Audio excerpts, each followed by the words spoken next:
book. Not that you need the Bible to manifest, because you don't. It's not required. I just like the script. Now that I know it's a psychological book, it's an esoteric book, it's a spell casting book. It literally is a manifestation book. It's reminding you how to use your mind to create your reality. And so it doesn't even matter if you believe that the characters in the Bible are real. I choose not to, but if you do, hey, good on you. I just know that those stories are very similar to other uh, allegories and parables throughout human history. So it's not unique to Christianity, these stories. That's why I say that characters never existed, because they're not, there's nothing unique about them. All right, this isn't just Jesus's story.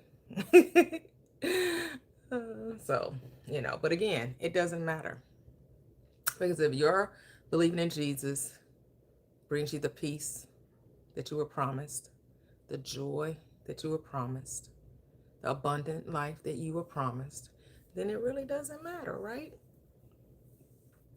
I just don't subscribe to it because it's a lot of fear mongering accompanied with that theology, with that teaching.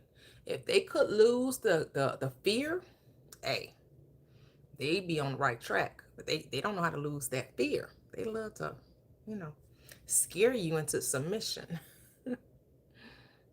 Salute to the I am. Welcome, welcome, Blaisdell. How are you?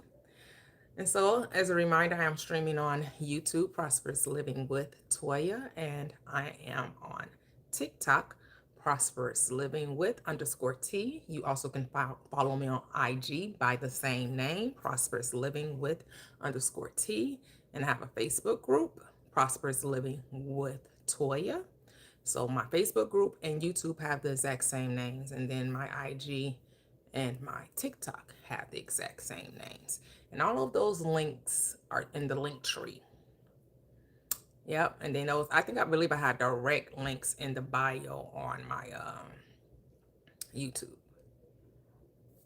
So welcome, welcome, welcome.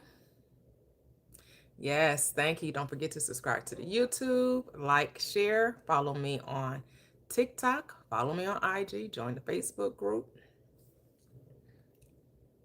Hey, hey, hey, good morning, Latoxic. Welcome, welcome.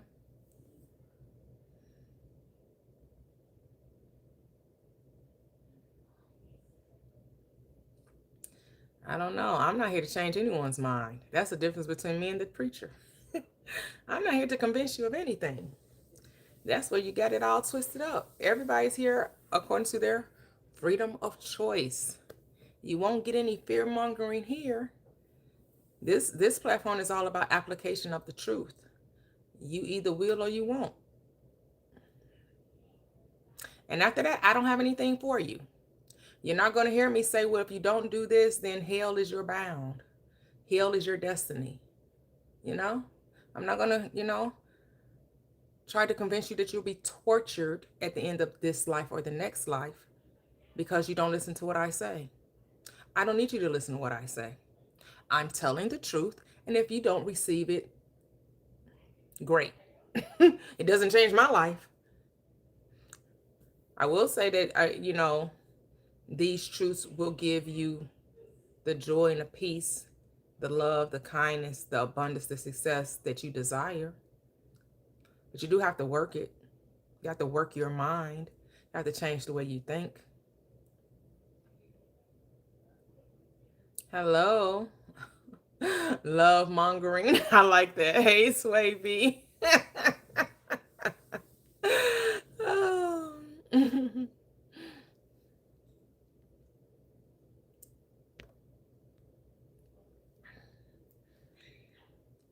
So,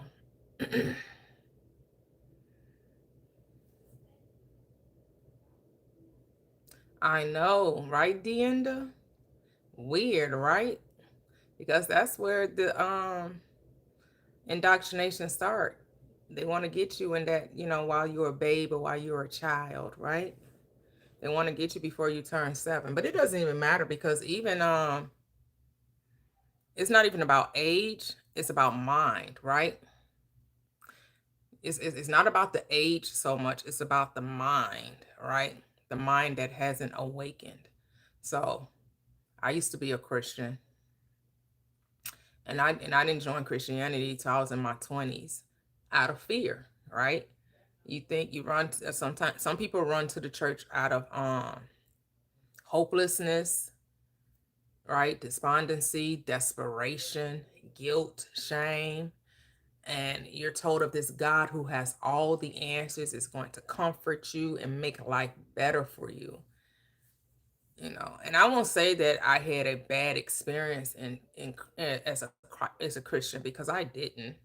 I recognize a lot of the things that I did experience that wasn't pleasant wasn't because of the choices that I made. It had nothing to do with, you know, really what well, I won't say that, because the teachings did um have something to do with the way that I chose, right?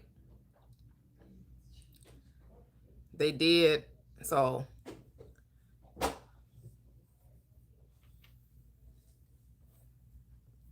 they definitely did. Mm, mm. I don't think people think about that. Hello, welcome, welcome, welcome on YouTube. I don't think people don't look at the history. They look at their current reality. And people are looking for answers right now. People aren't looking at what happened in, generations past.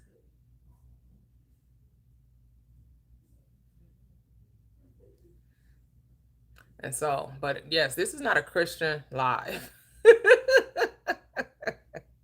We're deconstructing Christianity. So, this place is for those who used to be a Christian or any religion. And so, but I know when I was a Christian, they didn't talk about enslavement. That wasn't something that was talked about. They talked about the afterlife. The afterlife was the featured life. It wasn't about the past. It wasn't even about the present. It was about the future. That's the selling point of Christianity. It's futuristic. It's escapism. They don't even deal with the current reality, other than your current sufferings is pleasing to God. They convince you that what you're currently going through, you should feel good about. You should feel good about struggling and suffering because Christ suffered, you know. They don't even really try to convince you that you shouldn't suffer. They make you think that's like a gold medal. That's a prize to suffer for Christ's sake. Because they make you think that the power is outside of you and that there's a God you have to worship and beg and plead and bargain with in order to experience a better life. And so we that have awakened from that mindset knows that this simply isn't true. So on TikTok, we double tap the screen to 10K the easy way. That's when I open up the panel. You can come up and we can have a conversation regarding those who have departed from Christianity, or maybe you weren't originally, you had nothing to do with religion, but you want to deconstruct from that mindset that tells you, you're unworthy, you're not enough, you're undeserving, that life is, you have to work twice as hard to get half as much. Yep.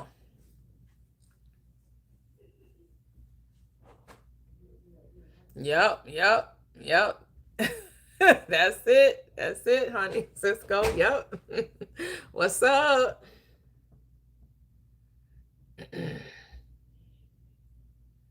So you just have to decide what you want. You know, how do you want to experience this reality? The world will tell you what you should do, how you should think, right? That's what Christianity is known for. They want to tell you how to think, how to feel, what you should do, what you shouldn't do, right? They don't want to leave people alone and leave people to discover the truth for themselves. They want to tell you what is true as opposed to discovering what is true. Realizing that the Bible is a book of metaphors and the book is all about your mind. God is a metaphor or another word for consciousness, awareness, your thought life. That's who God is. God is your thought life. It's what you think about, you bring about in your reality.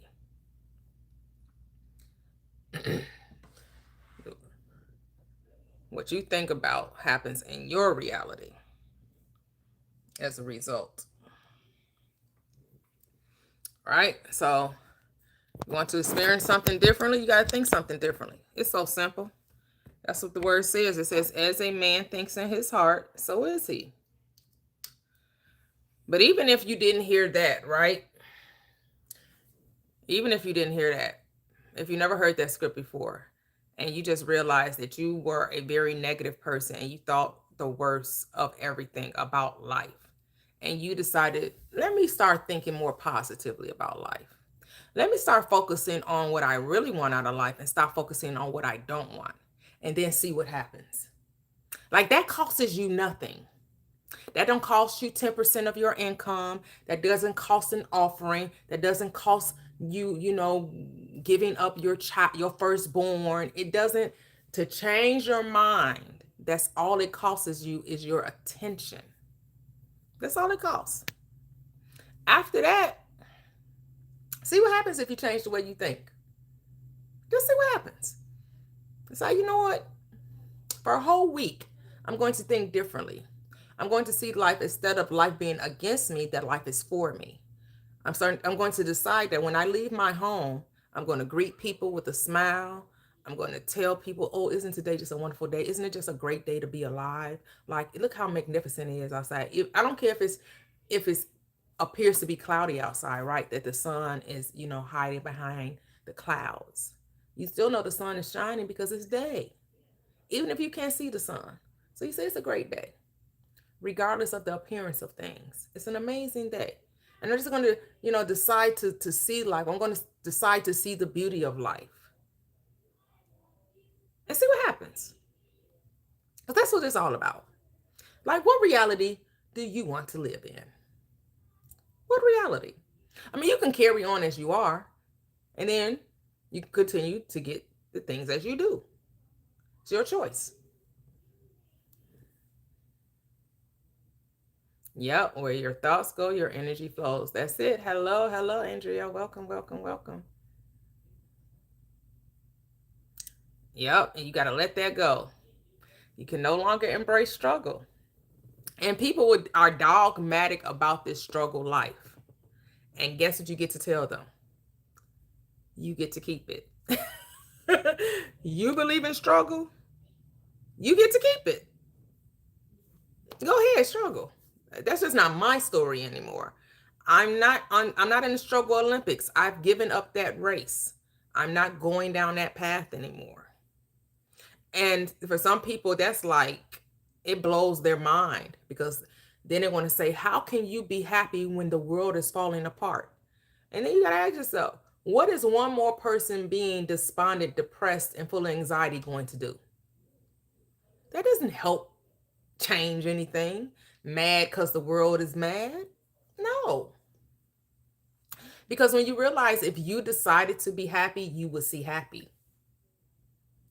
Because happy people attract happy people. Just like they say, misery loves company. Well, so does happy. Happy loves company too. You want to be around people that's having a great old time, that's loving life, that appreciates life, that just has a thirst and a zeal for life. You can find those people too. Everybody is not living in misery. No. Leave those people who want to cry in their cereal, leave them at the kitchen table. And set up your own table of happiness. I know that's right. The fear of hell does not equate to faith. Because hell is a state of mind. So is heaven. Heaven is heaven. That's why heaven is now. That's why you don't have to wait for it. Because you create it in your mind, just like you create hell in your mind. It's a mind thing. And you get to choose.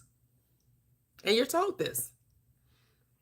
In the very script that people adhere to, that people give their allegiance to, it says, I set before you life and death, good and evil, curses and blessings. Choose life, though. But people would rather choose the evil.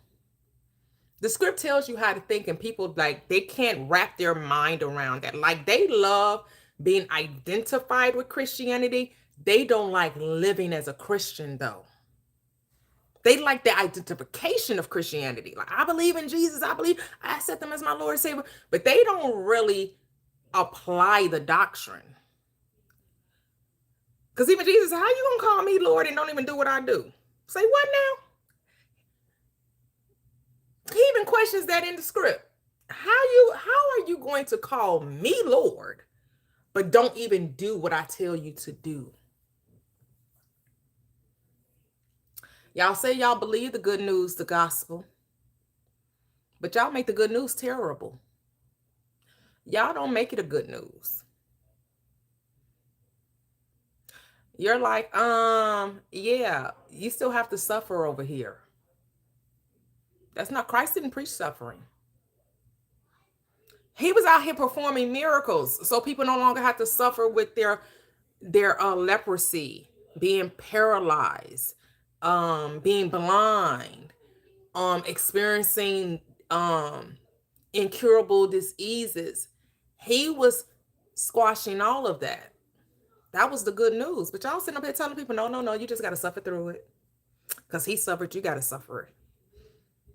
No, he said, I came that you may have the abundant life. I came that your joy may be full. Where's the fullness of joy in suffering? But that's the Jedi mind tricks that religion plays on you, because they tell you, oh no, there's joy in suffering for the Christ.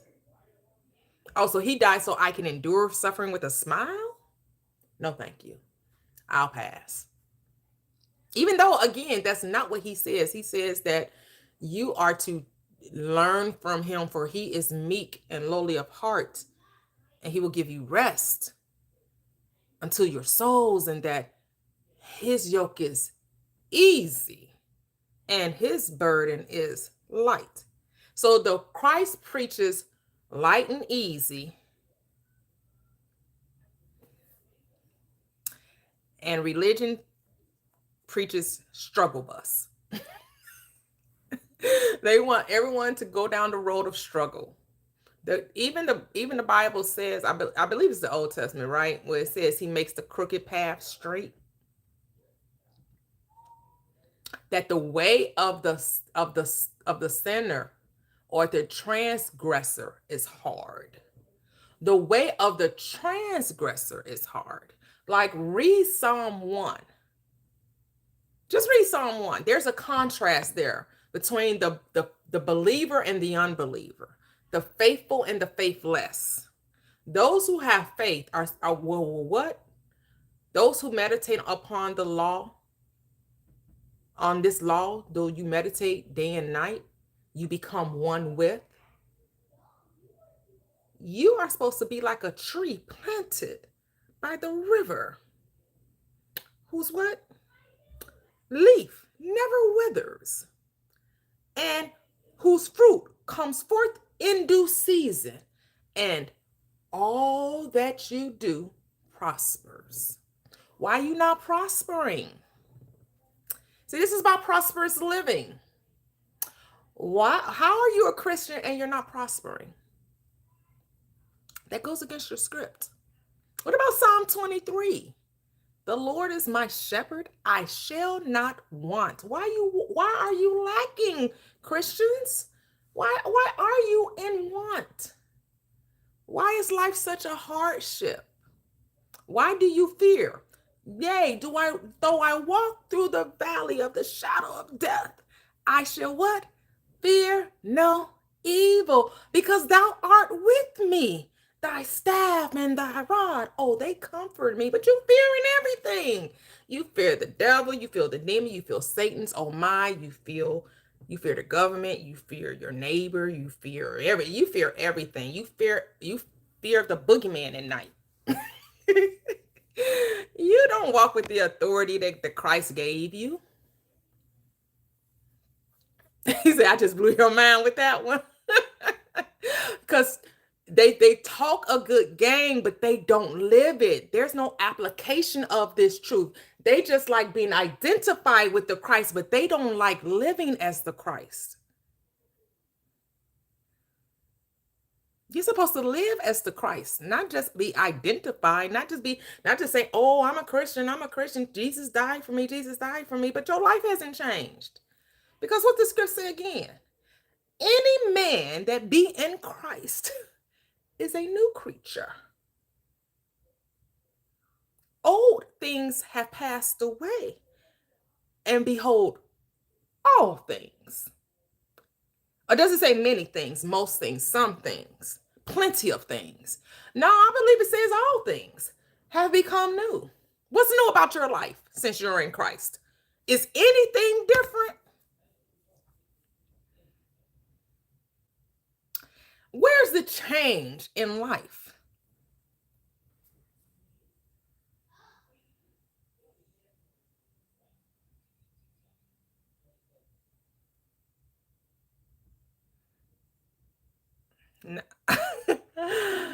um, I know who God is. Unfortunately, most religious people don't. Most religious people say that God is always mad and angry and full of wrath and it's going to pour it out on you. Look, he just can, he created a hell for devils and demons and Satan's own mind, and it has enlarged itself because of unbelief. So that's what people that they think that humankind is going to share this place with the devil. But the question is, why God waiting to destroy the devil? If sin and evil is something that he just absolutely hates, he detores it, abhors it, why does it still get to exist? And why did he create it? Why you create a thing that you hate so much? I believe religion has religion has a misconstrued concept of God. Not me. I don't have a misconstrued concept of God, but religion does.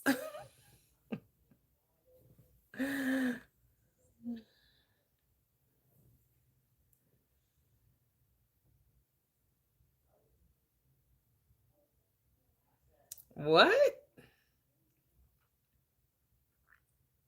You should expect people to be good to you because you're good to people.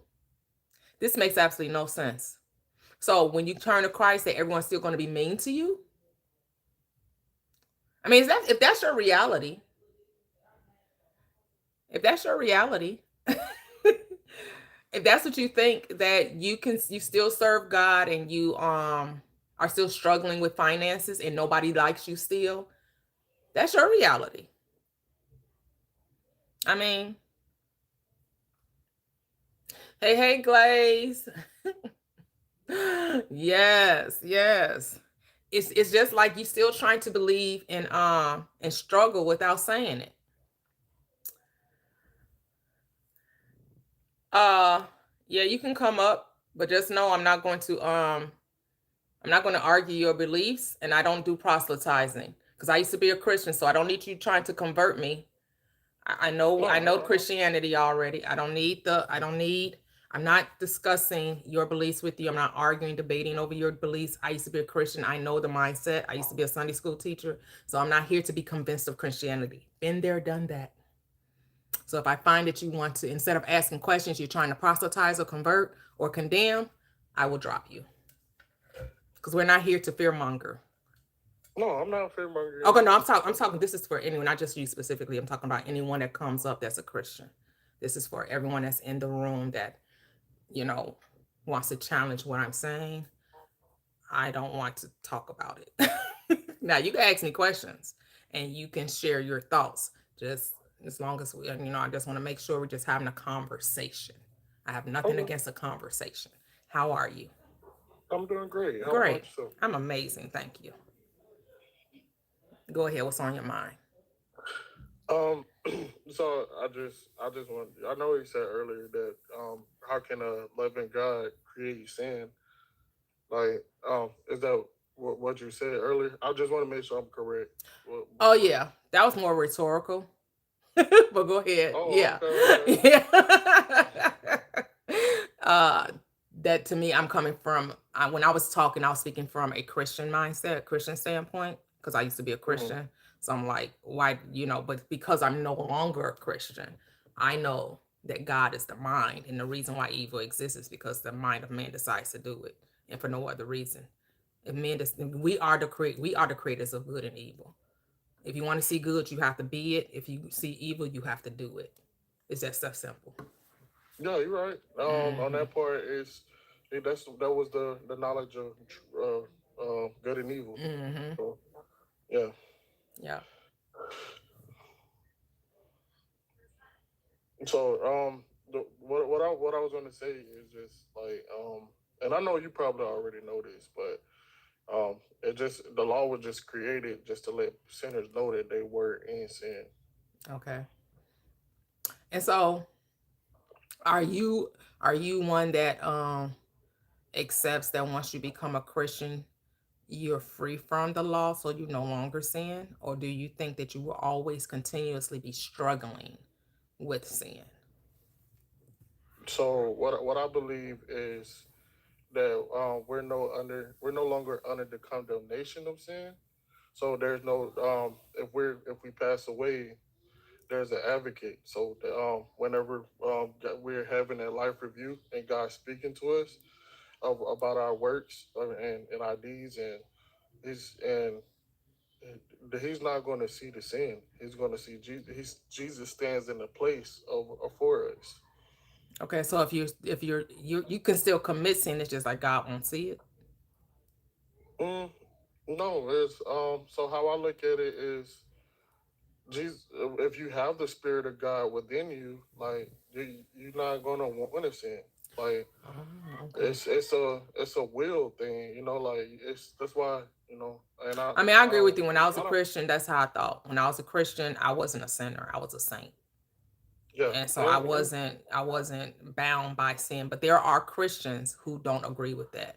There are Christians who say, no, the flesh is weak. We're always battling sin, but we have, you know, a mediator in Christ Jesus who we just ask forgiveness, and that's sufficient. So they'll be always in a life of always asking for forgiveness for their sin because they got that can't help it. no so it just and like I said, I'm not here to preach to you. It's just and the verse where Jesus said you can do all things through him. So like I mean for some a sinner to say that, like what I'm saying is for a person to say that they can't stop sinning, Hmm. it is attainable. That's what I'm saying. But you have it's all about renewing your mind. Hmm. I agree. I agree. Yep. Because I'm not here to like convince Christians not to be Christians. I just because there's so many brands of Christianity. So it's not like you the brand of Christianity that I came from. That once you accepted Jesus Christ as Lord and Savior, you were now to live a life separate and free from the law of sin or the bondage of sin, and be free in Christ. And so you are no longer to identify with the sinful nature. Yeah. Yeah, but you have other brands of Christianity that don't agree with that. And I get it. People like, well, if Jesus paid it all, then I should be able to do it all because he paid it all. Well, So I can continue to do no. whatever my church doctrine tells me is a no in the eyes of God, and again that depends again on different brands of Christianity. So you know, No, the problem with that is that's not being a true Christian, because a true Christian knows that, like, if he came to take it away, like, why would you continue in it? yeah, but I mean I get what they're saying. If you're saying he paid it all, then it means I can no longer be found guilty because there is therefore now no condemnation to them that are in Christ Jesus. So if I say I'm in Christ Jesus, I'm not condemned anymore for the sin that I do because I'm in Jesus. So I don't need to feel ashamed or feel remorseful or regret for doing the sin because Jesus paid it all. So like when people use grace as a license, it's like I'm gonna use this analogy. So Mhm. it's like me being married to my wife and say I'm gonna go out and cheat on her because she gonna just forgive me anyway. Yeah. People do it though. Yeah, like But I that's get the what you're saying. I mindset. like the analogy, but that doesn't stop people from, because they know the relationship that they have with God. He knows my heart. He knows that I really do love Jesus. My flesh just weak though. And he knows that too. So he'll forgive Yeah, me. He'll forgive me. and it's But that's not this why I don't rock with Christianity, because it's too many loopholes in the doctrine. It's too many, because it really depends on the individuals, how they're perceiving the Savior and his sacrifice and what he did on the cross. It's it, too, you're gonna have too many people. That's why it's 45,000 denominations, because no two can't get people to agree on this. And so now you're telling me God is not the author of confusion, but it seems like a lot of people confused. the problem is just people take what they and that's why it says don't try to understand it from your point of view. You have to read. It's a book that you read with the Holy Spirit. But like I said, I'm not here to preach about it. I'm Hmm. just here. We just having a Yeah. conversation about it. Hmm. You know, but it's people, they take certain scriptures out and then like try to, I don't know, like use it to justify Yeah. something that they're seeing Yeah. basically. Yeah, but I mean, I think if it works for you, it really ain't. It's not any of my business if it works. That's how you see it.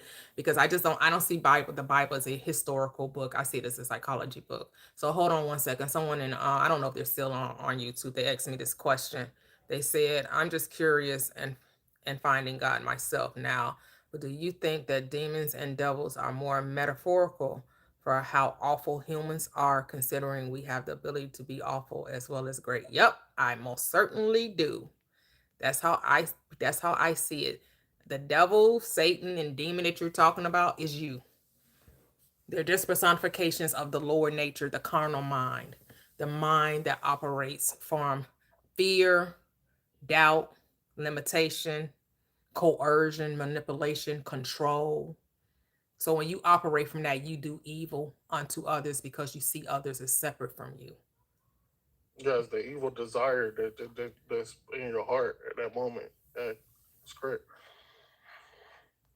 Yeah, because heaven is not about the world, heaven is about your mind. So I don't base my life about what's happening in somebody else's reality. That's none of my business. I'm here to bring heaven to earth for my experience.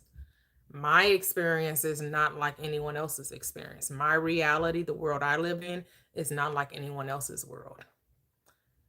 Because here's the thing, this is, to me, it's a distraction when you have the news and social media and even religion telling you about what's happening in the world, across the world, right? So they want to put the focus on the Middle East, or what's happening in Africa, or what's happening in South America, or what's happening, Europe.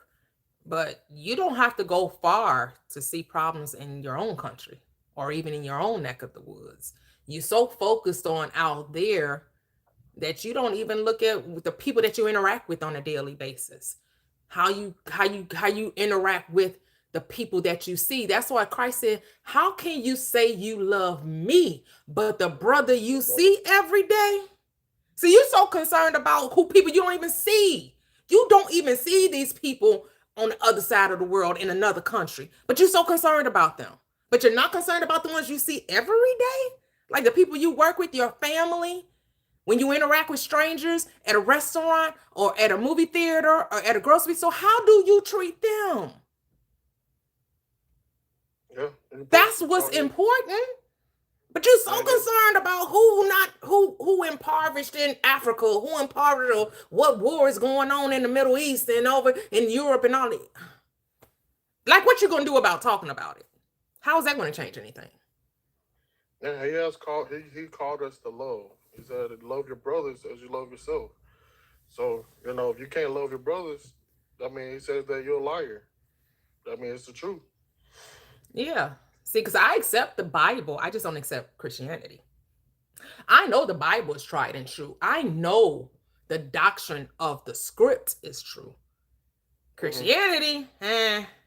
But you sound like you got good, so it sound like you're on a different brand. So may I can because again, I'm generally speaking, right? I'm talking about the doctrine, not individual people, right? Because Yeah. individual people, when they hear it, it depends on how they're perceiving what they're hearing, right? But I'm talking about the theology as a whole, not individuals. So, So and go what ahead. my I'm sorry, what my grandma always told me when I was younger is that the Bible is meant to transform you, not you transform it. So it's not about religion. It's about a relationship. And when you have that relationship, you understand now when you read it. Uh, that's all I had to say on that Yeah. part. I like, yeah, it's all about you, but religion have you looking at other people. They Yeah, have you be the last person you deal with because you so busy trying to save the world, you don't transform self. yeah. You have to change yourself before you can to talk about. That's being a hypocrite. You Yeah. going out trying to tell somebody else something right, and you ain't changing yourself. Like, I mean, that's worse. That's worse than being an unbeliever. You preaching to something. You preaching to someone that you can't even do yourself. Yep. Yep. That's it. That's it. Oh, well, in your reality, it affects everyone, not in my reality. But, you like to Yeah. think that here's the thing. If you believe war affects everyone, do you believe love affects everyone? Or love ain't enough? Because you Love love affects. to say how evil affects the world, but when do we say good affects the world? That the good brings about a change. Instead of focus on the evil, can you focus on the good? Because you're told Philippians 4 and 13, this is how you are to think. Whatsoever things are lovely, whatsoever things are true, just, noble, virtuous, praiseworthy, and of good report. This is how you're to think. But you're thinking about all the evil in the world. Do you know the thing you give your attention to is a thing that gets magnified? That's why nothing changes. Because you're told by Paul, do to not be conformed to this world. What is this world? Full of war, full of being evil, fear of full of depravity. You're not to be conformed to this. You're supposed to be what? Transformed by the renewing of your mind. How do you renew the mind? Think whatsoever is lovely, pure, just, noble, virtuous, honest, praiseworthy, and of good report. The Bible is giving you the tea. It's giving you the prescription, but people don't want to, they want to fight for their right, for limitation. When you've been given the manuscript, you've been given a prescription on how to bring heaven now. But you rather live in hell. And guess what? You get to choose. Because I said before you this day, good and evil, blessings and cursings, life and death. You get to choose death. You get to choose the evil. You get to choose the cursings. But you're told to choose life, that you and your seed may live. But you don't have to. You can focus on the evil. Is your world. Just don't tell me I need to. So can I ask you a question? So to me, I'm listening, and I think I'm listening to your spirit, and it seems like you do have a relationship with Jesus, but it's just like you just refrain from the doctrine of it. Am I correct or am I wrong? I know that I am Jesus. I am the Christ. Whoa, whoa, whoa, whoa, whoa, whoa, whoa. You're God is who? not separate from me. God is literally me. You're God? We're all God in human form. But before you Okay. unmute and start talking, hello, how are Sorry. you? How are I'm you? good. I'm sorry. I was Oh, no trying. I was problem. literally trying to hold my tongue until you said that, and I'm just like, whoa. Because my question was what is heaven? But it appears like you're saying like you're God and this is heaven. We're all God. I'm the God of Toya. I'm not the God of anyone else but my experience. So can you How, do God? what I think about, I bring about. I'm a creator, just like the God of the Bible people talk about. So I are you bring suggesting? forth, go ahead. Yeah, I was saying, are you suggesting you're holy and righteous, We all are. A lot of us just don't know it. so you don't sin? You're sinless. What do you mean by sin? Do I miss the mark? All have sinned and fallen short of the glory. Except for And the sin, actual so God on sin, earth, so Jesus only Christ. sin means to miss the mark. That's So all sin means. Jesus Christ didn't miss the mark. He was God in human flesh. Um, Jesus never existed. So Wait, whoa, whoa, there whoa, was whoa. there was no man born of a miraculous birth. That didn't happen. Because So that story. So have you ever researched and said, is this story unique to this person in this book? Has this story ever been told again? Like, is this story original? Because it's not. It's not original. Nothing about the story is original. That story has been told umpteen times. There are umpteen deities or gods that were born of a miraculous birth and supposedly lived on the third dimensional plane. Because the Bible is not a book about history, it's a book about the soul and the mind. That's what it's about. so what about the 30,000 accounts of Jesus actually dying on the cross to Pontius Pilate specifically? That's just not true. No, Pontius Pilate. Who are these 30,000 accounts? Have you ever Because I heard mean, because you have you do ever heard know. of Wait, hold on, hold Tacitus? on, hold on, hold on. Because you do know the Gospels are not firsthand accounts, right? You know this is hearsay. You know every Gospel. Have you ever heard of Tacitus? No, hold on. Are you going to answer my question?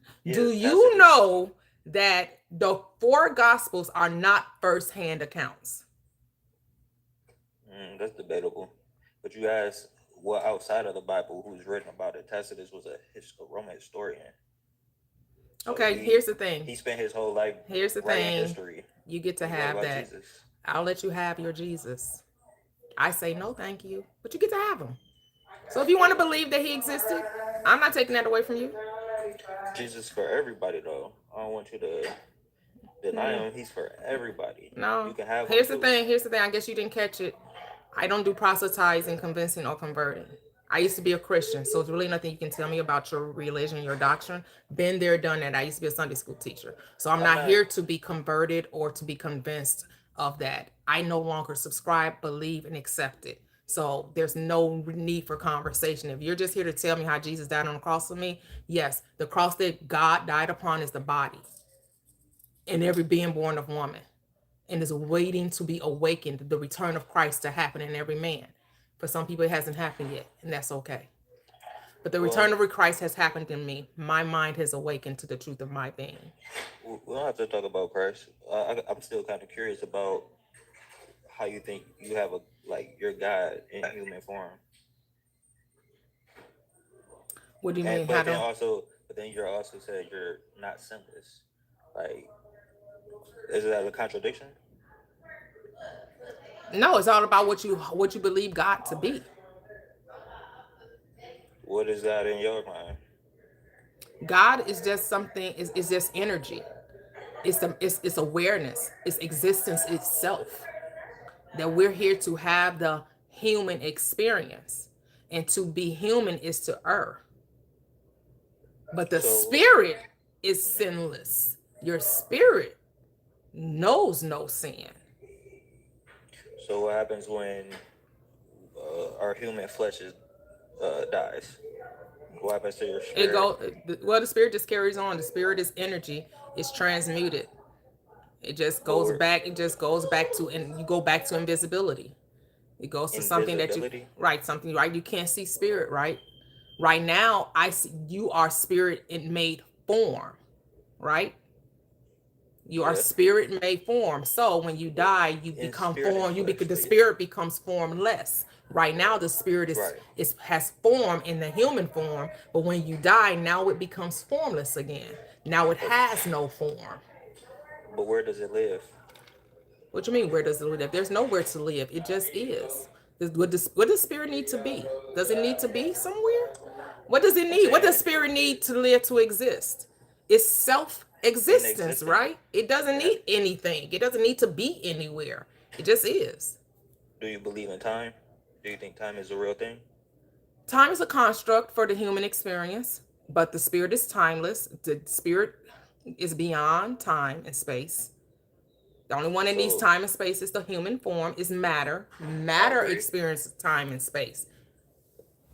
So no, I agree with that. So with the after we transcend our human bodies bound by time, matter, and space, it goes into eternity. Okay. It was always eternity. It never stopped No, being no, no, no, no. eternal. It does stop.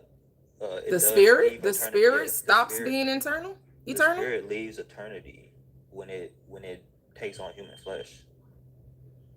Because you're here right now. Your spirit is here right now. Correct. But it's still eternal. It's still infinite. God can never stop being God. Spirit can never stop being spirit. Just because it took on form didn't take away its ability to be infinite and eternal. It's experiencing time. It didn't become time. That's a difference. It's experiencing it. Because time is subjective. It's not even a real thing. No, time's not suggestive. Time is the measurement of changes in state. Meaning, when it goes from fall to winter, that change of state is what time. Well, you call it a time, It's someone else time. would call it a cyclical. That is a cycle. No, it's not cyclical. If anything, maybe linear. Time isn't linear though. But again, it's potato potato. Yeah, everybody so, gonna have a different perspective. I'm not gonna say that you're wrong in your reasoning because yeah, if and I can't it say you're wrong right. So on time. But I do highly disagree with the we are God thing, because it's like, what can you do that's godly? Because you say you believe in God, it's like, what do you do that I create my that reality. shows the same I create characteristics? I create my reality. So can you create $1 million right now? What do you mean? Can So I? you saying that? Well, you say you can create. Well, here's the Yeah, thing. Here's the what do you thing. Here's the create? Can thing. you show me this? Here's the thing. Does God need $1 million?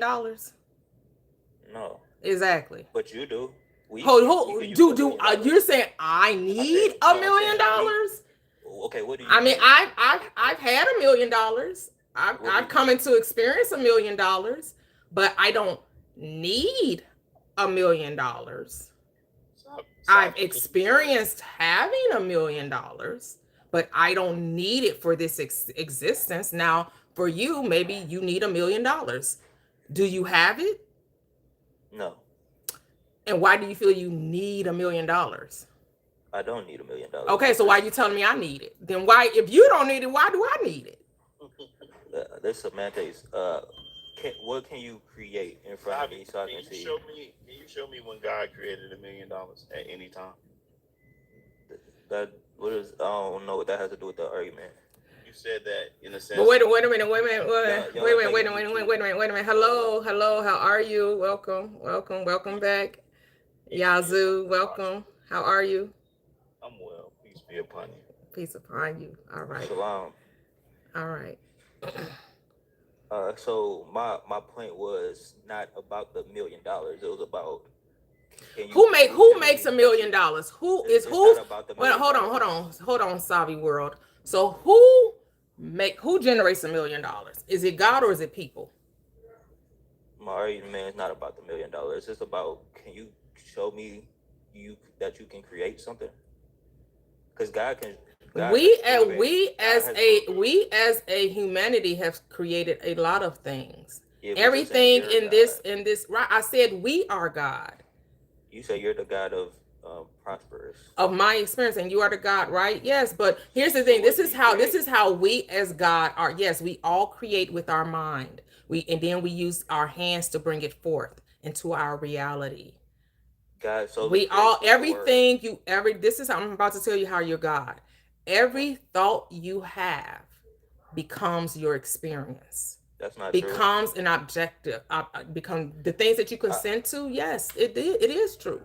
The reason why you're experiencing what you're experiencing, whatever it is in life, is because you consented to it, regardless if you were conscious of it or not. Because you might have brought some things into your reality, like, I didn't ask for that. How did that come? But guess what? You believed in its reality. You believed it was a possibility, even if you didn't want it to be your own personal experience. And then, because you'll agree to the stuff that you really like, you may say God did it. I would say I did it, but tomato again. The reason why it came was because you believed it was possible. Whether it's good, bad, or indifferent, you believe in the possibility of it, which is the only reason why you will ever experience it. So if you believe that you can have $1 million, things will start to happen in your reality that will cause that $1 million to appear. How? I don't know, because the ways of your infinite mind are past finding out. So you may get the urge to go play the lottery. You may get a brilliant entrepreneurial idea. You may come up with a great app that you sell for 10 million. I don't know where you may find a scratch off. I don't know where this $1 million coming from. I just know if you can identify with the possibility of it, it can be your reality, because what the mind of man can conceive, he most certainly can achieve. That's what I do know. But can you prove it? What you mean, can I prove it? How can you prove that what you said is actually true? And since you know it, you must be able to prove it. Most definitely. So how? I just told you. You just don't accept that as the conclusion. I just told you, everything you think is your reality. That's the proof. Your thoughts create the world you're experiencing. That's the proof. I don't know what other proof you need. The things I'm experiencing is like, I decided to do this live, and I knew people would come on and talk to me. Else I wouldn't be here. I guess I would be. I guess I could still just talk and not have an audience. But that's not the reality I created. I created a reality where I would come on TikTok and talk, and people would come and engage with me. There's your proof right there. That's proof that you're a God, because you got on the app that was made by a man. Everything in this world is made by man, except for the things that were here before we got here. Right. But that's what makes us like our Father. You were created in the image and likeness of the infinite, eternal wisdom of all there is. And it says that if you can think a thing, you can bring it into your experience. That is the gift we were given, the power to manifest our thoughts. So it's just like if you decided that you wanted to make clothes, you could figure out how to bring linen and fabrics into being. You could go out and figure out how is polyester made? How is, jeans made out of cotton? You could cut them, you could stitch them, and you can create your own wardrobe if that was something you were willing to do. So me creating physical things makes me God, a God. Well, didn't God create physical things? Like what? He also created a lot of. But that's what makes us God, because we're like God. What are we not? Didn't God create physical things? Like, what are we missing? Because the things that God made, you can see. Well, not all things. So let me help. So God also created things like gravity, things like the laws of logic. He created things like numbers. We can't create any of those things or change any of those. But you can create something. Why do I need to create things that's already here?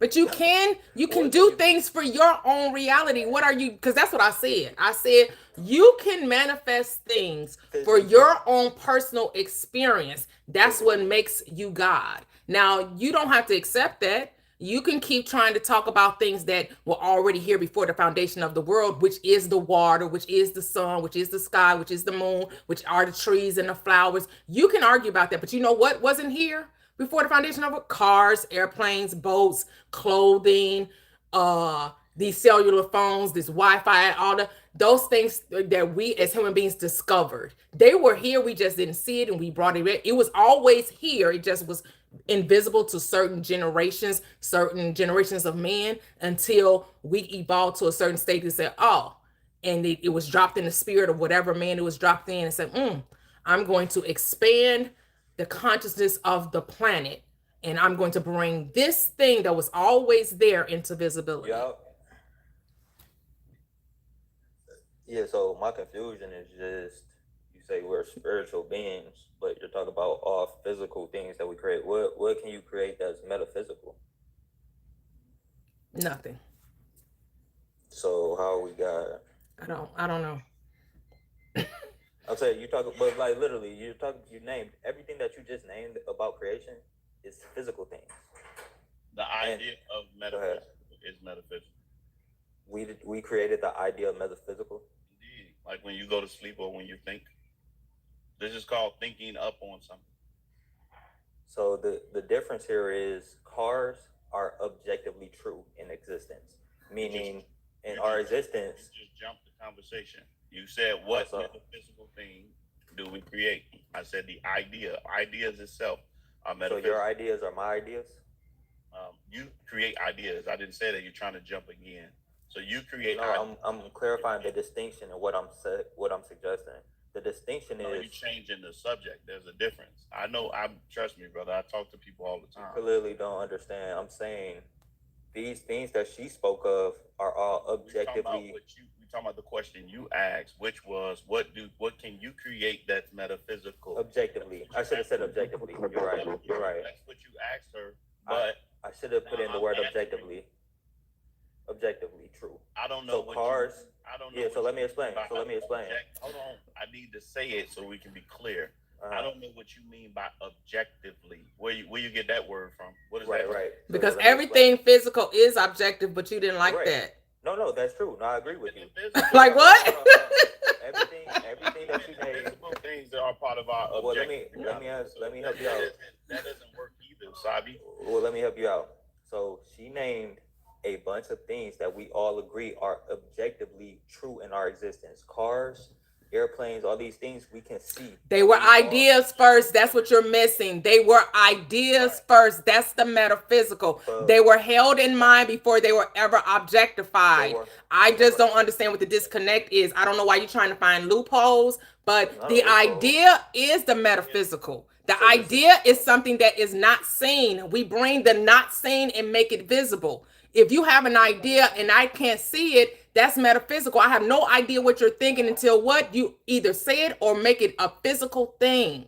So that's what it is. That's how you're God. You can have an idea and bring it into objectivity. That's what makes us God. We're just like our Father. He thought us into being, which is not a he. Energy is not a man. No, I feel that. Right? So, yes, God said, let there be, and it was. Man can say, let there be, and it was. We can say, let a thing be, and it becomes a thing. That's what makes us God. So, let me explain the distinction real quick, and I'll try to land the plane quick as possible. The laws of logic, numbers, gravity, these are all objective concepts, meaning for you, for me, for everybody on this panel, it all applies the same. Thought, human thought, does not qualify as objective, meaning when the first person thought about how to make the, real quick, like I'm gonna land it quick. When the first person thought, like Wilbur, I forgot, the Wright brothers, when they thought about creating planes, it was not in everybody's mind on the earth of how to create a plane.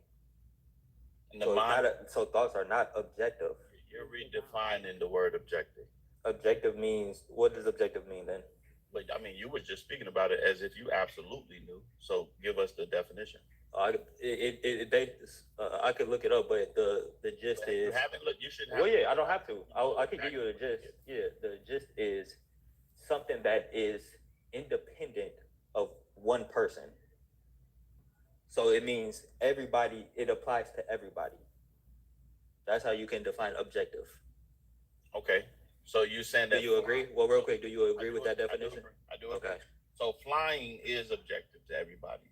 The reason how I know this is because we have a word called flying. Okay, but our airplane were airplanes That's just was a the different, thought that's was a the different form of it. was But the that doesn't thought mean, of an that airplane. it's not a part of the relativity of flying, which it is. So you're saying your thoughts are my thoughts. And in the core of it, yes. So the things that you're thinking, I'm thinking about. What about Prosper? It all Are all depends three of us it all thinking about the depends- same It thing? depends on how in depth you are with it. So in a sense, yes, you can speak about airplanes like the Wright brothers was thinking about. Where do Well, Wright and the Wright brothers connect that at the idea of flying? look, we know for a fact your thoughts are not my thoughts, or else I wouldn't be contesting your thoughts. Why would I contest your thoughts if I agree with you? I'm with you. So what you're saying is the shallow water is not the deep water, but it is all the same water. This is what you're not understanding. What? I'll say it again. So, like in a sense, I know what 10 feet of water would feel like if I'm at the bottom of 10 feet. If you in the kiddie pool, you in water, but you don't have the same exact thought as I have. Yet you do have a relative thought to how I'm thinking because we're both. No, we're in two different pools. So this is where you're wrong. Have you ever been to a pool and seen the kiddie pool turn into the 10 feet pool? You ever been to Wisconsin Dells? I'm contesting your thoughts. Maybe even the beach. You ever been to the beach? Yes, we're on two different. We're on two different coasts. You know the level when you put your feet in the sand and your toes get a little bit wet, and as you keep going, you're walking into the same ocean. Eventually, you'll be at a deeper spot than the person is on the beach. So it is suggesting we're on two different coasts. It's the same exact pool relating to the understanding of what I'm saying. You could be shallow and just not deep enough to understand. So that you think we're talking about two different things and we're not. That's just you being like a baby. You said your thoughts are my thoughts. I disagree. At the source, it is what I'm How? saying. How am I thinking like you're thinking, but you're thinking deeper? You're giving an analogy, but I want the literal of what you mean. Like, what are you thinking? That's the only thing I can give you. Even if I were to go and give you literal mathematics, you wouldn't even understand that if I said it to you. Like I'm using words like relativity in scientific terms. You don't know what those things is. That's how I can tell you were stuttering about objectivity. So like, was it stuttering? Don't say as if you really. I know every word you just brought up.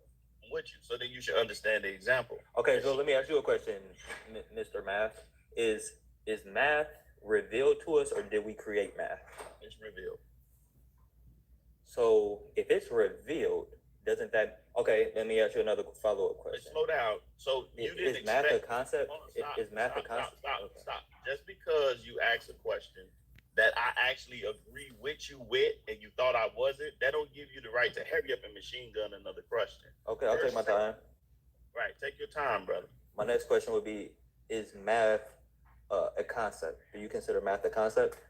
The version of it, how you speak about it, yes. What other version of math is there?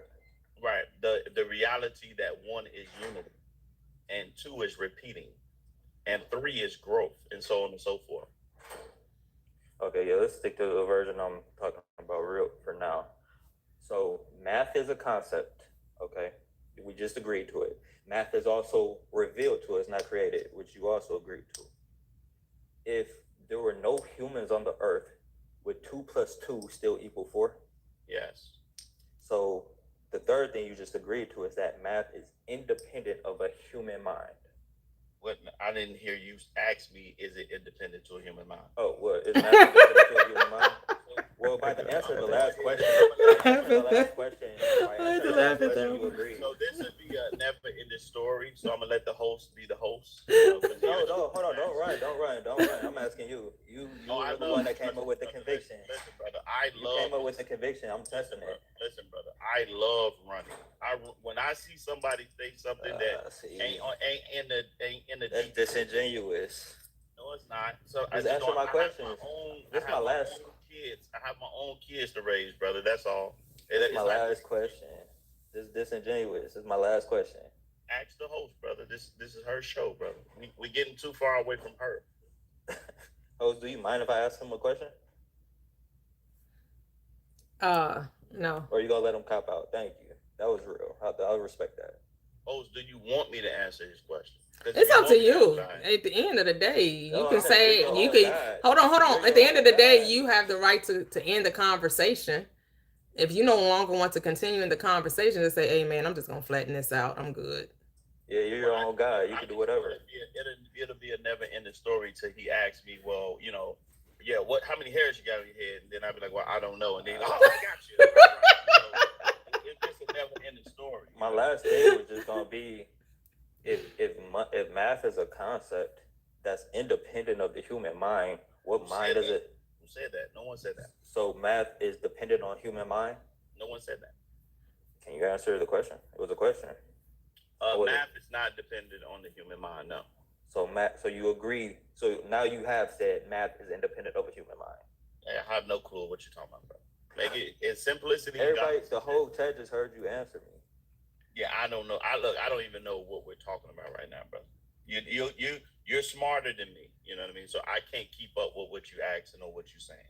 So But you're the one who said I don't know what relativity and all these things mean. So I assumed you knew what it meant when I asked you, is math a concept? I got you, brother.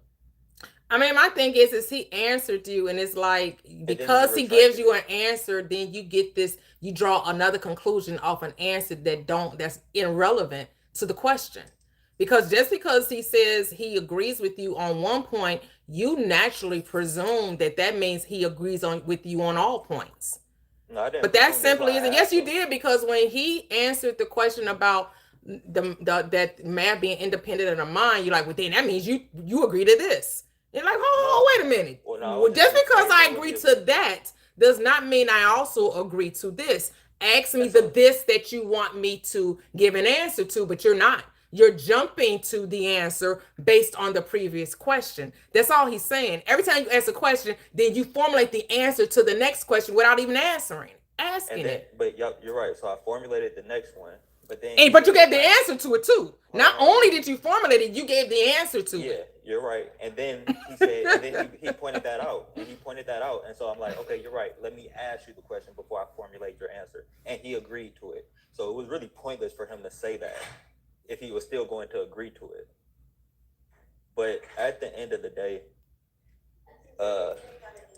But doesn't God bring the invisible to visibility? not all invisibles.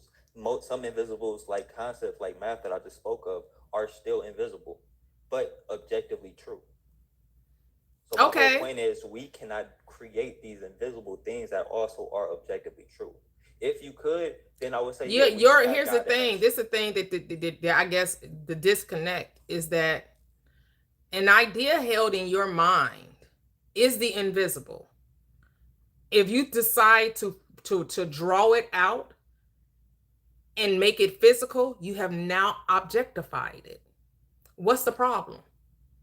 If you have a thought, an Okay, why does it idea have to- that no one else is privy to, and you decide to make it a thing, which means you bring it into objectification. So why do I have to manifest it physically for it to be objective if I'm a God? Can't something be Yes, objective in my because mind? yes, you are a law unto yourself. I never have to know your thoughts personally for it not to be something that's objectified without me saying, oh, I can't see it, so that means it must not be true. Because that's the whole premise of God, right? No, I can't see God, but I still got to believe it's true in some kind of way. No, God is objectively true. What I'm No, our God is not objectively true, not according to you. Because are we talking about the Christian God? The one true and living God, yes. Okay, that's a subjective. That's not objective. No, it's very objective. No, it's subjective. It's more than subjective. objective, There's no, it's you have necessary. no evidence of this God's existence other than saying the things that we see he created. Yeah, well, it had to be something that created the trees and the birds and it caused humans to come. You're deciding that that's true. You have no It's objectively evidence true. that it is true. You're operating from faith now. I Because do you have believe the Bible is a historical book, even though those things that happen in that book are a one-time narrative, but the things that happen on this third dimensional plane are repeatable. And nothing in that Bible that happened, that these miraculous things are repeatable. There's a one and done. It only happened one time in that book. But things on this third dimensional plane, oh, they're repeatable. If one person do it, then another can do it, and then another can do it, and then another can do it. So the science points to the Bible being true. I'm not sure what you're referring to. Okay, well, you get to have it. I'm gonna move to the next guest. But thank you. You get to have Christianity. No one's one that takes it away from you. We just say no, thank you. We're just not saying we doesn't like it, but you can have it. Okay. It's all you. Hello, Style and Grace. Welcome. Hello. How are I've you? been following you. I'm well, thank you. Oh, you sound real like far away. Your volume is really low. Let me try to get my AirPods. Okay.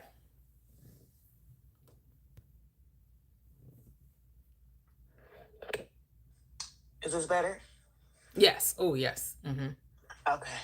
I was saying I have been following you for a long time, and I have spent a lot of time like in deep discovery as well. And I do agree with some points that you make about, us being Jesus. I think it matters that Jesus and the Bible being a psychological truth. However, I still question the divinity of it all. There's like some things, like especially as a believer of God, you just come into divine understanding. And it's like the thought that could be divine, or just ways that he showed up in my life. And I want to get your thoughts on that.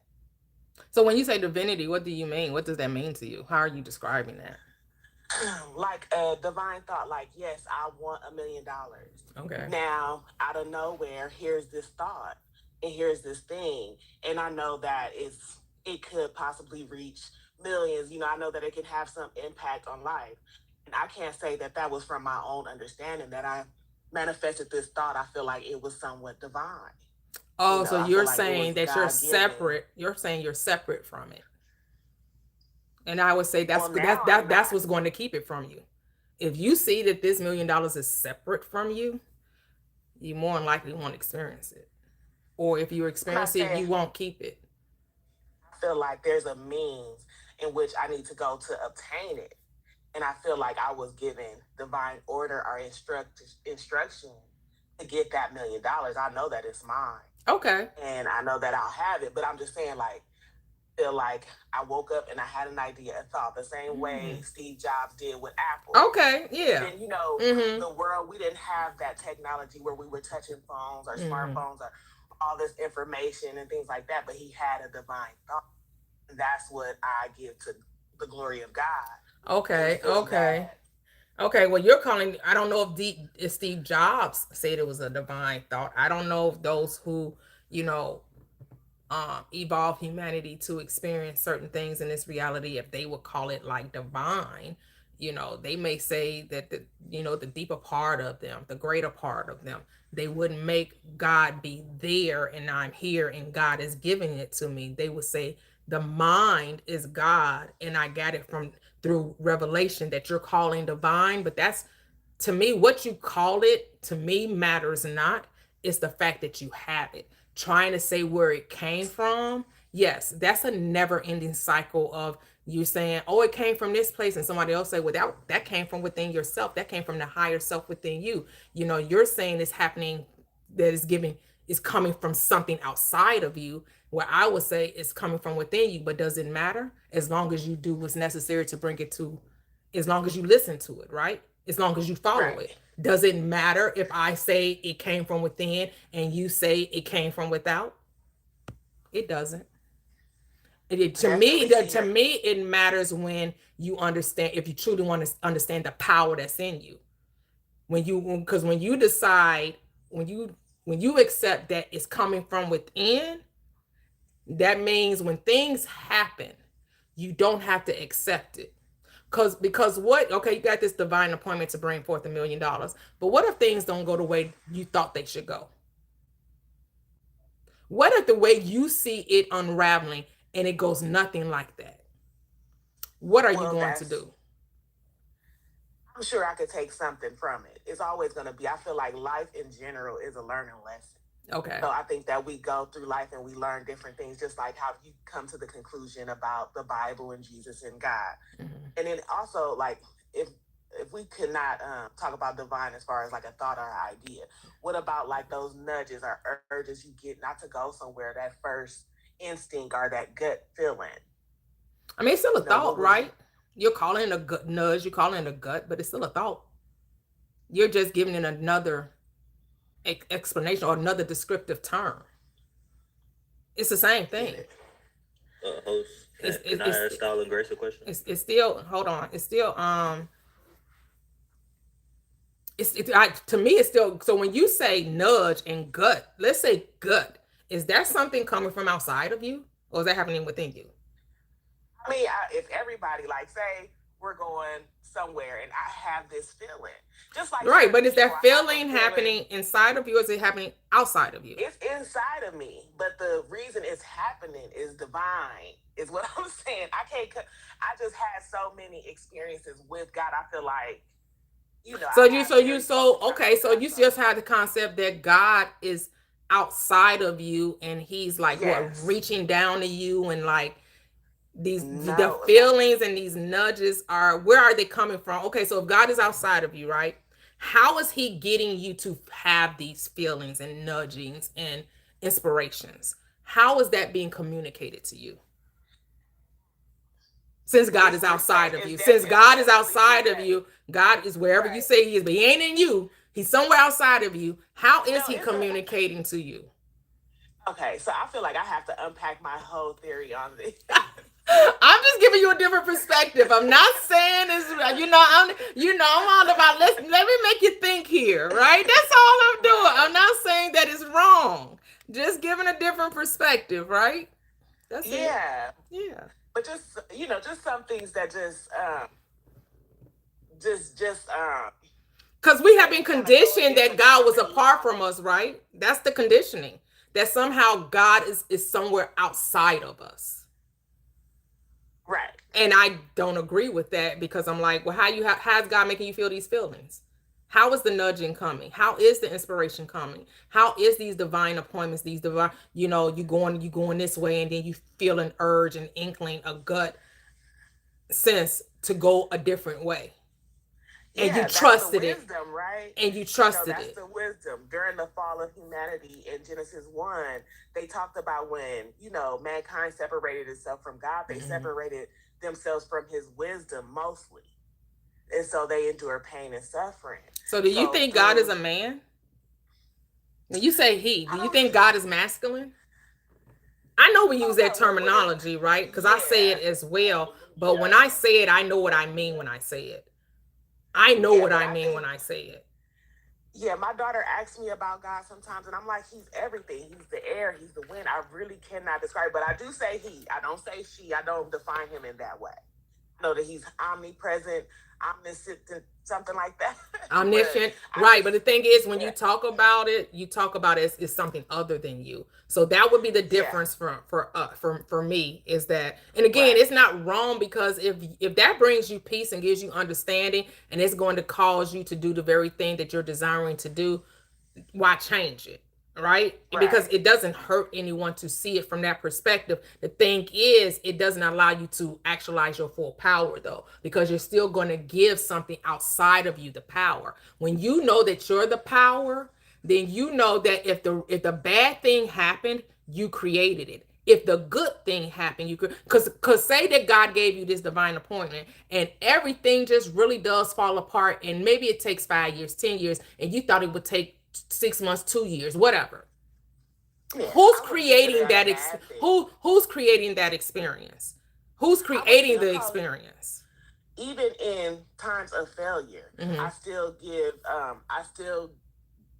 I'm sorry, I'm so lost for words, but I still give credit to God, because I know that there's understanding, there's lessons, there's all those things that come in our shortcomings. So it's not like, I don't look at things as a complete failure. Don't think about it as wrong. If I'm following God, then I know that there's some type of understanding on the other side of that. Okay. But Jesus, I do feel like, Jesus is the path of, like, a spiritual understanding. I feel like he's the path, or he's spiritual awakening. Now, I don't believe that Jesus is outside of myself. I believe that I am to channel Jesus to get to that wisdom of God. I'm not, So is Jesus God? no. Oh, No, okay. but he is. But in Okay. the Bible, they do say he is fully Yo. God. Okay. So Fully yeah, God see, and coming from a fully Christian human. perspective, which I'm assuming you're not, Christians see Jesus as God. Because Jesus didn't separate himself from the Father. Jesus said, I and my Father are One.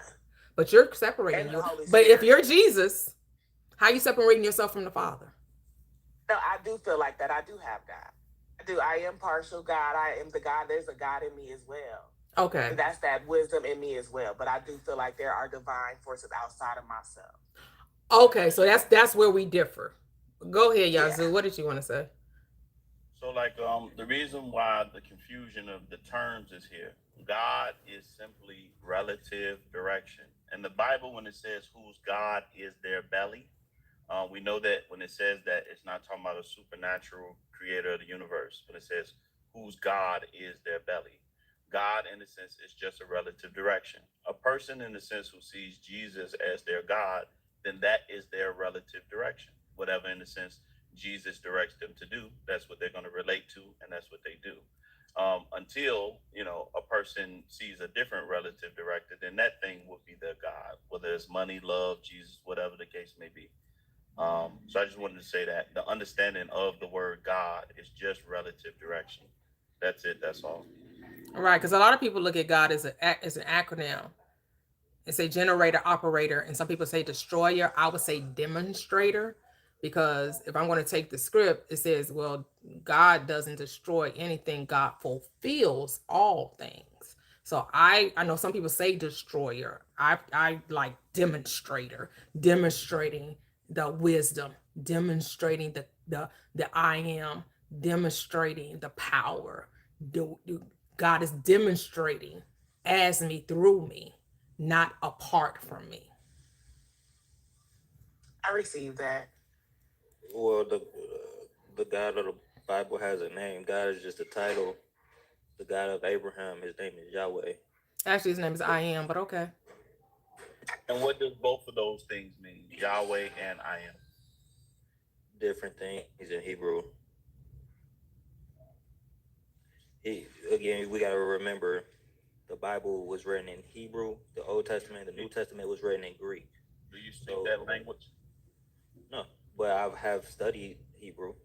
All right. So I'm gonna just tell you, just to let you know, Yahweh means who is, who was, who is to come, which means existor in one word.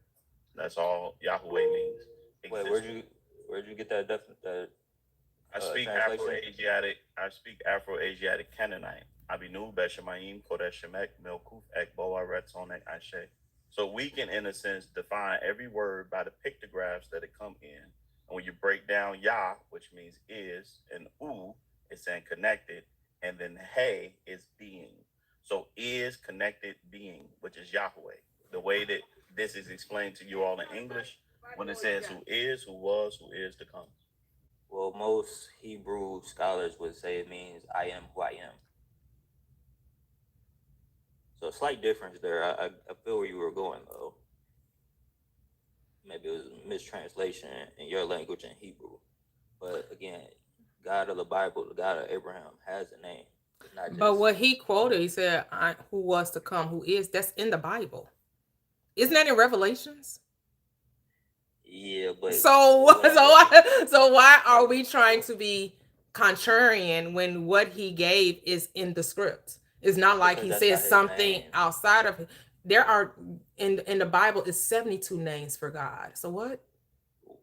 What? It's 72 names in that script for God, but whatever. Like what? You get to, El Shaddai, Emmanuel. Let me break all that. Like there are. Emmanuel means God is with us. It's a title.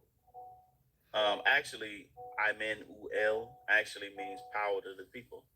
In Hebrew, it means God with us. I promise you. Okay. So what I got you. I hear you saying I promise you. I asked you, did you know this language? You said no. I said, So but I- I've studied it. I've studied Hebrew words and got you. terminology. I got you. So all you have to do is break down the word for me to show me what part is God, which part is us, which The L is God. Iman, Yeah. Iman is. I chime in when I want to chime in So- on what y'all So saying.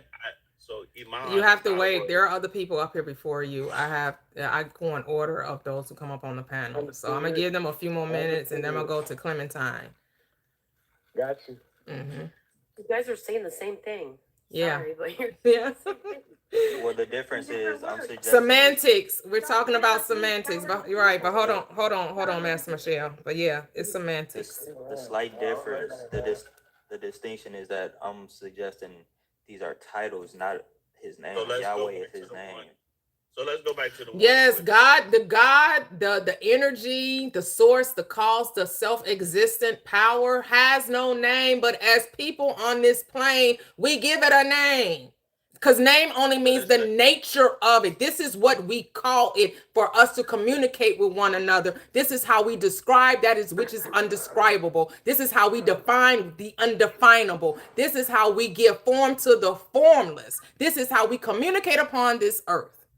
So we want to argue over name, title. Name and title mean the same goddamn thing, but you want to all argue over semantics. You want to over language, over the terminology that's being used, but you know what we're saying. You know what we're saying. Well, I think that's why you're making it messy, and they're getting frustrated with the truth of what I'm bringing, because Sabi, could you just yield for a second so that we can actually get them to hear out what Shadi is talking about? Yeah, y'all are confusing these people. Y'all are confusing these Well, people. go start your own live, because I'm not here to, I don't really care about Christianity. We can move off of it. I'm moving to Clementine. I really don't care. Clementine, are you there? You can drop, because I don't really care about, I really don't care about Christianity. I'm not here to argue over your beliefs. You get to keep them. I will let you have them. Let God be real. As 3 John 2 says, beloved, I wish above all things that you prosper and be in health, even as your soul prospers. So let your relationship with Christ and Jesus and God be as you want it to be. None of my business. Shalom. Yep. Clementine, hello. How are you? Hi. Good afternoon. Please Wow, stay I'm sorry. muted. Please stay muted. Please stay muted. Thank you. Go ahead, Clementine. Sure. 111 on the timer, so good alignment. So, hi, Toya. Your name is right? Yes. Yep, Hello. I've been following you for a while. I think this is my 3rd time asking you almost the same question, because I still don't fully understand it. One concept that you teach is that, there's one consciousness, one source. I understand that part. But you also say that there is no good and bad, right? There is no good and evil.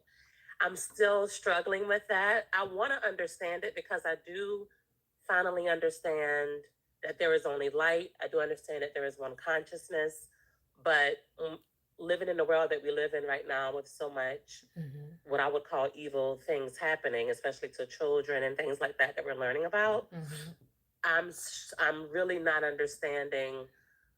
I guess, did you know that these things were happening before these files came out? Like, was that something that was okay? So why now are you so hyper?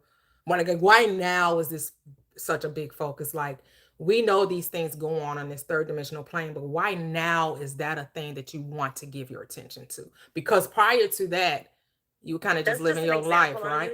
Okay. Yeah, I'm not here to talk about those things that are happening. I'm using it as an example. Okay. Just to illustrate the dark, how humans' potential, because those things have been going on for thousands or hundreds of thousands of years. Child sacrifice is as old as, human life. But I'm just using it as an example to try and paint something really dark, to try and give a contrast to good, to try and understand how we can grasp that concept that there is no such thing as evil or bad. Right. It's like, okay, so if you're willing, but this is something that the logical mind to conceptualize can be challenging, to see this life as a play or a movie. So it's like when you go watch certain movies, right? and people take Mhm. on certain roles, right? You know, they've had movies with PDF. They've had movies where people are murderers, right? And they annihilate, right? And they play these roles. We don't question why they're playing those roles.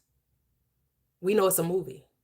We know that in the story of the script, everybody has their role to play to bring about this story. And it's really about how you're experiencing the story, your belief system around the story. So if you see that we're all characters in a play and every character has its own role to play. And since when we came into this third dimensional plane, we all agreed that we would eat off this tree of knowledge of good and evil, where we would decide what was good and what was evil. And we will play this role until it was our time to awaken in the dream, in the play, in the movie. And then once you awaken in the dream, which means you take off the mask of playing the duality, the role of duality, the role of illusion of separateness. Now you can create heaven now. Now in your personal world, you get to be the light that shines so bright and people get to see what good looks like. Because all your life you saw what evil looked like and how that hurt humanity, how they didn't help humanity any other than to see people not loving one another, people operating in fear, people operating in chaos and unbelief and disbelief and anger. But now the mask has come off. Now the scales have fallen. Now you see life for what it truly is, and it's whatever you say it is. This is why I talk about the Bible, which I call the script, because it reminds you what you should give your attention to. Because the things you give your attention to, you allow yourself to see more of. It doesn't matter what it is, though, whatever you're calling evil, whatever you're calling good. Mhm. When you give your attention to that, you will see more of it. And then that allows you to create the heaven, because you're told in the script, think on whatever is lovely. Think on whatever is true, but then you have to define what truth is to you. Whatever is honest, you got to, again, define that. Because truth is relative. It depends on the person accepting it. It depends on the person perceiving it. The universal truth is that we're all having a dream, and it's a matrix, it's a simulation, it's a virtual reality. That ain't none Yeah, of this believable. is real. But sometimes we get caught up in the play. We get lost in the dream, and we forget that God is playing all parts. All parts. This But is does that God's mean it doesn't dream. exist, though? Hmm? I get it. I think I'm following you. But does that mean the two entities of good and evil don't exist? If Right, we they're know that- in you.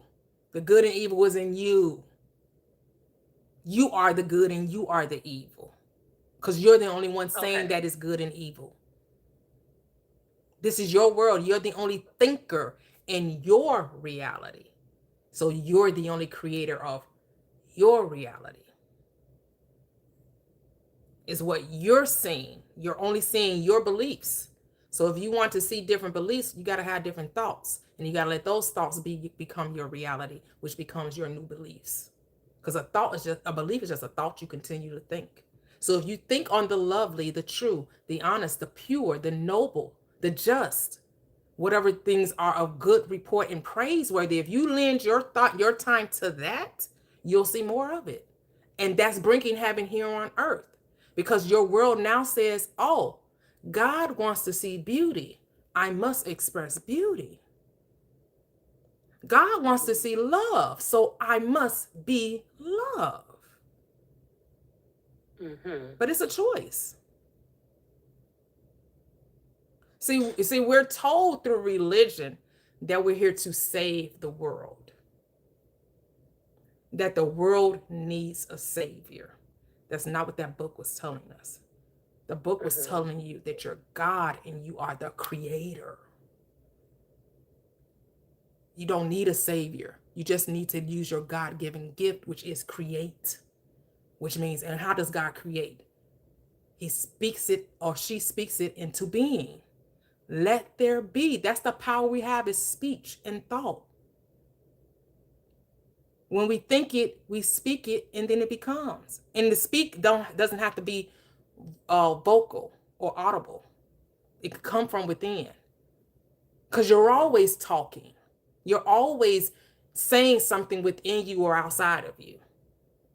But let the two become one. Let them marry one another. Okay. I think I'm a little closer.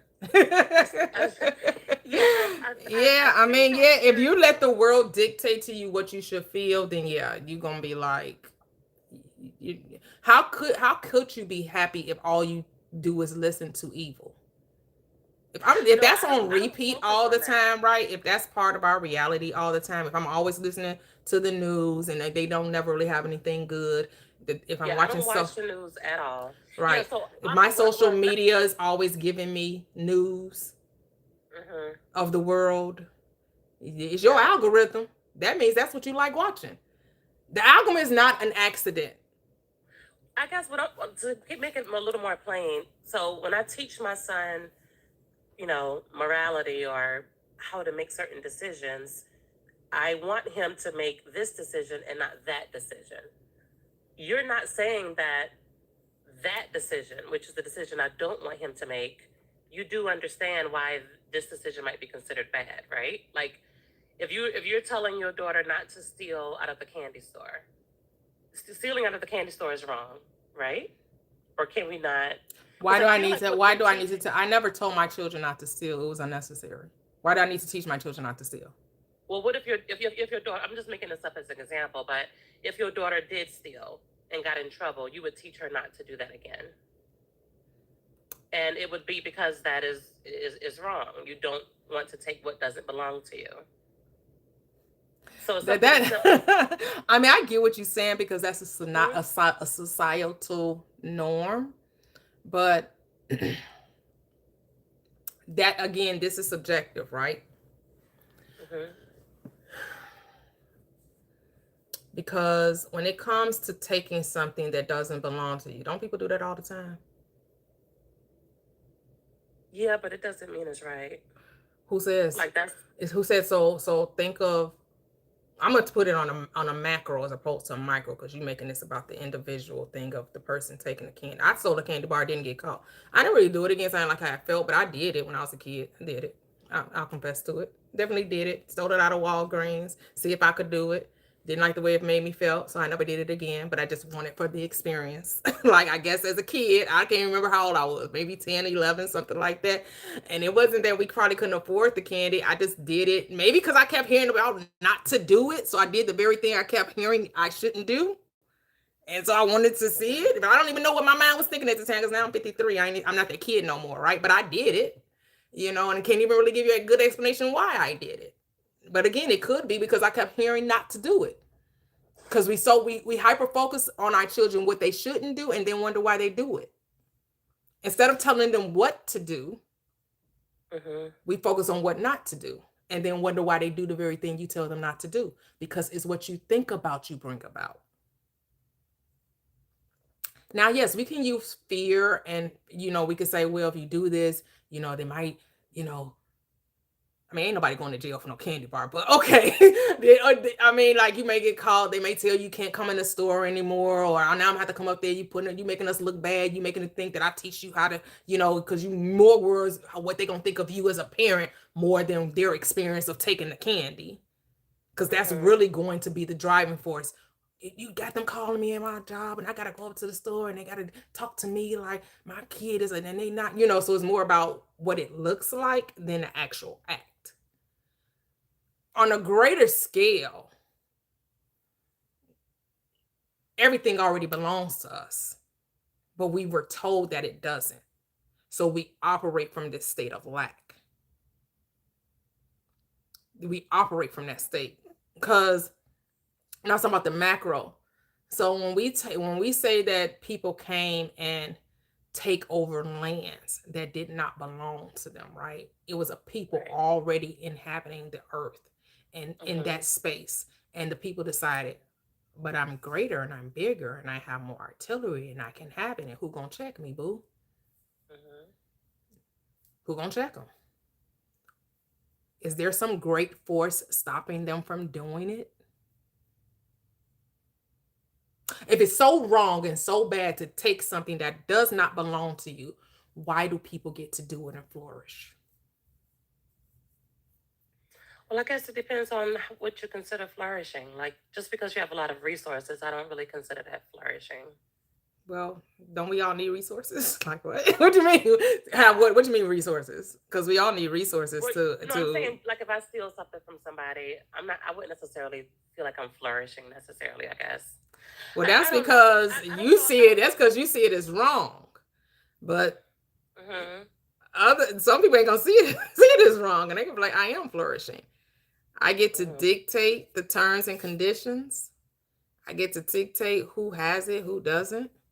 But when you know that the mind is the creator, then you're above the law of the land. Got it. Okay.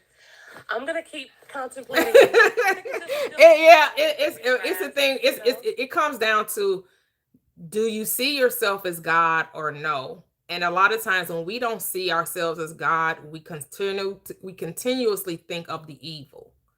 Well, what about this? Or what about this? We're going to always bring forth examples of, but look at this evil, but look at this evil. But when you decide that you're God, you're going to say, well, look at this good. What good can I create? What good can I express? How can I express the peace, the love, the joy, the kindness, the abundance, the success? How can I be an example of God? When you don't know that you're God, you hyper focus on that which is what we call evil. And so now the attention is there, and you're always going to get confirmation of your attention. But you see yourself as God in the way that Jesus saw himself as God, but Jesus didn't see himself as God the Father.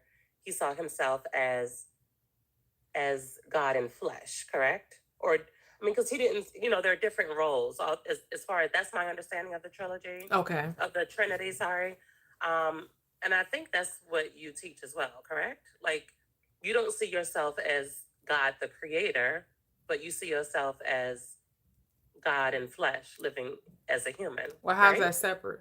How is God the creator and God in flesh different? Other than your God in flesh, other than you're visible, your limitation is that only of the body, of the physical Right. That's reality. it. That's the only difference. That's the only limitation, but you're still the Father. So, You're still the Father who put on physical form. Jesus is the Father playing the role of the Son.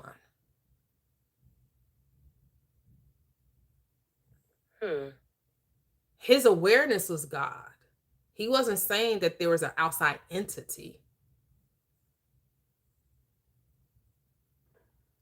So when he was praying, you're saying he was talking to himself? Yes. That's why the Old Testament says what? Even Commune with thy psychologically, though? own self. It says, this script, it's a script in the Old Testament. I forgot where it's found, but you can Google it. It says, commune with thy own self and be still. Why wouldn't it say commune with God and be still? Or commune with Jehovah and be still? Or commune with the Lord and be still? It says commune with thy own self and be still.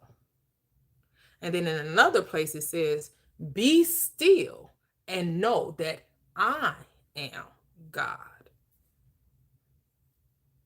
Are we saying the I am is the Father? But that's first person present tense, right? When we say I am, we're talking of who? Ourself. We're speaking of ourself, right? Yeah. Yeah. When Jesus says, I am the way, that's you first person present, right? I am the way. I am the truth. I am the resurrection. I am the life. I am the light. I am the door. I am.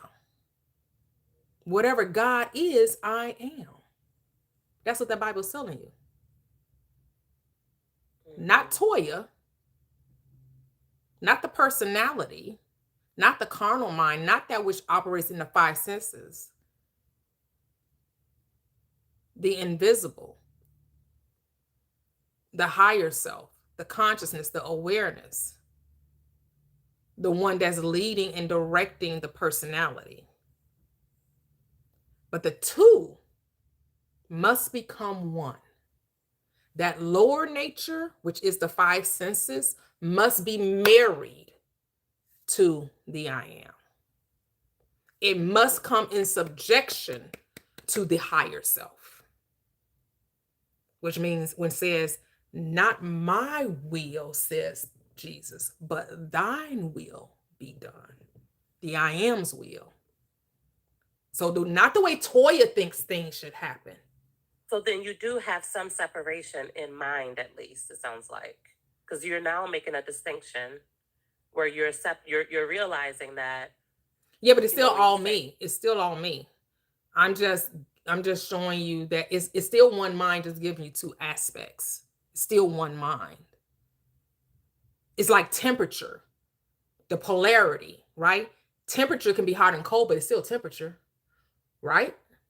Water can be liquid, vapor, and the ice, but it's still water, right? Mhm. That's what I'm Yes. saying. It's just Yeah. taking on different forms. Just because it took on a different form doesn't make it means that that's not what it is. So just because God took on form doesn't mean it's not still God. Yes, I get it. Okay. All right. Yeah. Thank you. I appreciate You're it welcome. so much. Thank you. Oh, you're welcome. You're welcome. Alrighty. Have a great one. Hello, Master Michelle. How You are too. you? Huh?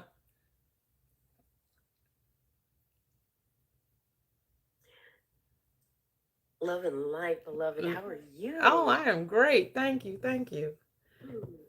Me too, glorious, and I love your glow. I love your shine. Oh, thank for you. holding space.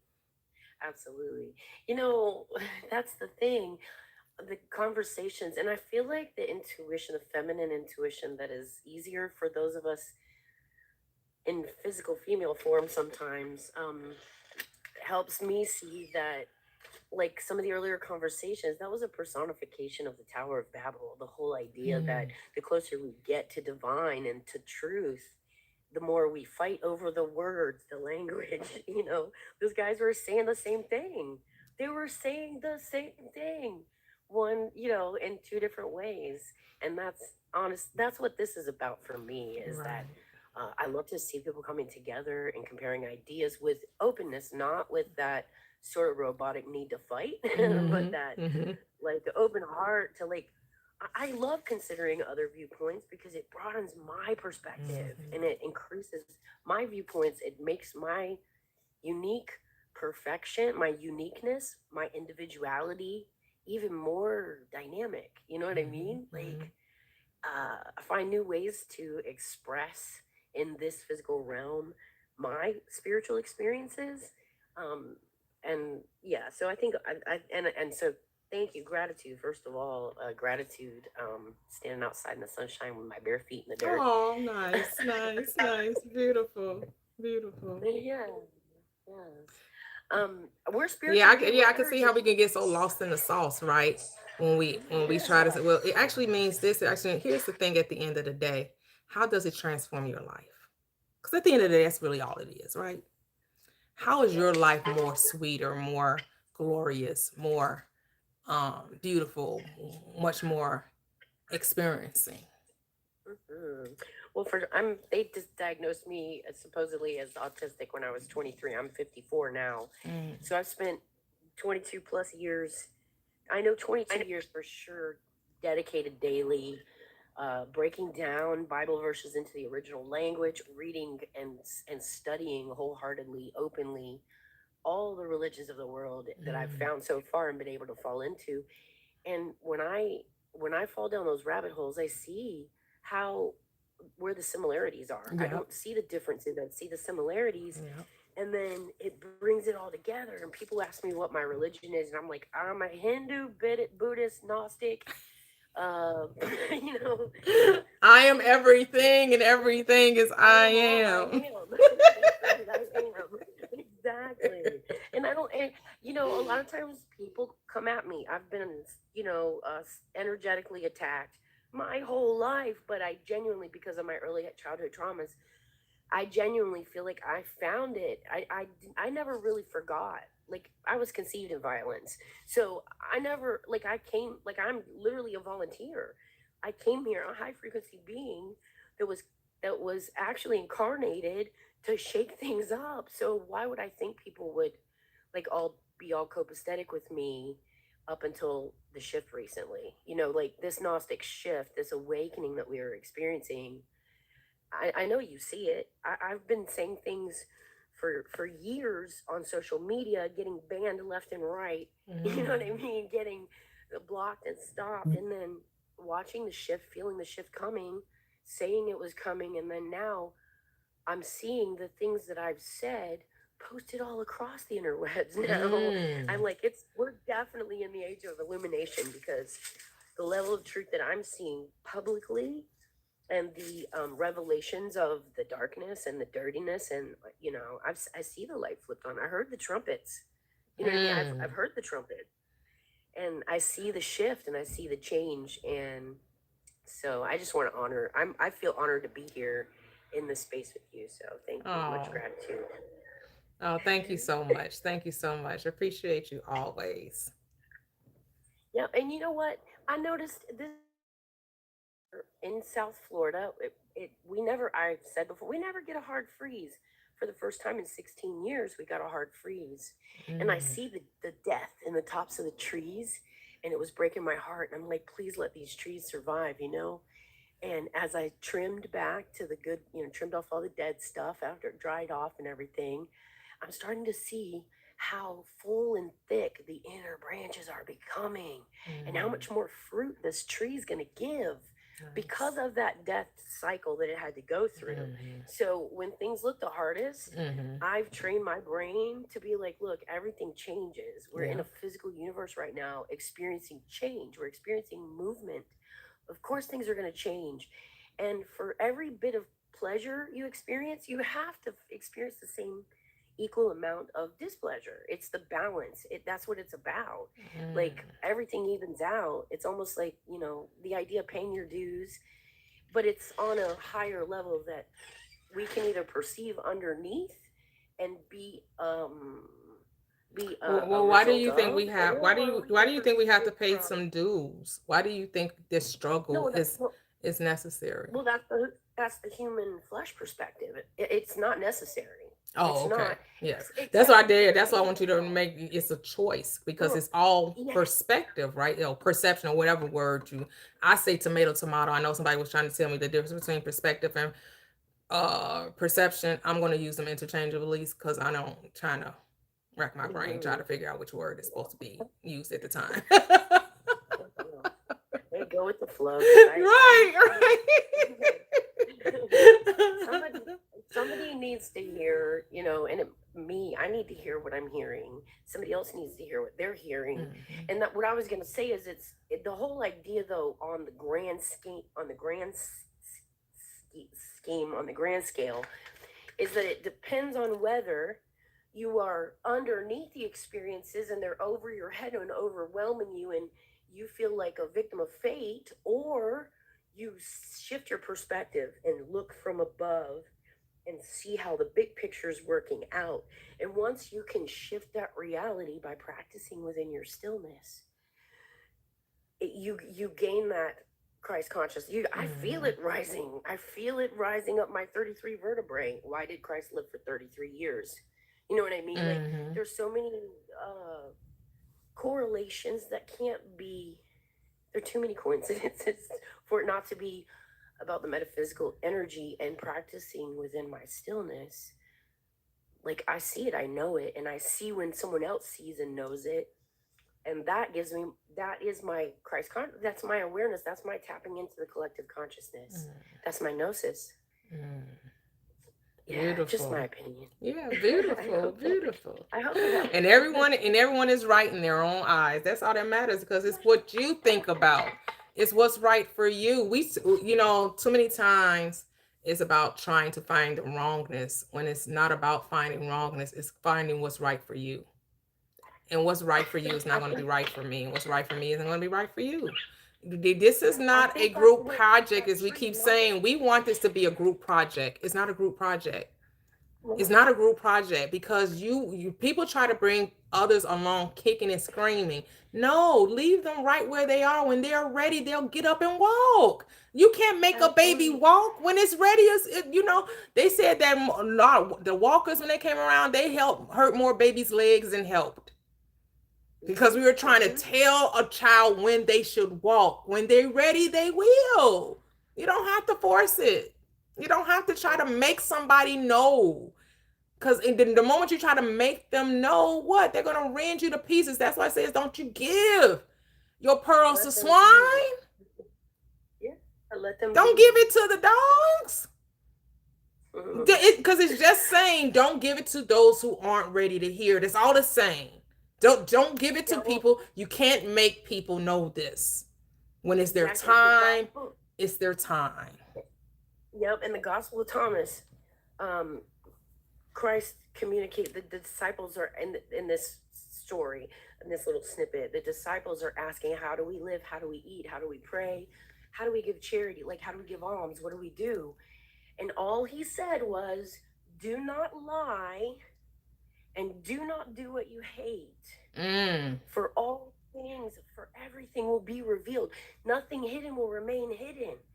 Don't keep secrets. Don't tell lies. Don't try to manipulate, be tricky, because you're not gonna get away with it in the end. That's what judgment is the realization of all the truths of everything and pure unadulterated communion in your collective consciousness, in our collective consciousness. That's just, I hope that makes sense. It does. It- It does. yeah. Uh, Different ways, like I find myself trying to use different words when I speak about things, because maybe it'll hit another heart, you know what I mean? Like, mhm. and I love watching that light go off, that I feel like honored, you know what I mean? Like, Yes. I Beautiful. cleared out some cobwebs and stuff, Beautiful. Beautiful. Yeah. And I'm in Florida. If anybody ever is into forest therapy, sound frequency healing, it's not a business. It's my love, it's my passion. So if you're in Florida or you're going to visit Florida, anybody wants to come and play in the woods with me or go see beautiful springs, I'll take you to the swamp and show you alligators, whatever, I'm barefoot out. Go to Disney and explore our inner child. That's what I do. I love that, and it's my ministry. It's not. I operate a 508c1a. I know you were It's telling me that. I know you were telling me. I went there. It's this church on the internet called, it's a universal church based out of California. I got my little ministerial certificate from there. You want to know? all they needed for you was to you give your name and the state that you were in, and they said that if you want to start like performing weddings and burials and all of that, you just have to get your I guess I'm ordained minister. All you have to do is pay for it, so you have to pay like $35 or something for proof that you're a minister for the right, just to have it for the town that you're in, or the the state that you're in. I thought I was like, wow, it's just so easy. People go through pay thousands of dollars to go to be ordained, and you can do it for free on the internet now. That's how I operate as a free church. I'm energy. I'm not the body. I'm not the Right. flesh. So as the energy, everything I interact with is two spirit. Is spirit coming together. Mm-hmm. Do you see what I'm saying? Is two or more gathered in spirit, gathered in Christ consciousness. So if I'm operating that 24/7, I'm a living, breathing, walking church. And now go read 508c1a. It says churches Associations of churches, auxiliaries of churches, and other faith-based organizations are exempt from filing, period. It's a loophole nobody knows about. All these churches that have 503 or 507 protections from taxes are state-sanctioned churches because they beg for exemption that's already given in 508c1a. They beg for it. They're given exemption with a list of rules. They're not allowed to talk about politics. They're state-sanctioned churches. The only Mm. real church within the tax code system is a 508c1a church, which is the true separation of church and state. Oh wow. Okay. So, Okay. Okay. Okay. operating, it took me 15 years to figure this out, and I'm not a gatekeeper of Mhm. knowledge. I'll share with anybody that wants to get with me. Beautiful. I'm still a little gun shy putting it out there publicly like Mhm. this on the internet because I don't want other people to pick it up and sell the information Right. and Got you. and Yeah. get misinformation and Yeah. so. But I'll help anybody. Yeah. So reach And out I to will. Michelle if you guys, Master Michelle, if you guys are interested in starting your own ministry and having that you know, Freedom of operation. that freedom of Yeah. operation. Yep. Thank you so much. I'm gonna go to the next guest, Mhm. Master Michelle. Thank you. Love Thank you everybody. so much. Mhm. Kevin, before I go to you, I'm going to go to someone who hasn't been on the panel before. I'm going to go to Luxurious. How are you? You can unmute. Hi, sorry. That's okay. This is so good. Like, oh my gosh. I'm like, chills. Um, I guess I just wanted to ask, like, what do you think about karma? It just means What, action. yeah, like what goes around comes around type. No, because we have the power to not accept what comes around. We create our own That is reality. so real. Yeah. Yeah. Karmic debt is not a Okay. thing if you don't make it a thing. It's only a thing if you believe in it. That's just about like everything else. Yep. If you believe in it. Yep. Yeah. Yep. Okay, yeah, and you know, like I could tell that you have read the Bible, and I was just thinking about something. It just came out of nowhere, and I was like, whoa, okay. So like, let's talk about like Mary Magdalene, right? Mary Magdalene was the woman at the well, was she not? I don't remember. It's been a while since I read the Bible, but Oh, I'll agree okay. with you. Go ahead. Okay, so basically, like, what would you identify demons as? Negative thinking, fear, doubt, limiting beliefs, unbelief, disbelief. Okay, because whenever I think of, okay, so I just thought about it, and basically the woman at the well, Jesus comes up to the woman at the well. He starts asking her questions. She's like, why are you asking me questions, right? What are you talking to me about? What do you want, right? And you're a man, I'm a woman, we're not even of the same culture. What's going on here? He's like, let's not even worry about all that. Haven't you, like, you've had this many husbands. You had 5 7 husbands, husbands. right? Talking about the 5 senses, Yeah, but go ahead.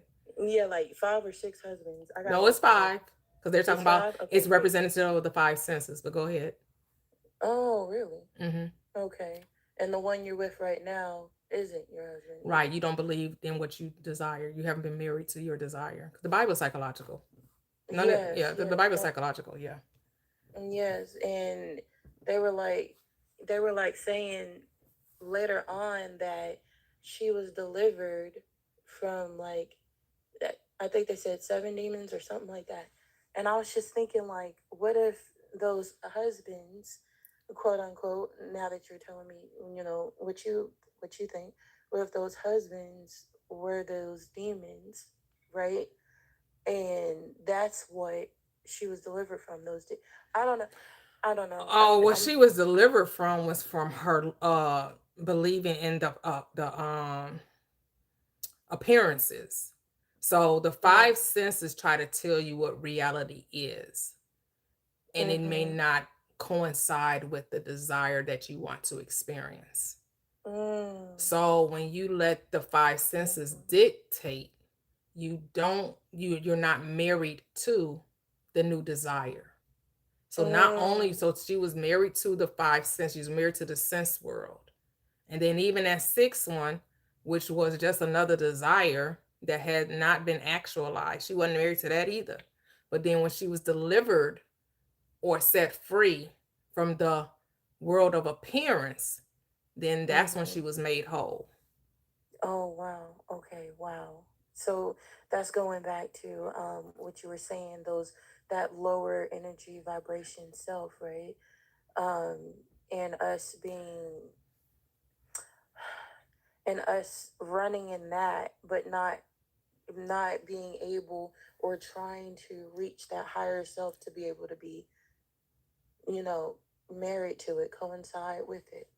Right. It's all about identity shift. She shifted into the identity where she had the thing that she wanted. That was all. Yes, yes. And I was just thinking about that. And I was, the reason why I asked about karma, because I saw somebody say, huh? is because I was going to also ask you about how do you feel about the Epstein files? I don't How do feel you anything. feel about, huh? I don't You feel anything. No. Okay. Yeah, about all the things that go on, that has went on and is in there, the pictures, what they talk about, all of that. I was just going to ask you how you felt about that, and why don't you feel anything? Just curious, no judgment. Yeah, I don't. I don't. It doesn't change my life. How does that affect me personally? I don't need the government telling me something. Here's the thing: it's a story, it's a narrative. We have actually no proof that any of that story is real, other than they telling us it's real. I don't know anything that happens on the television, a news program. It's a program. That's why they call it a broadcast. They're broadcasting information to get a reaction. You absolutely have. No one was there. No one knows. We don't know if that is somebody's manuscript that they're writing a movie for. We don't know. Do you believe? Go ahead. Sorry to cut you off. No, you're good. Go ahead. Do you believe that trafficking is real? It's real to those who are experiencing it. Okay. And it is. Here's the thing. I don't get into the weeds of what's evil in the world. It's enough people talking about it. I don't need to spend my time talking about it. Do you think that attracts evil towards you? It creates it. No, it creates it. Could you break that down a little bit? Whatever you give your energy to, right? Expands. Where attention goes, where energy goes, or where attention goes, energy flows, right? Okay. Yeah. You're giving your energy and attention to the thing you don't want to happen, and think and wonder why it keeps happening. Yeah. If the world would focus on love, it would see more love, but it doesn't. It doesn't focus on love. It focuses on fear, coercion, manipulation, and what we call evil. It's never going to go away as long as people give their attention to it. Attention is the sap of life. You ever heard of Neville Goddard? No. He breaks down the Bible from a metaphysical perspective. And he reminds us that what you think about, what you give what you focus on becomes your reality. Okay, I can see how that can happen. That your attention is the sap of life for you. See, we didn't come here to change the world. We came here to remember self and to create the reality we want to experience in our individual world. Like, do you know the people in those files? And how you talking about it going to change what happened? See, it did happen. How you talking about it going to change it? If the quote unquote powers that be that knew this issue was going on, if it was really going on, why didn't they do anything about it? They are the parameters set up for society. The FBI and the CIA giving it to the citizens and saying, look, see what they've been doing for the last 20 years. And you knew about it, and they still running around as if nothing happened. Right. And you want me to be mad? Right. I'm supposed to talk to like how Cause me being angry, upset, and mad about to change it when they knew this whole time and let it go unchecked. When they're supposed to be the checkers, they're supposed to be exactly. checking. Yeah. So And then, so I like, so believe that what? they're So part why of are we it. gonna like? That's Yeah. like no. Why Yeah. give your I believe mind that to they're all that? part of it. Yeah, why give your mind to that? Right, exactly. And like do you believe that there is darkness? Although I know you say, well, if you give your energy to it, then it will come. But I'm like, but do you believe there is darkness though? Not in the way that For me, darkness is just ignorance. Hmm. So Okay. when you don't know who you are, you operate in darkness, right? When you don't know your love, can you act in love? Nope. Do you believe that people who have came to themselves, who do know themselves, are able to still operate in I don't want to say ignorance, but like, because once you know, right? But then you do the thing that you know you shouldn't do. What what would you call that? Like, would you call that just confusion, or what? Yeah, how do you know who you are and then do the opposite? Then you don't know. You honor me with your lips, but your heart is far from me. Somebody can say that they're woke, but you can tell by the conversation how woke. Some people are still drowsy. Mm-hmm. They came into the awareness, but they didn't allow themselves to be truly submitted to it. Because love And how would you? does not hurt. So you cannot tell me that you know who you are, which is love, and then continue to operate as someone who doesn't love. Huh? How would you allow yourself to submit to it? You got to spend time with yourself. You got to know yourself. Talk to yourself. Commune with yourself. So we call that we call that meditation, right? But it's not about just crossing your legs and sitting in a lotus position. No, Yeah, it's no. No. it's that daily conversation you're having with yourself. It's paying attention to your reactions to life. It's doing an assessment of your beliefs and saying, do I still operate in fear? Because those that fear are not made perfect in love. True. Oh my God.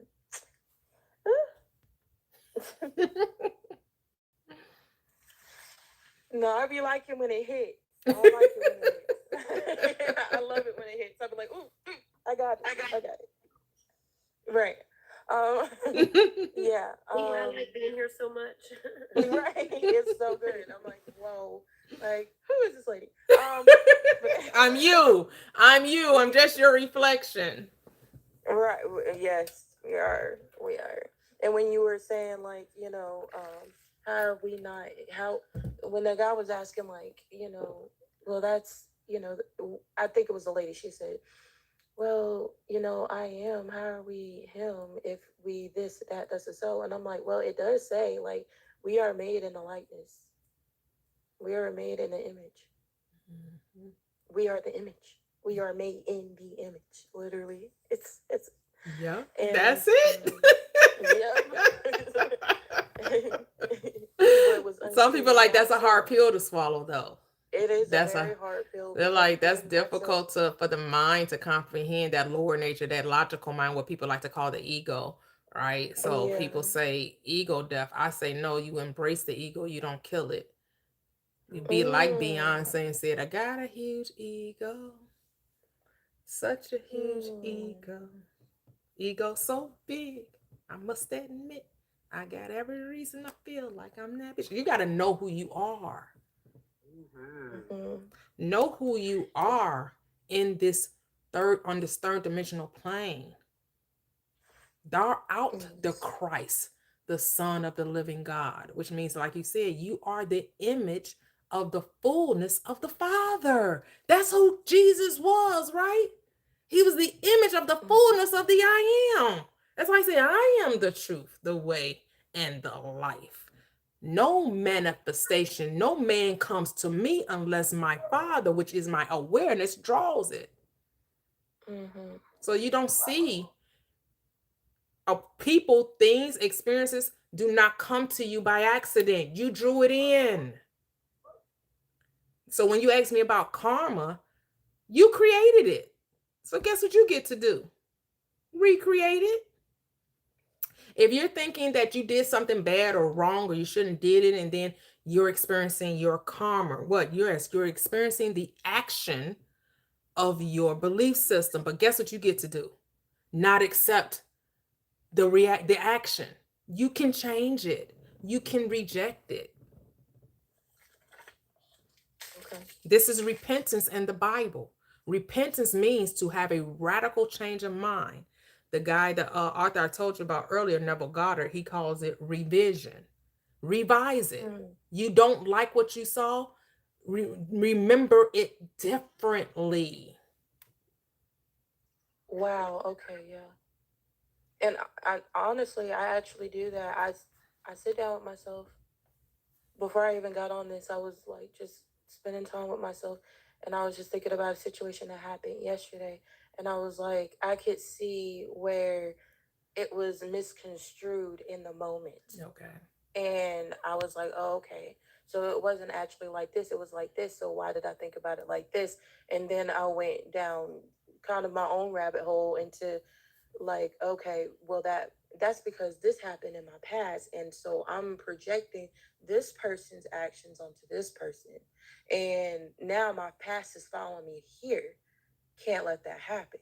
So yes. All coming together. Yeah, I see this one person say some people want to be taught everything, but if you don't ask questions, then and I kind of feel like like you said, like there is ignorance. Why would the people have asked Yahweh and like Yeshua, Jesus, certain questions if he feel like, oh, they could just figure it out on their own? You know, like they could just get it. I feel like, yeah, well, at least there are people who are seeking. Yeah, well, I'm just mirroring. Here's the thing. I'm just mirroring you. So this really is a conversation with yourself. And you just enlisted me to be what appears to be another voice, but it's really your voice. Like you already know this. And we're just having this conversation for you to bring this back to your remembrance. That's it. Well, I appreciate you helping me in this. Oh, you're welcome. We're all in this together. As one teacher would say, I don't know if you heard of Abraham Hicks. One teacher would say, we're all in this together because we're all one.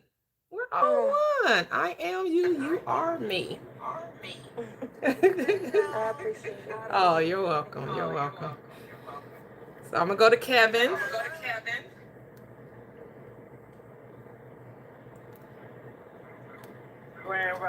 Grand Rising. Oh, wait, it's some feedback. Hold on. Okay, there we go. If you have me on, if you have it on speaker, when you unmute, it's gonna give a feedback loop.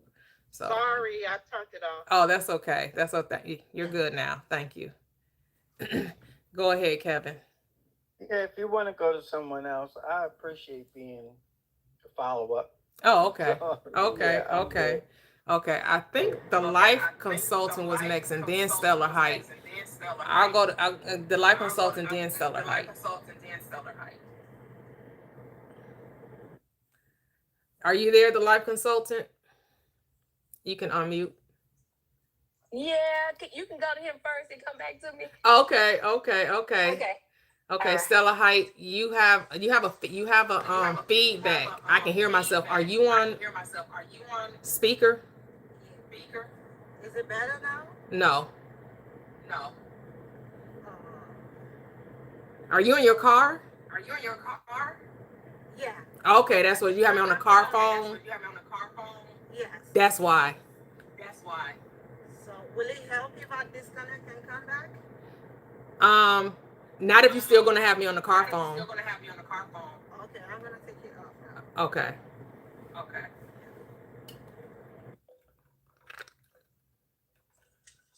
Well, I'll go. Okay. Hi. Okay. Hi. I'm sorry, I was getting my daily drug Starbucks. Oh, okay. Got you. Okay. Okay. I just wanted to pop on to say, hey, beautiful. And then listen, when they use the Bible and they say study to show yourself approved, let me tell you this, honey. You got it down there packed. When I say you studied yourself to show yourself approved, so when people come with questions and because everything is just about how what we've been conditioned to, like traditioned into, groomed into, and once you become of an age and then you start questioning things, it's like now you have these older people who are 50 and like, wait a minute, what she talking about now? That kind of makes sense. I always had this question and I'm grown now, so now I can ask these questions, And so when I hear people come on and I'll be sitting in the background just listening and maybe they have questions. But you just go ahead and go and give them the business real nice and smooth with a smile, and they be like, oh, it's just like, yeah, you can think about it. It's okay.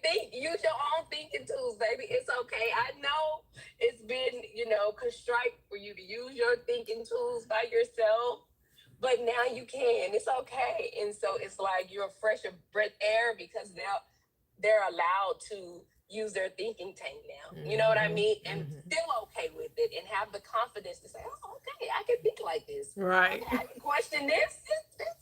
It don't have to be what they said.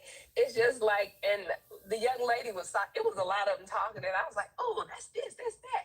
But she was saying something about the good and evil, whatever. And what I thought about when she was talking about that was the tree of knowledge. Like, that's why when they ate the apple, so-called ate the apple, whatever, now they can see all the evil. Before, when you weren't focused on it, you weren't concerned about it, you didn't go eat that fruit, you couldn't see it. You weren't worried about it. Yeah. It was happy-go-lucky. But when you revealed it, you ate the apple because you made it your business. Yeah. It became an awareness for you. Yeah. Now you're focused on it. So now that's all you see. Yeah. And so it was just a lot of good nuggets you was getting. It was like, oh, that's it. I love it. Yes. They loving the way you broke that down, girl. They're like, yes. Oh my gosh. Yes. It was just a lot of the things you were saying, like, because I always had questions, of course, growing up, because we all do, but sometimes people will, well, not people, but, whomever your parent is or whoever raising you in some way kind of silence, this is what we do here. We do Christianity, or this is what we do. We Muslims, or this is what we do. We're Buddhist, or whatever. And so that's kind of what you have to live by until you have the sense and the means to kind of take care of yourself and have your own autonomy and your own thinking tank. And you have to be comfortable in you, though. You can't worry about what somebody else think or feel, because what you like what you said all the time, what you feel is what you feel. I can't change what you feel. Yeah. I'm in counseling with, I do substance abuse counseling and all those ministry, all those things. And you can give people nuggets and make them have aha moments. Yeah. But ultimately, and this is the hardest thing people don't want to do, and that's take accountability. Ooh. You don't want to be accountable, and so we run from it because it's uncomfortable, because now whatever it is gonna come back to me. Yeah. It doesn't matter what it is, what they did to you, if it was wrong, if it was right, it's still, whatever it is has to come back to you. It all comes back to you. Either you allowed them so many times to disrespect you, that's why they keep disrespecting you. And then other people saw them disrespecting you. Now everybody feel like it's okay for them to disrespect you. It's accountability. Yeah. If you had stood up the first time and said, oh, you ain't gonna talk to me like that, and everybody else saw you tell him that, is anybody else gonna come? They not gonna come and disrespect you, because they gonna know, oh, she don't play like that. Don't go to her. They gonna, if anything, they gonna tell people, don't go over there with her, because she don't play like that. But it's accountability to you. You have to be accountable for you. And that's the one thing that gets us all, is the accountability of it. Because that way you can't point fingers. Right. Because at the end of the day, it all comes back to you. So you have to make that decision. You have to make that choice. I just wanted to come on and say, Oh, I love that. when she said, you was like, yeah, I'm your big sister, something like that. I had just thought that in my head. I said, this girl, she is my big sis in my conscience. My awakeness. This is my big sis and my awakened conscience over here. Oh, I like that. She's sitting in my head because everything she says is like I illuminate to, and I'm like, God, I've been saying that. These people don't want to hear me that, but I love it. Keep doing what you're doing. I love it. I love it. I love it. Beauty. Oh, thank you. Thank you. Thank you. Oh, let me read this comment on YouTube. It said, how many truths are there? We can't just say that makes, I guess they said, what makes you happy to believe that. So you do you. That doesn't make sense. So who should we be making happy then? If we aren't making ourselves happy, who should we be making happy? Think on that. Because if it's not you that's supposed to be happy, who's supposed to be happy? I don't know. All right, Stella Height, are you there? Yes, I'm here. Okay, yes, everything's good. How are you? I'm well. How are you? I'm great, thank you. Alrighty. Yeah, so I agree with you guys on manifestation. The fact that the idea of feeding your energy, if you want to experience more of a particular thing, I'm also of the belief that you want to stick to what you want to experience. So when you vibrate a different energy than what you would like to experience, I believe it manifests, and then you end up getting more of that. And I'm currently having my awakening, and I recently came to this light of understanding that as humans, we are God's creation. We are His extension. We are an extension of God. And I got to read some articles and I watched some videos that said something about religion just being a tool of control. But then I've been worried about this question. Like, I've been thinking about it. Like, what is their intention? Those who actually, like, for instance, let's all agree that that original intention is to control humans, to control the rest of the world. So I started to think, to what end? Like, what could be their end goal? Why would they want to deceive us that this particular religion is the only way to eternity, and all of those things are actually not true? So I just thought, because I am from Africa, and if you are very aware, we're quite big on Abrahamic religion and stuff like that. And it's so bad that I know we had our own traditional way of worshiping the creator and all that. And like the main thing that happened to the Black race in general, and now we found ourselves having to like, most of us are born either into Christian homes or the other religion, and this goes on for so long that, and the thing about religion is it is an identity, so it becomes really, really hard to convince people that a particular thing that you have believed all your life, or how you've lived up your life, like the core of your being. So and we now at the end of the day realize that the indoctrination actually affects people in so many ways. It causes a lot of division. Homes are being wrecked, simply because of all these things. And we all can see it as humans. So it makes me think, if truly religion was just a tool to control human beings, what is their end goal? What exactly can we say they are trying to achieve? So I don't know if anyone has anything to say about that, because this has got me thinking for the past couple of weeks. Well, when you say that, it is a way to control, or to, here's the thing.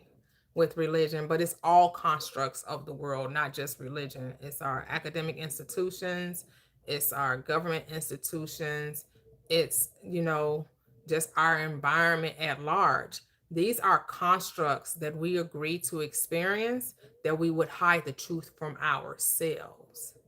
And not until we experience being something other than who we truly are, that's why no one can tell you about this truth. It has to come from revelation, right? Like if you were birthed into Christianity and say maybe you 15, 20 years old and somebody tells you, and you loving Jesus and you're dedicated to it and you're a missionary and you're doing whatever, and somebody comes tells you, Jesus never lived, or Jesus didn't, that's just a Greek mythology, that's just mythos, those characters in that Bible are just personifications of the mind, and it's telling you about the divinity within you.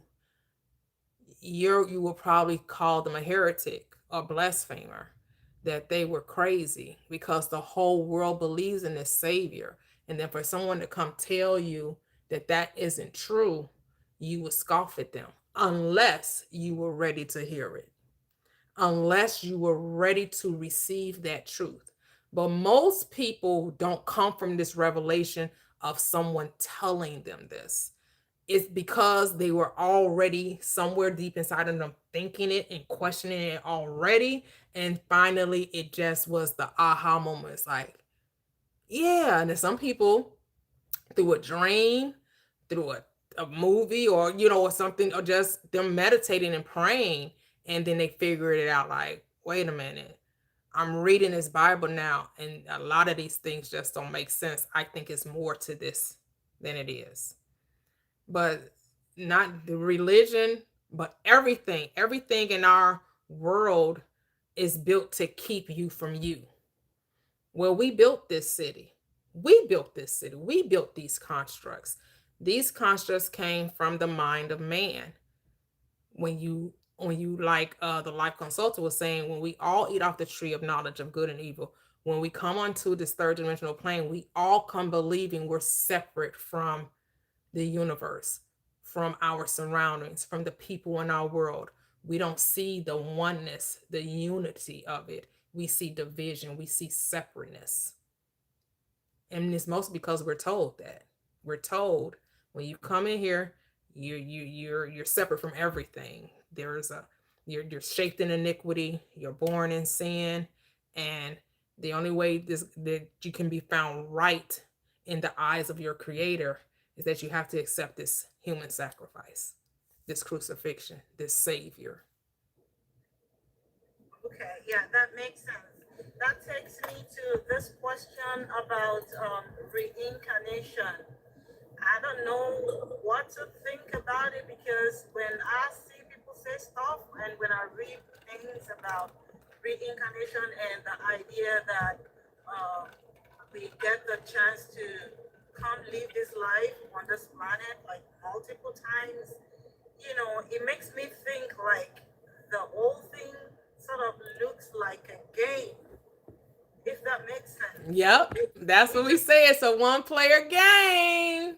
It's like you play a game, like you keep having lives, and you keep getting to do it again, and you keep doing it again, and you keep doing it again.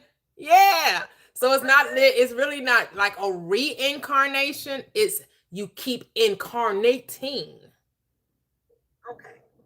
Right? It's not like you're doing it again. No, you keep experiencing life on the third dimensional plane. Okay. So Because so every time you one up a life is like a whole new experience.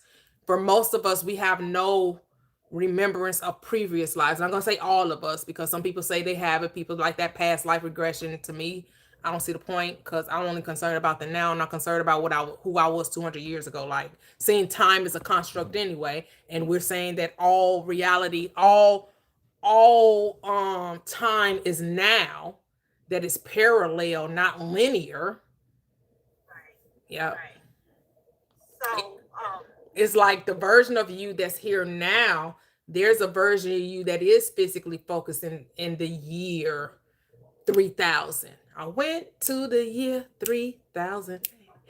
Nothing's changed. We lived unknown. Well, or you can be, there's another version of you that's physically focused in, you know, the BCE, right? So, and it's just about right now, you are aware of this time and space Right. to have this experience and to choose the next experience that you want to have now. Okay. So would you say, because I am of the opinion that there might be one particular person, or let me use the word being or an energy that is actually experimenting. But when I look at it again from the point of view that we are an extension of God, so it makes me think about it this way, like there's a whole energy that actually can, how do I say this now, can be divided into multiples. I don't know if you understand what I'm trying to say. The first idea is like, okay, there is a being that is experiencing the human, that is having this human experience through us. And then the other idea that we are, like, every one of us, every single one of us actually make up this whole energy. So that's like two different things. And I have these questions too. I know that maybe there might not be any particular person that can, give all the answers to everything, because we are all evolving and we're learning, through that process. But these are. But how do you see that as two different energies? So if the one becomes the all, but is individualized, means it's undivided and unique in expression of each individual, is still the same energy. It's just what? Fragmented. Yeah. But it's still the one. It's still God being you and God being me. And I'm being the own unique expression of that energy, and you being the own unique expression of the energy, but it's still energy. Yeah. It's So just how do you expressed explain- differently. Difference does not mean less than, it just means variety, right? Variety. Yeah. Yeah. So that makes me a bit confused when I talk about human experience. Like you said, that we actually can manifest the things that we want. But then again, there are certain experiences in life. There are moments in life where like they said, life is composed of both the positive and the negative. And negative experiences actually hurt you. So I feel like if I am one and divine, if I am an extension of this creation, why would I want to hurt myself? Why do I have all these experiences? Because there are absolutely moments that you have negative experiences that you can tell that, no, I did not manifest this, but those experiences came to be. So it makes me feel, if I am divine, why would I choose to experience this? Why would I want to have this particular experience? We all know what pain feels like. Bodily pain, emotional pain, we all know what that feels like. So I feel like it makes no sense to me. Why would I want to have all these experiences that actually make me feel depressed? Some people end up at the hospital. You understand? So that is, it all sounds so complicated. Yeah, it does, because when you start trying to think about it from the human perspective and not from the from consciousness, where absolute, where all things are possible in the absolute, and the absolute isn't judging it as a wrong or right or a good or bad or an evil. Only the mind of man is judging it from that perspective.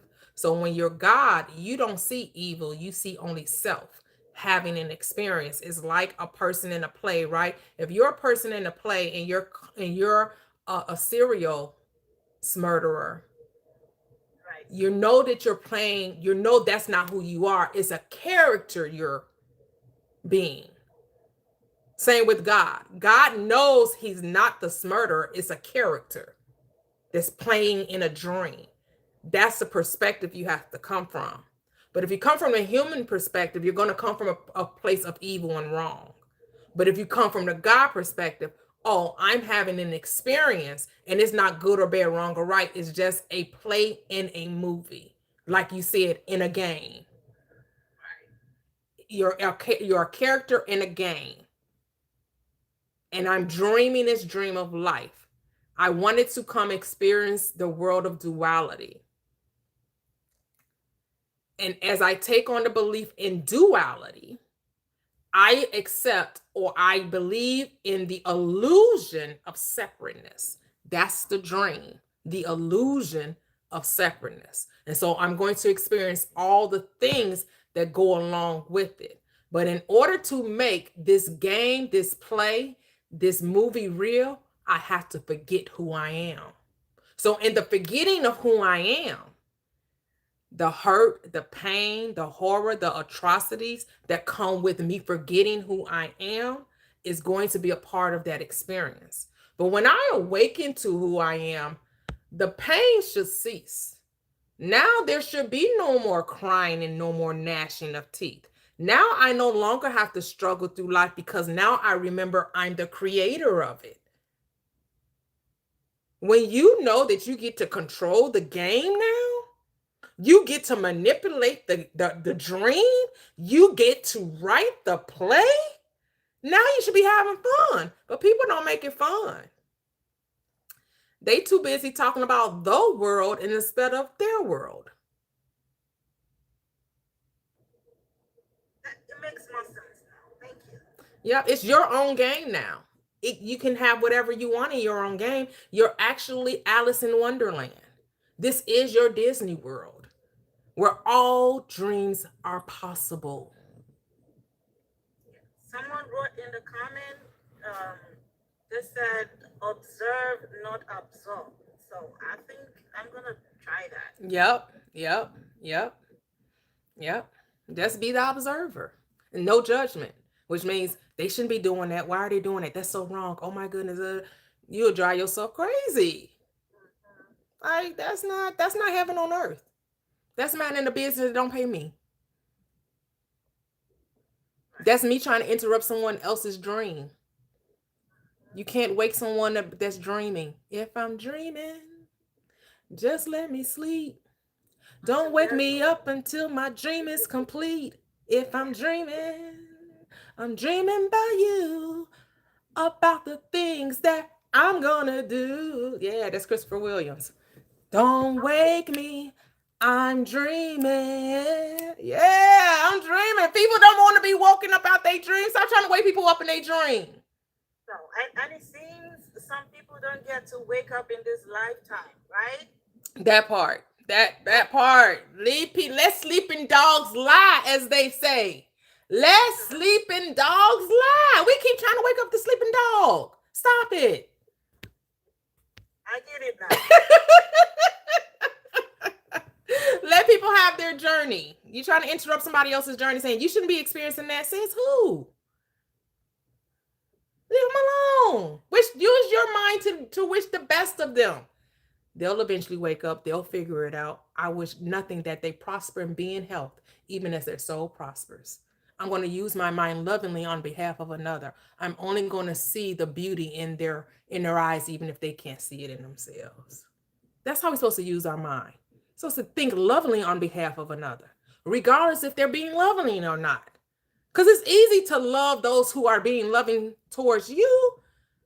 But the unloving towards you is because you created it, because you're calling it unloving. Stop doing that. Or you can continue on. It's your reality. It's your script. Write it as you like it for it to be. Okay, thank you. You're welcome. All right, Teddy girl, you can unmute, then we'll go to Keisha after that. Hi, how are you? I'm great. How are you? I'm great as well. Let me ask you a quick. Hey, Kev, how y'all doing? How you doing? How everybody doing? Listen, Wait, hold on. I think Kevin wanted to say something. What you want to say, Kevin? I'm sorry. Go ahead, Kev. Mine is real brief. I was been people. Oh, go ahead. Let him go ahead, because mine gonna be about maybe 5 to 6 minutes. So Oh, let okay. me, I mean, Mine's I'm a, very brief. I was thinking about when people are coming up on the panel talking about various things and who did this and why is this, and it made me think of when um, Adam and Eve ate from the tree of knowledge, and they discovered, or to themselves, they said, "We ain't got no clothes on." And God, going through the Garden of Eden, confronted them, and they were saying, and they had hid themselves. And he saw them, not now, follow me. You really cannot hide from God or yourself, but that's not my point. When they hid from themselves, and when God confronted them, he said, "We were naked." And God said, "Who told you that you were naked? Who told you that there's something to fear? Who told you that there's something separate from you? Who told you that there's demons and things outside of you?" Because there isn't. You're all one. See, before that, they got that tree of knowledge that they ate from, there was no duality. They were just one in the Father. There was no two. And the awakening is you understanding that there's no more two. There never was a two. That it was the illusion. You lack nothing. You are not naked. You're not. You're not even human.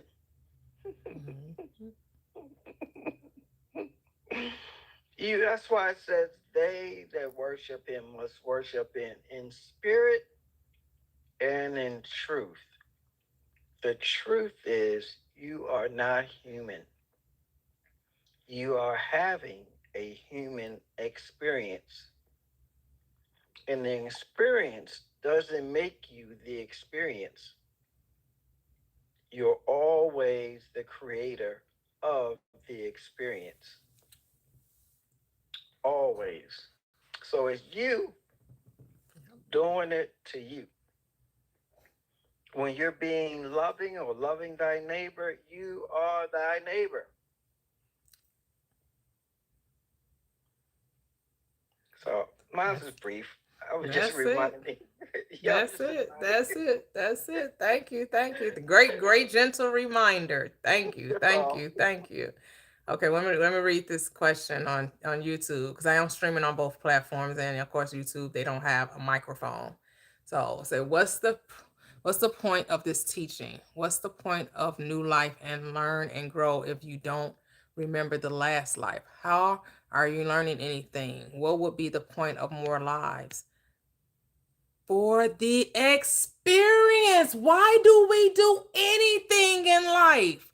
We don't live life to learn life. We live life for the experience of it. It's like, why do you go to an amusement park? To experience the rides. Why don't we go to the movies? To experience everything's about, we so busy thinking we got to learn something. We don't have to learn anything. We're here to experience all things.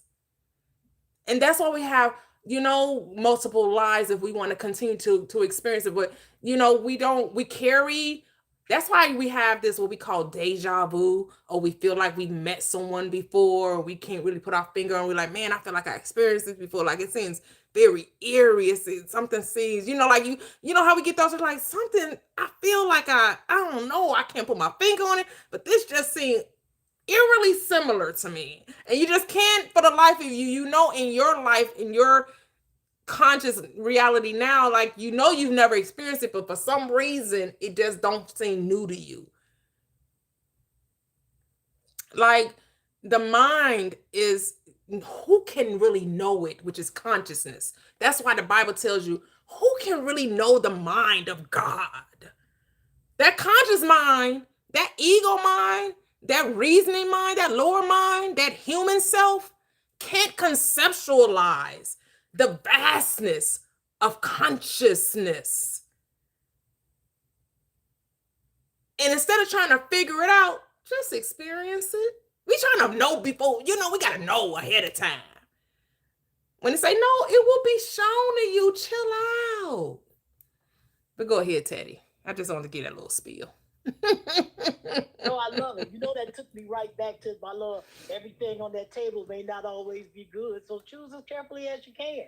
And if you think you made the wrong choice, hey, make another one again. Okay, let me keep moving. Okay, listen. I came across a book, and I want to ask you, have you ever read I had this book for years. Like I say, I've been on this journey for years. I'm just so happy I'm here to stay now. And I'm so happy. I'm just so happy. But anyway, I get you said, not now when, huh?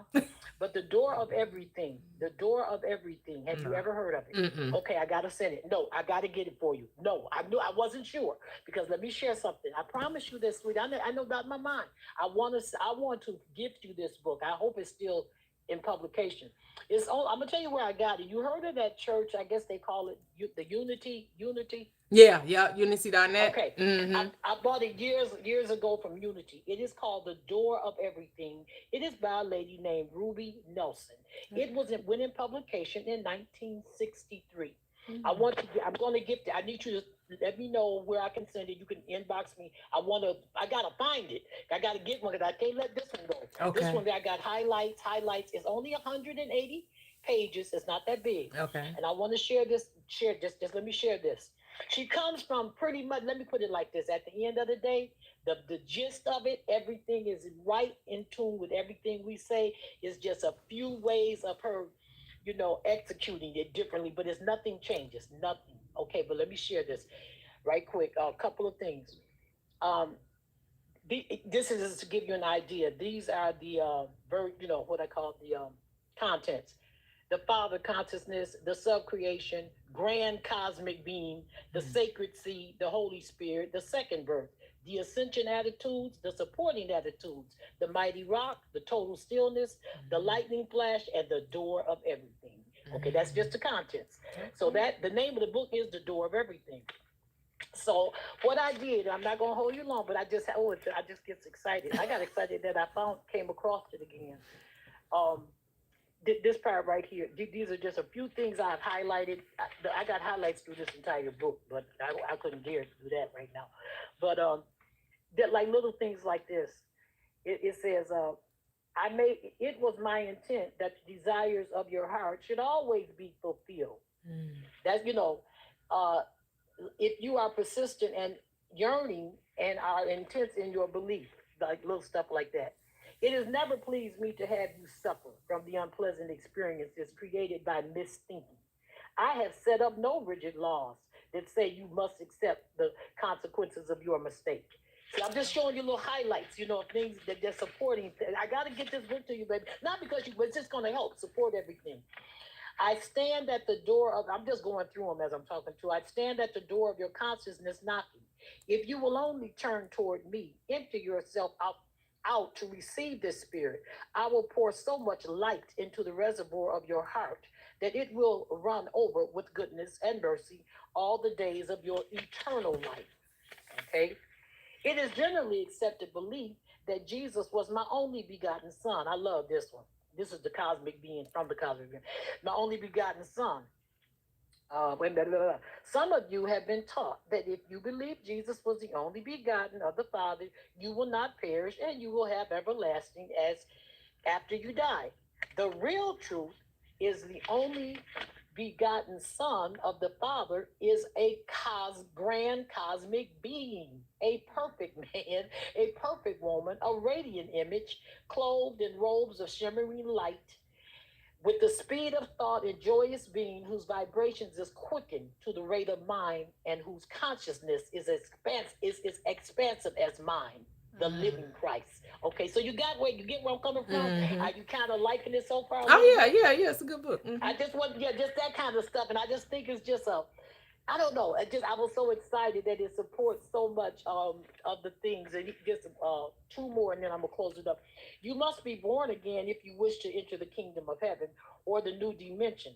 You must be born of the Spirit. Many of my children have sincerely tried to understand that meaning of an mysterious or being born again, but it is seldom realized that being born again begins with one simple step, which is no more than opening wide your mind and heart to receive a greater abundance of life force, which has animated you all along.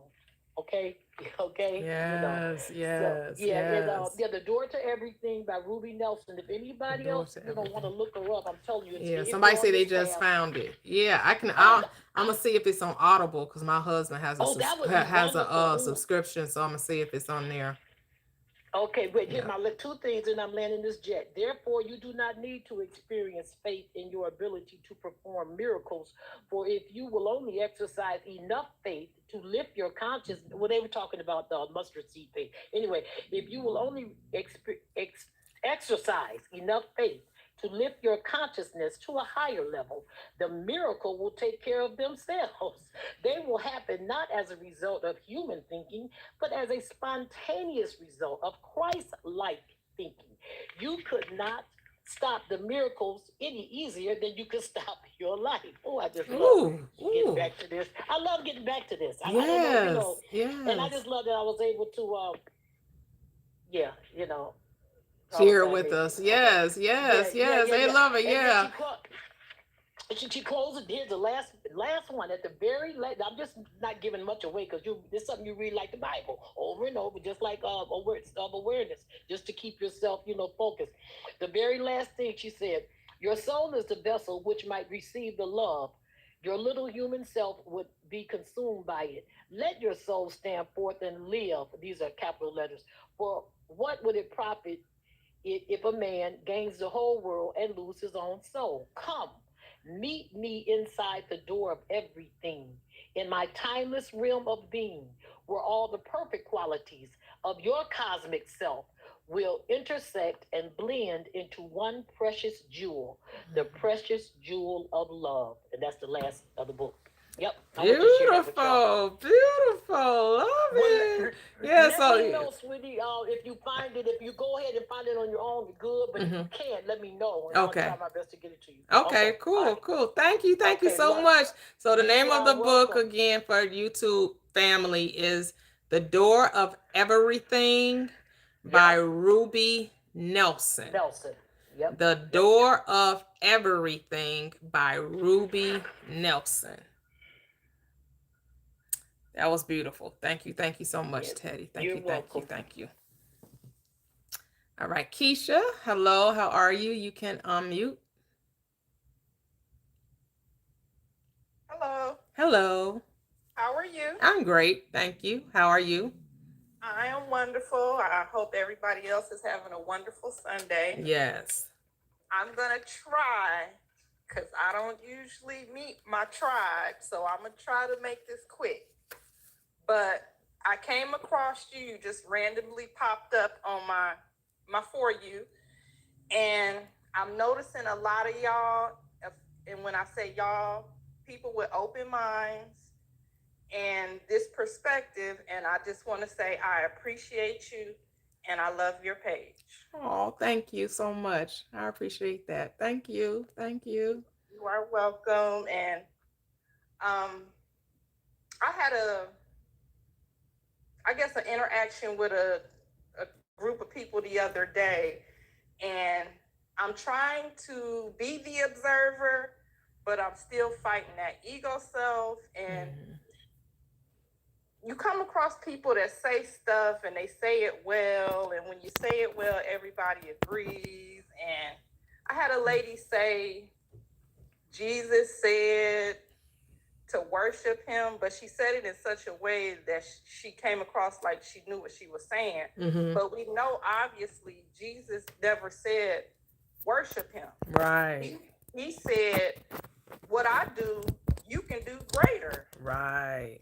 And it's just so frustrating that everybody just has this mindset, and when you don't agree with them, you're going to be punished and you're outcasted. So I just appreciate coming across pages like you, because it's like for a minute I felt like really something was wrong with me. And it's like how nobody else sees it, and it's just, I don't know. Yeah. But I hear that, I've had a few people, so you're not alone in this thinking that where is everybody at? How come you're not seeing this? What's happening? What's going on?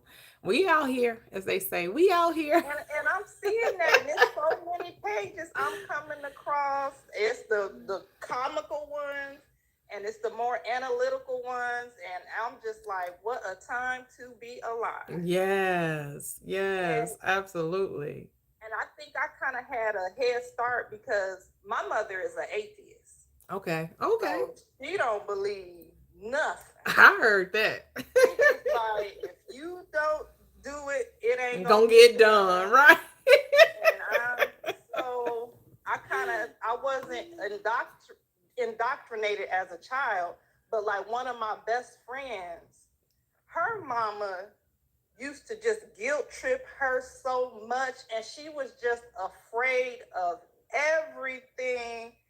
And like when she would come over our house, to this day, she loved my mom because she could just we could be teenagers and we can have fun, but like she would even change clothes at my house because certain clothes, her mom, no, you a charlatan and you an infidel, and it's just, wow. And when you grow up like that and you become an adult, it's like almost impossible to deconstruct that. And I have 3 children, and I never told them no mess about they were a sinner. I tell all 3 of mine, y'all are royalty. Ooh, y'all nice. are perfect. Yes. Y'all are beautiful. And whatever you want to do, you can do it. And as long as you're not hurting nobody, your mama is going to support you 1,000%. Yes. Oh, that's beautiful. Like you said, it's a wonderful time to be alive. It is. And like, I'm going to check the temperature over here on this page, but I'm in the occult. I work with candles, I work with herbs, and I get a rush when my daughter come in my room, like, Mom, I need some Damiana. Like, girl, what you down there doing? So it's just happy that I feel happy that my kids don't feel guilty to be alive. Like everything is a guilt trip. Yep. Man, that fear mongering, that control, and that manipulation. Yeah.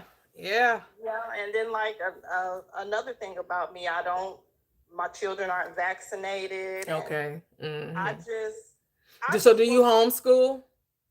I homeschooled them. Yeah. Okay. But they was just like, Mom, enough is enough. Like, we not dumb. We not gonna let nobody manipulate us.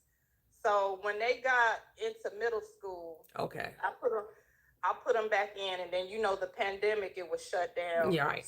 Shut down. So once that was over with, they went back to school. Okay. But I did homeschooling for like 4 years. Okay. Nice. Yeah, but I just wanted to. I ordered that book that lady just. Oh, did you? What you order from Amazon? Amazon. It's only $6. Oh, okay. Yeah. Listening to y'all, and then I have the book that you were talking about on your last slide. I've been reading it, and oh my God. Oh, the Power of Awareness. Yes, ma'am. Yes. Neville Goddard. Yes. No, I'm not into the whole working with herbs and crystals and stuff, but not opposed. I'm not, it's not again, there's no wrongness in anything, right? It's whatever works for you.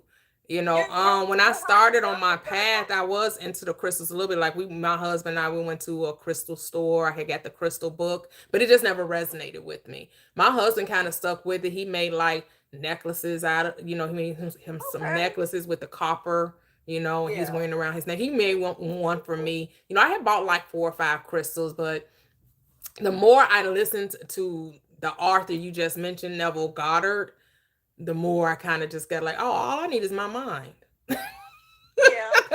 It's like that's all as long as I can get this, as long as I can convince myself of a thing, it must be.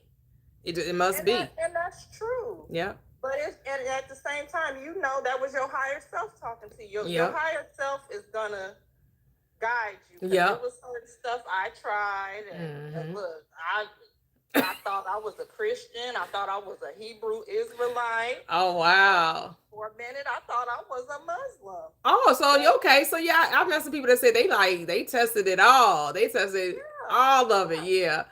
I was only a Christian. Yeah. So it's like, and I'm in the rabbit hole, and I was in that rabbit hole where I thought the white man was the devil. I was on that it was Pan-Africanism, but that was before, you're right. And I was like, it didn't last long in that space though, because I'm like, y'all sound just like me either. Y'all sound just like the thing we saying we don't like, calling people less human and calling people. I'm just like, how is this any different? I'm like, no, I can't rock with this. It was, and that whole, it's very misogynistic and misandry is rapid in those spaces because unfortunately it's just another religion. And most religions are dominated by men and they love to try to put women in their place. It's just like, no, the only place I have is the place I stand. There you go. But they always want somebody to be in submission and the woman got to be and submitted to them. It's like the more y'all say y'all don't like Christianity, the more y'all adhere to its teachings. And guess what? If that's how you feel, that's okay. Yep. I thought I was here to wake up people. Me too. I did too. Where they doing this, and and I just, as my journey went on, I learned. Girl, yeah, especially folks in your family that were still Christians. Yes. Let me show you how this ain't what it. They were not trying to hear it. It's like, oh, I'm not supposed to be trying to wake people up. Damn, I thought I was supposed to be out here trying to wake people up. And guess what? When you let go of that need to wake people up, it's like you feel lighter. Yeah, like it's okay. Yeah, we don't have to believe the same thing. Just like the 2 guys you had on there earlier, the other guy was like, you smarter than me. You right. You got it. Yeah. And once you get there, sometimes I literally feel like I'm walking on water. Woo! Say that. But that's all I'm gonna say. I'm gonna let you get back to your show. I appreciate you. Oh, thank you for joining. You're welcome, and I'm gonna go ahead and mute myself. Okay. Thank you again. Yes, thank you. All right. Hello, Mia. I don't know. Hold on, Mia. The Toxic, did you want to say something? Or are you just holding the fort down? How are you?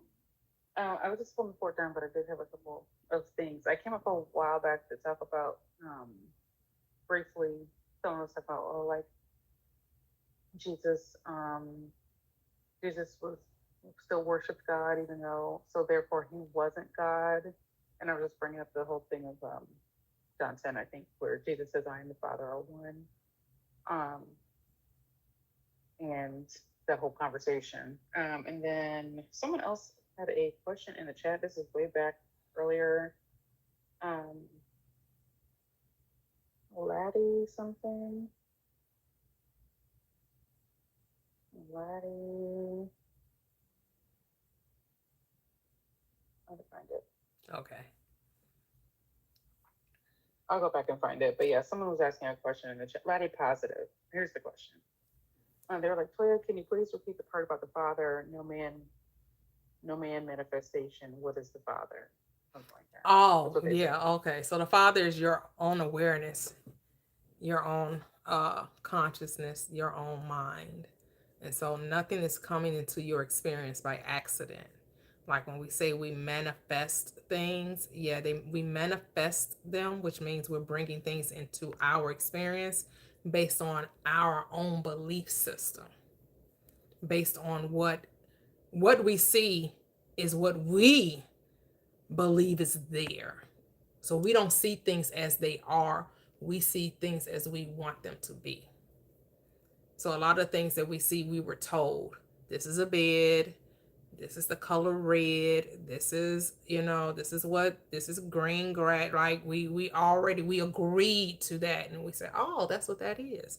And so when we're manifesting and we're desiring something to come into our experience, a lot of times the reason why it doesn't manifest or come into our experience is because we're double-minded and we're actually giving attention to the thing we don't want. And because we don't get to decide how that comes or what it looks like, we will say, well, I didn't manifest that, or I wasn't trying to get that, or why is it I'm getting everything I don't want and not the thing I want? Well, it's because you're giving your attention to the unwanted. And just like you can't say how the good thing will manifest and how it will be magnified, neither can you say that about the unwanted and how that will be magnified. You get who you are, not what you want. That's why we're told to be the person that has it, and then it shows up. So that's the manifestation. That's the no man manifestation, whether it's the SP, the employer, how your children show up in your world, how your parents show up, how your siblings, all of your family, right? The person at the grocery store, the person driving the car. All of these are the man or manifestations that are coming into your reality based on your own personal beliefs or your assumptions about life. It's whatever you assume to be true will be true for you. Yeah. Was that it, Latoxic? Yeah, thank you. Oh, you're welcome. You're welcome. Hello, Mia. How are you, beautiful? Welcome, welcome, welcome. I saw y'all on live last night. Yeah, we were live 40. Yes, happy Sunday. Happy Sunday. Yes, I was just listening to everybody talk, and earlier someone was talking about they said something about like trying to figure things out, and I just think about how many things I've messed up trying to figure stuff out. And especially before I knew the power of my mind, because we don't realize that like trying to figure things out is a form of thinking, it's attention, and you're writing a story, right?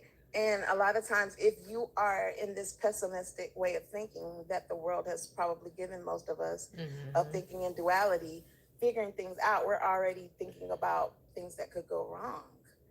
And, I always talk about people who always come up with plan Bs, and they're thinking about the worst case scenario. And then when things happen and their plan B goes into effect, they think that there's this great planner. Like, no, you just be manifesting the worst things that happen, and it happens. Yep. And then you put your plan B in effect because you made it happen. Yep. So good for you. Yeah. But like a lot of people don't understand, like your worrying and your thinking is literally like worshiping a problem. Ooh, that's it. I love that. Like worrying is worshiping a problem. Yeah. You're giving attention and you're creating a narrative of how things are going to go wrong. You just made it real in your mind. And then your energy and the anxiety and the worry that you're giving it in your body is just lining it up to happen in reality. So like just changing all of that energy into what you want is literally how you manifest the other way around. Yep.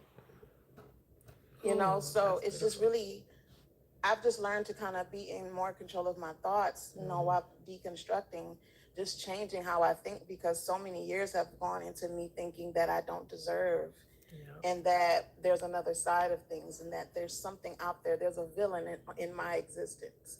And you just realize when you hear people talk that people have so many villains. And it's like, damn, well, who is coming to fight for you? Rocky, right? Because he only comes in the very last round after you have gotten your ass beat through 80,000 rounds of life. And, you know, I don't think I want Rocky.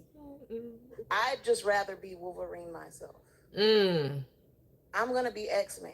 Okay. And I'm going to have all the power. How about that? How about that? Because I need somebody to jump in for me now. Not in the last round after I done got my ass beat and I'm all swole up and can't see. So, so I've learned that, you know, I don't try to fix things. I don't, and when I do give things my attention, I make sure that it's very intentional. And my thoughts aren't just kind of streaming away because I've been in my mind since I've been here. I literally live there. I mean, I go to bed daydreaming. I've been doing that since I was a little kid. I love to daydream. It's fun. Yes. And you know, I hate that they take it away from you. Once you get older, you can't daydream no more. You got to focus your attention on stuff in the world now. Yeah. I'm like, damn it, I like to daydream. You know, I like to daydream, middle of the daydream, afternoon dream, evening dream, night dream. And I always like to, because I work with kids so much, I deal with kids that don't like to go to bed. When I deal with parent training, I deal with parents dealing with children who don't want to go to bed all the time. And it makes me think, you know, we talk about like death and all these things in here. And it's so crazy. Like a lot of people come in here and they're like, so what do you think happens when we die? Like Christians always want the answers. So I feel like low key, y'all scared. Low key, y'all just it always go to that. So what do you think happens after you die? So what do you think happens after you die? Like, so is that supposed to be a got you question? Christianity is not giving you the answer. Like that's supposed to be a got you question? Like you don't even know. You want a heaven and a hell so bad. I get it. But you don't even know what heaven and hell is. You just think it's this place that you're gonna go, but you don't know what it is. You don't even know what sleep is. Why don't you ask the powers that be that told you that before you come asking me? Right. But anyway, I personally think that it's like a double-sided, you know, like the omega sign, the 8. I just feel like you're always somewhere sleeping. You know how you wake up from your dream to come up here? You just gonna wake up somewhere else. You're somewhere dreaming.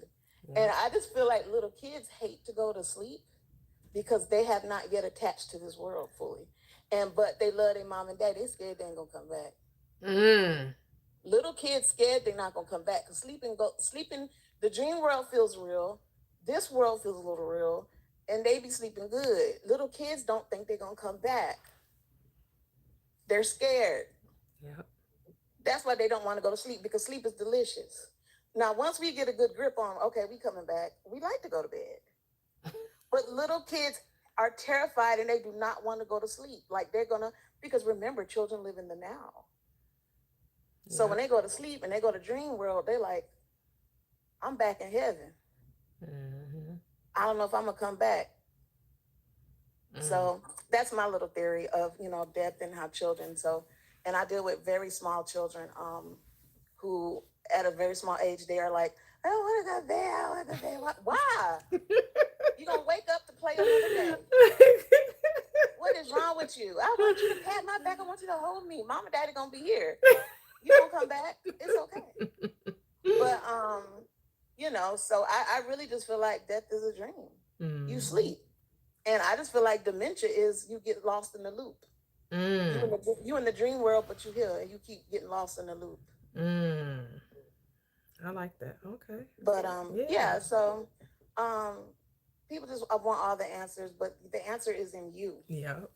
And you know, I can't even remember, like I remember what I was going through in life when I started deconstructing, but I don't remember like someone, you know, like even how I even found your live, like I just found your live one day and it resonated and I stayed, you know what I mean? Yeah. But I was already in the process and, you know, so it was just an awakening that just kind of happened. I can't pinpoint a person. I can't pinpoint a day. I can't pinpoint a thing. I can't pinpoint someone who sat there and taught me. Right. You know what I'm saying? It just all kind of unfolded in knowing. Yes. And I think that's important because it has to be your experience, Yeah. and it has to be something that's organic for it to stick. And, you know, uh, yeah, someone in the comments talked about dementia. Yes, my grandmother had dementia. And even when you look at people at the last stages of life and things that they see, my mama was seeing like grizzly bears. My mom's dreams were like amazing right before she was dying. She was telling me her dreams were like, what happened? She's like, yeah, I saw Alex and a grizzly bear and they were fighting. And it's funny because my childhood friend Alex had died. Like, Oh wow. Okay. he died the week before she died. Oh wow. And he was like a year older than me. He was only Mm. 43. It just freak death. And right before she died, I had told him that he died, and she was just like gasping Mm. because she saw him in her dream or whatever. But she was having some wild dreams, like, what's going on over there? And where are you at? I know, right? Ooh, Those y'all fighting like grizzly bears, like. grizzly bears, and she wasn't even scared. She's like, yeah, it was a grizzly bear over there. And she was just seeing everything. But yeah, it's just amazing. And you know, when I see and being a person that grew up in the church and with Christianity, you know, I've always kind of had a little detachment though, and it's probably because I'm highly autonomous as a being. So I've always felt a little detached from the church. I've always been attached to love of God, and I was like, I know that I love God, and I'm a Christian. But when I was baptized, the people in the church probably thought I was a little demon. I ain't gonna lie, because I got baptized at like 6 years old. And at that time, I was afraid to swim. Okay. And the preacher, I was terrified to get dunked under that water. I about pulled the preacher pants down. I was fighting to go, don't dunk me, because I used to hate to get water in my ears. And I was just Right. fighting. What 6-year-old always want to be dunked in a pool of water? Like fighting what? That ain't no pleasurable experience. It took 2 deacons and a pastor to dunk my little 6-year-old son in that water. They was like, damn, this baby don't want to get dunked. She's a little demon. She's fighting baptism.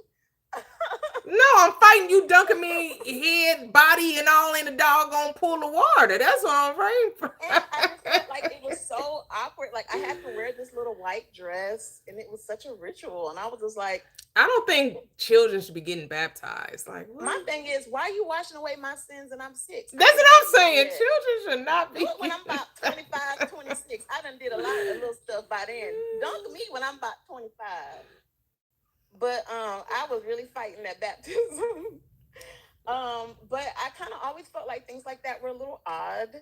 And, you know, but I went with it. And so it just makes sense. So my deconstruction journey wasn't very, very hard for me because I've always been kind of a think out the box kind of person.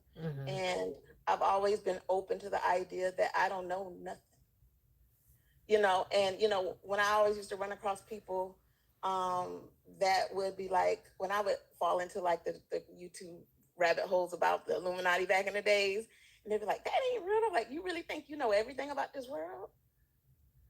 And I just think I don't know everything because I don't even know who I am, you know, at that time. And so I just think that it's an amazing journey. And just once you know that it's an ongoing journey, right? And you have to practice it because we have been shaped into being who we are. You know, whatever religion you come from, you've been shaped and conditioned, trained into thinking about yourself a certain way. And you really have to deconstruct from the way that you think about yourself and how you think about the world and how you live your life as the most important, the center of the universe, the sun, the light, that you are the light of the world, not the other way around. Yep. So that's all. I'm gonna land my plane. Beautiful, beautiful. Loved it, loved it. So someone asked in the chat, do I think our manifestations are limited some by laws of nature? It depends. Because a lot of people had defied the laws of nature depending on what the circumstance was, right? Some people, they should have been burned, but they weren't. Some people shouldn't have walked away from a car crash, but they did. Some people actually fell off things and survived gravity, right? They did not walk and get up with broken bones and all of that. People that were, you know, paralyzed were able to get up and run and walk in an emergency, like say the hospital, something is caught on fire, and it was either they get up out their wheelchair and walk and save their life, or they stay there and so the laws of nature that we say is the laws of nature have been defied by the mind of God. So it depends on what you're talking about the laws of nature, right? Because what we call nature is what we call laws is really principles. It's the principle of gravity.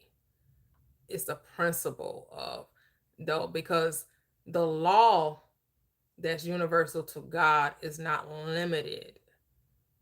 Is a limit, can be a limitation to man, but not limited to God. Right? So it's a principle we all agree to. Like we agree that we can't fly as a collective, right? But when you dream, you fly all the damn time. You levitate off that ground and fly out in the heavens. I know I have. I know I have flown in my dreams. And you have people now, they have figured out how to levitate off the ground. I mean, they just, their body is just suspended in space, right? Because they allowed their minds to go there. Some people walk on steaming hot coals, and they do not get the evidence of ever being on it. They don't get, sores and burns on their feet because they manipulated the mind to, they were mind over matter. Like in the Matrix, there is no spoon. So he wasn't bending a spoon because there was no spoon to bend. It's just stuff like, and this stuff, some people call it spooky, some scientists call it, can be like, wow, that's what the mind can do. Nothing impossible to the I am. And we're going to speak to I am. Hello, I am. You can unmute. Peace and love. Peace. How are you? I really just think I'm doing great. I just came into the room because I did like the conversation. I still do like the conversation. I like it that you got away from the religion and start looking to yourself for the answers, because the answers is within us. Mm-hmm. But there is a way that seems right to man, and the end of it is death and destruction. So it's not like I don't believe in scriptures. It's just that I learned to test the scriptures, because the scriptures, the word that speaks out of them is supposed to be spirit. It gives us a character. So I had to test the different words to make sure that it was the character that I chose, because we choose the way we go. No one chooses it for us. We choose to either do right or do wrong. We manifest the things to us, as you say. I believe in that. We manifest our own hell or our own heaven, because it's a state of being. It's where we are mentally. Some of us are in hell right now as I speak, because mentally that is where they're at. It's a state of being. The only God I believe in is that the God that's in us and the great mother. I'm sorry, the mother is the head. She's the head of life. She's the creator of all life. She's the teacher of our way, the great mother. So I won't say I don't believe, because I do teach it a lot. I just teach it differently. Okay. That if you want to be a good God, which is one of love, then you will look to the ways of a woman who lives in love, who practices that. You can't look to that that's the opposite. I heard somebody say about belief. I'm one that say belief is foolishness, because just because you believe something, it don't mean it's true or it's real. So I would always tell people, don't believe. That's exactly what believe means, though. But that's exactly what believe means, to accept the thing is real or true. That's exactly what believe means. That you're accepting it as something that's real and something that is true. That's what he means. Right. So It's what's just foolishness because you're believing something that you don't know to be true. so when You you know what I'm say saying? no, So, what so do you mean knowledge by is the that? key. Are you talking about an objectified truth, a physical thing? When I say no, Mm-hmm. when I say no, it's to test it. It's to find out if it's true. It's like, I think in the scriptures it said, test the spirit and see if it is of God. Most Right, and it people also don't think says, that if God thou is canst able to believe, all move things are outside of possible. who Right, you and it are. also says, if thou canst believe, all things are possible. So, I mean, the Bible uses believe a lot too. Correct? That the main No, character of no, the script no, no, no, no. says Right, believe, awful lot. right, right. Because let me tell you, I'm okay. Let me try to explain it better. Mm-hmm. Belief opens up a door for you to search, to check, to look into. That's all belief does. It opens the door. And if you don't step through that door to check it out, to see if it's true, then you can walk in foolishness Okay. to that belief because it may not be true. Knowledge is the key. So Okay, belief so opens who up are the we door, checking to but you have see to go is through the true door when to you? get the knowledge. So the thing with me is that when we use believe, we think it's for someone else when it's for ourselves. See, I can't know what you're saying What either do you just think? because you say it, right? I only would know something through my own personal experience, also with believe. I'm not to believe in another, I'm to believe in myself. I think when people use believe, they think it's for the other. It's never for the other. It's only for self. You're supposed to believe that you're able to do a thing without any evidence of it, without the evidence of it. Well, Because that's what faith is. Faith um, is, as a man believing in his heart, so because that's what you faith believe in the is. same Faith thing. is not having any physical evidence, but accepting it as a reality, right? So it's just like, and I get what you're saying. To me, they work hand in hand. So some people say they're sick, right? I know I'm experiencing this health issue. I know I'm experiencing this health issue because they have the symptoms of it, right? And then I say, well, I need you to know something different, which means I need you to believe that you can heal the body. And so, from your standpoint, you're only going to know that you can heal the body. But first, you have to believe what I'm saying to you, which means you have to accept that this is a possibility, that what I'm saying is true, and not just take it at face value, like Right. you're saying. Actually, do what I'm saying and believe it for yourself. Not just because I'm telling you, but now you're going to try it. Now it's going to be application. And so I'm going to tell you, when in order to heal your body, you can no longer speak of symptoms. That can never be a part of your conversation ever again. Because someone who is healed don't have disease or ailments or symptoms that correlate to that problem, right? You can't talk about it anymore. Your conversation can only be about well-being, about how healthy you are. And regardless of, because I'm never going to tell you, well, stop taking the medication, don't go see the doctor. Nope. I'm telling you, just talk wellness, and how it materializes is none of my business. Continue with the medication. Do everything you were doing prior to us having this conversation. But what you cannot do is talk as though you're sick, because what you talk about, you bring about. And then that's how you will know, right? That's how you will know that you can heal the body. Now it has went from believe to knowing, right? But you have to start off with the belief first. You have to accept what I'm saying so you can apply it.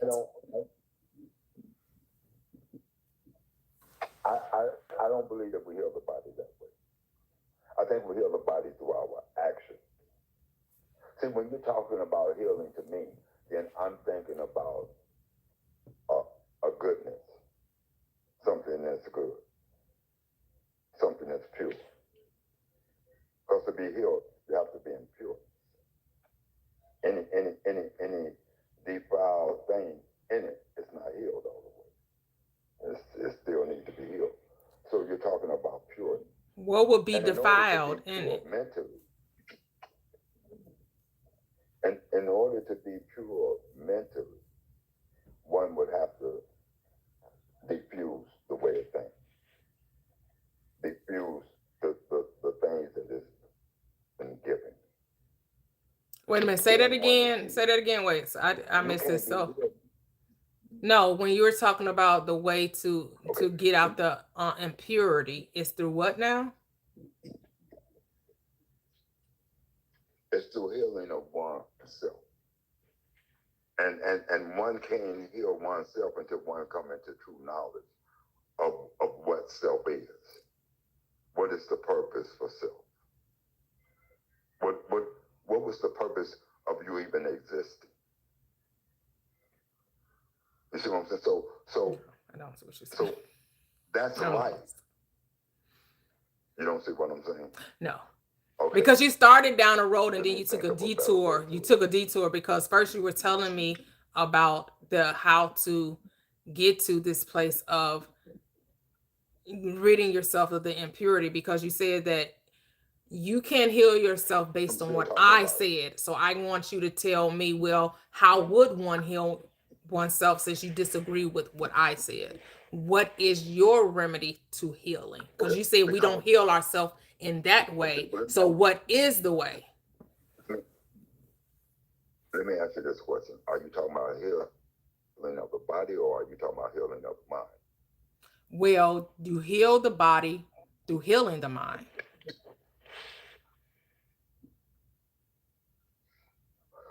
Well, I think the mind would have to be healed first before the body can be healed. I just said that. I just said that. I just said that. I said in order to heal the body, you first have to heal the mind, is what I said. And when I'm telling a person to think differently about their body, where do you think at? In the mind. So I'm telling you to purify the mind by what? Not giving your attention to the dis-ease, but giving your attention to the healing. But you're saying it's something else. So I want you to tell me what that something else is. Yeah, because our sickness comes from what's in us, what we take in. Our sickness don't come from what we eat as far as physical. It comes from what we eat spiritually.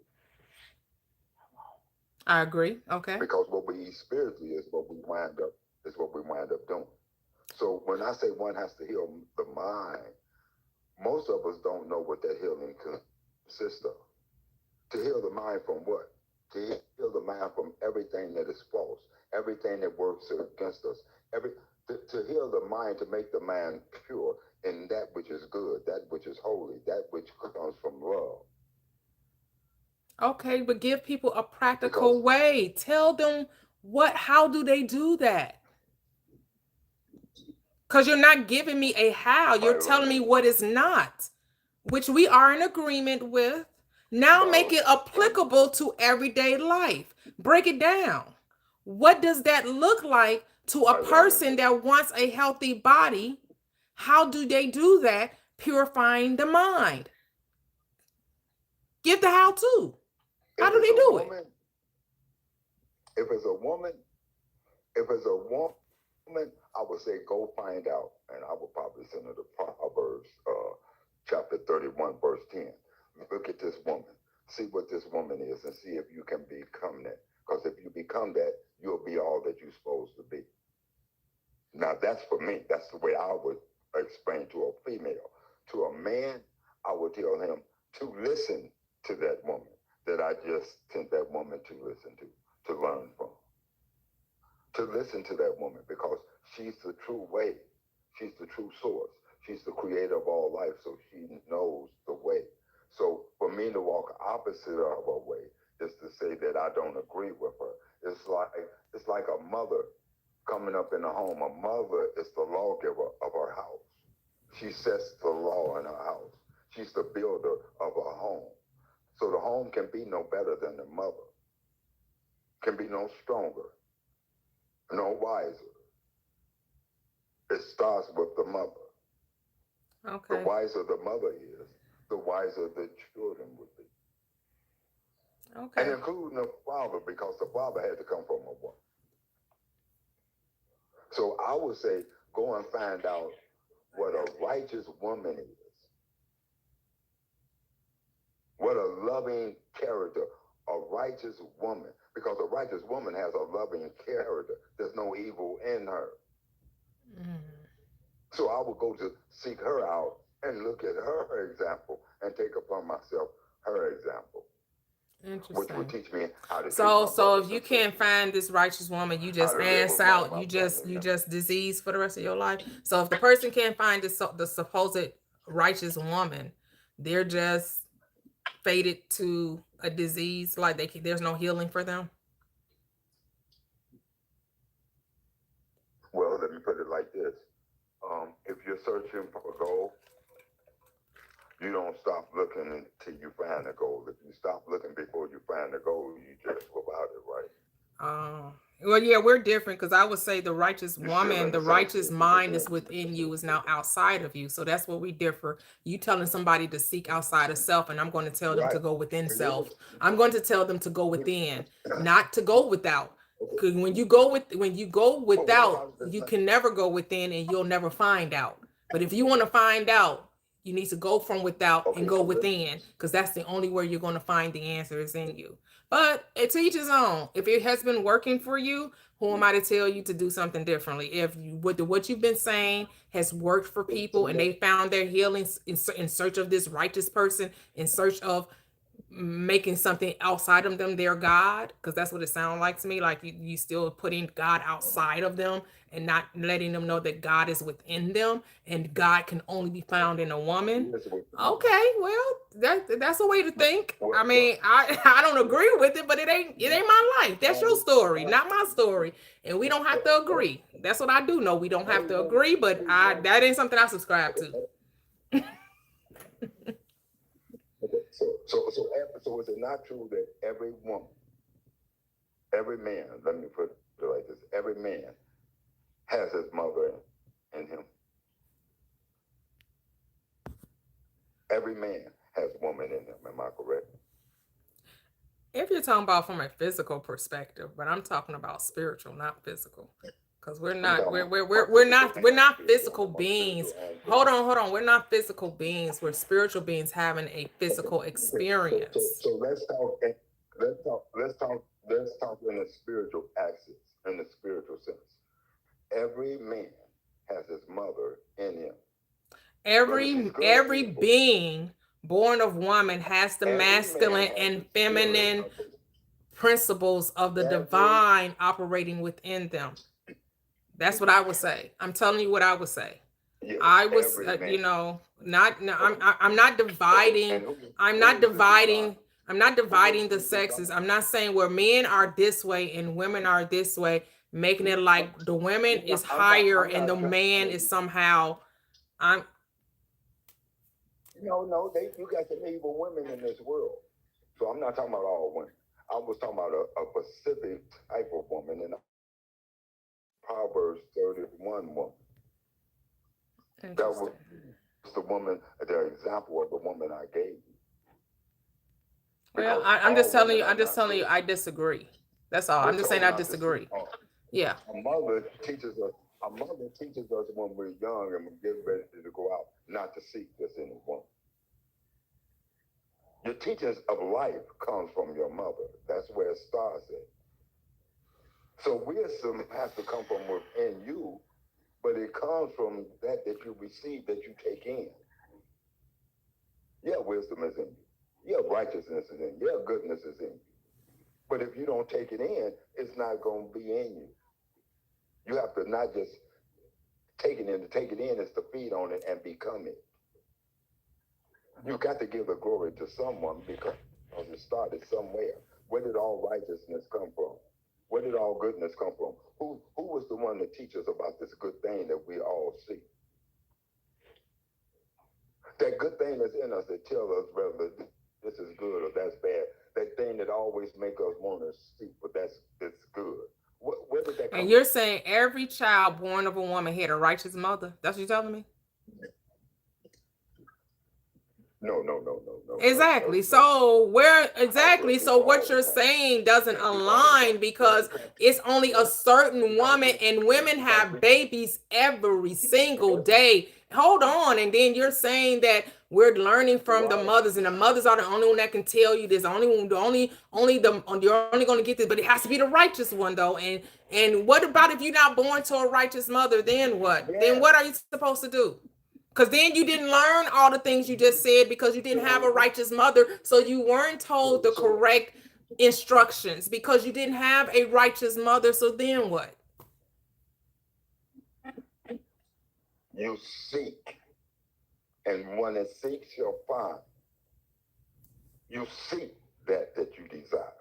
Just like you seek gold or silver, just like you seek for that job. And if you seek hard enough, you find it. But why do I have to seek outside of myself? Why do I have to seek outside of myself? Because what's in you? The divine. Two different natures in you. The divine is within me. I am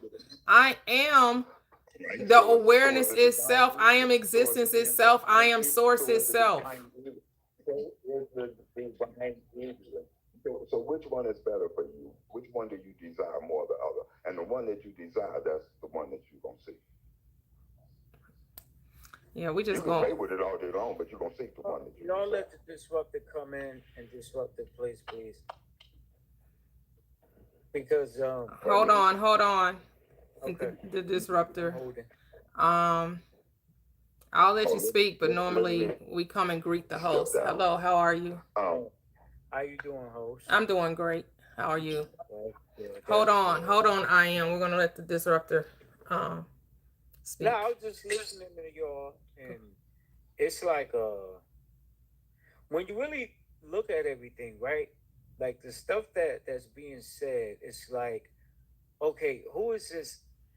For you say look outside of yourself or go within yourself, then that would determine where you are, right?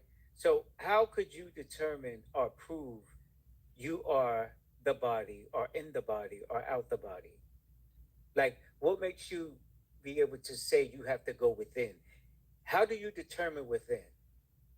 My mind. I talk to myself. That's how I determine within. I'm not talking to another person. I'm not seeking for knowledge in another person because there is no other person. If I read a book, it's still me. If I talk to another person, it's still me. If I look at a movie, it's still me because all is I am. Everything is me. So if I ask you, where could we find this me that you speak of? Where would you go look? What do you mean where I look? Where is this me? What do you mean look? Okay, let me explain. You just said me. You used the word me as me or I. So if I ask you, how is this me or this I created? Like, where does it exist? Well, that's a different question. Because first you said where I look for it, and now you're asking me how was it created? Well, first of all, it was never created. It just is. Just is. It just is. Existence is, which means it's just there. There's no beginning and there's no end. It is. And this is something that's self-revelation. This is something no one can tell you. This is something that is revealed to you. And it's only going to be revealed from within, which means you're going to come to the realization in your own mind, your own awareness, your own consciousness of the life that you're experiencing. And there's no wrong or right in it. Right. So I am is right in his world. I'm right in mind. Well, this is the If thing, he right? thinks he has to go to a righteous woman and figure out how they're living life, and if he wants to know the truth and make sure that they check out these boxes of the Proverbs 31 woman, and if they don't check off those boxes, then they ain't it, Oh, and he got to keep seeking and searching for Well, another look, one. let, Well, for let me ask you. me, So, that's unnecessary. I don't need to look no further no, than me. I don't need to. mother I don't need and anyone else grandmother outside of was me. my mother and grandmother was a virgin. I wow, was taught by a virtuous woman. See, at the wow. time I come up, I'm a little bit older than you. At the time I come up, there were a lot of virtuous women around. Most of y'all called them big mamas and stuff like that. So I was raised and taught by a virtuous woman. When I got old enough to get wise enough, We I get found we out get that what that you're was the saying. true I God, am. the I'm true talking love to the away disruptor of now. a man. I get what you're saying. I already told you I don't agree, but we're gonna This is the talk. thing, right? Yeah. This is the thing, right? Right. What I'm trying to say is, right? Why are we sitting here acting like we're divided when it's just one consciousness? You know, it's like if there's no right or wrong, then where is the I don't agree or I do agree? Where is the separation coming in that? Because if we're all just consciousness experiencing different realities or different experiences, there is no I. It's just one, which means that I am is experiencing his reality in whatever way he's experiencing it. We don't supposed to agree because we all are coming from different aspects of experiences which we just could speak about, but really there's no fact because there is no me, there is no you, there is no us, there is no I.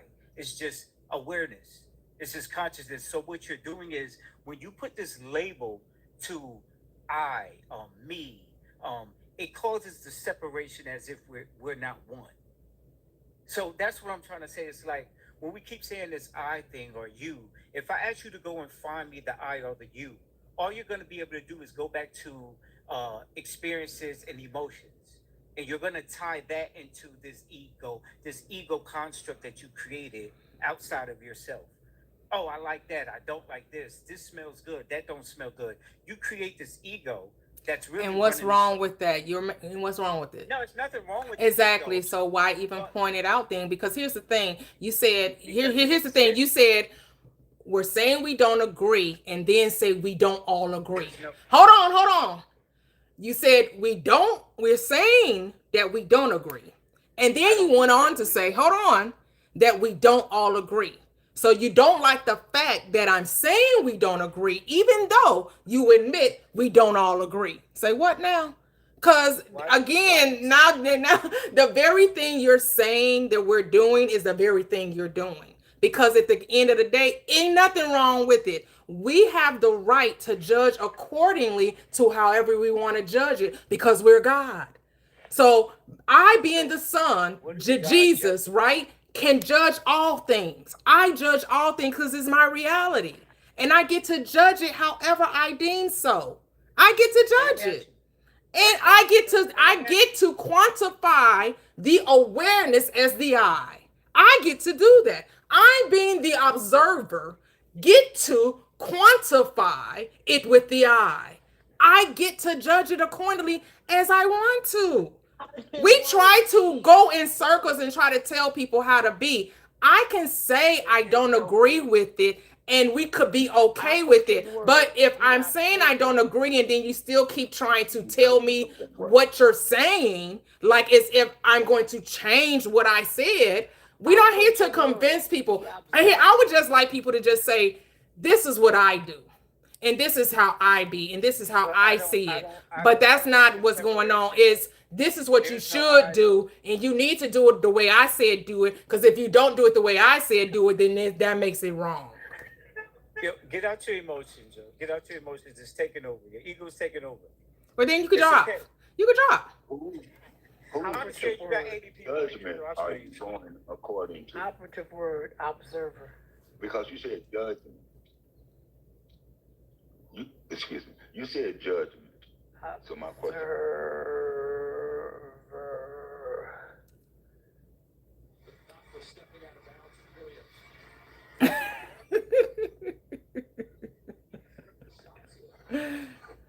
We're just not going to agree. I am. Do you not know that we judge? Everyone judges. We're You judging. just told people We're to judging. judge a righteous woman. You just said to use Proverbs 31 to determine a righteous woman. Is that not judging? Wait, I never said. Wait. I never said we do not judge. Okay. I never. So why are said you that questioning all about make judging? judgments. What is the question Yeah. for then? I'm asking, but my question to you was, after you make your judgment, what are you making your judgment from? And if you say just you, then what makes you feel like your judgment is a righteous judgment?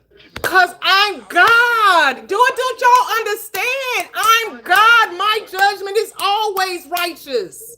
It's always righteous because it has nothing to do with you. It has absolutely nothing to do. My judgment for my life has absolutely nothing to do with your judgment for your life. Yes, it does, because the judgment that you take upon your life, that you decide to accept, it falls off of that tree onto other lives. So if the judgment that's falling off of that tree onto other lives is not a righteous judgment, then what happens to the other lives that it falls on? What Like happens? your children, What happens? What or your happens? sister, What or happens? your What happens? friends. What happens? Tell me what happens. Tell me what happens. What happens? What happens? The same false things that fell off of your tree. What's the false things that fell off? Now they got to recover. What is it? What's the false I don't know thing? what type of judgment you made. I don't know where you judge. I don't know where your judgment came from. But if you think Exactly. you have all the answers, Exactly. you don't. Exactly. What is he Exactly. talking Exactly. about? Again, another person wants to say I should think like them, and if I don't think like them, I'm wrong. It's enough.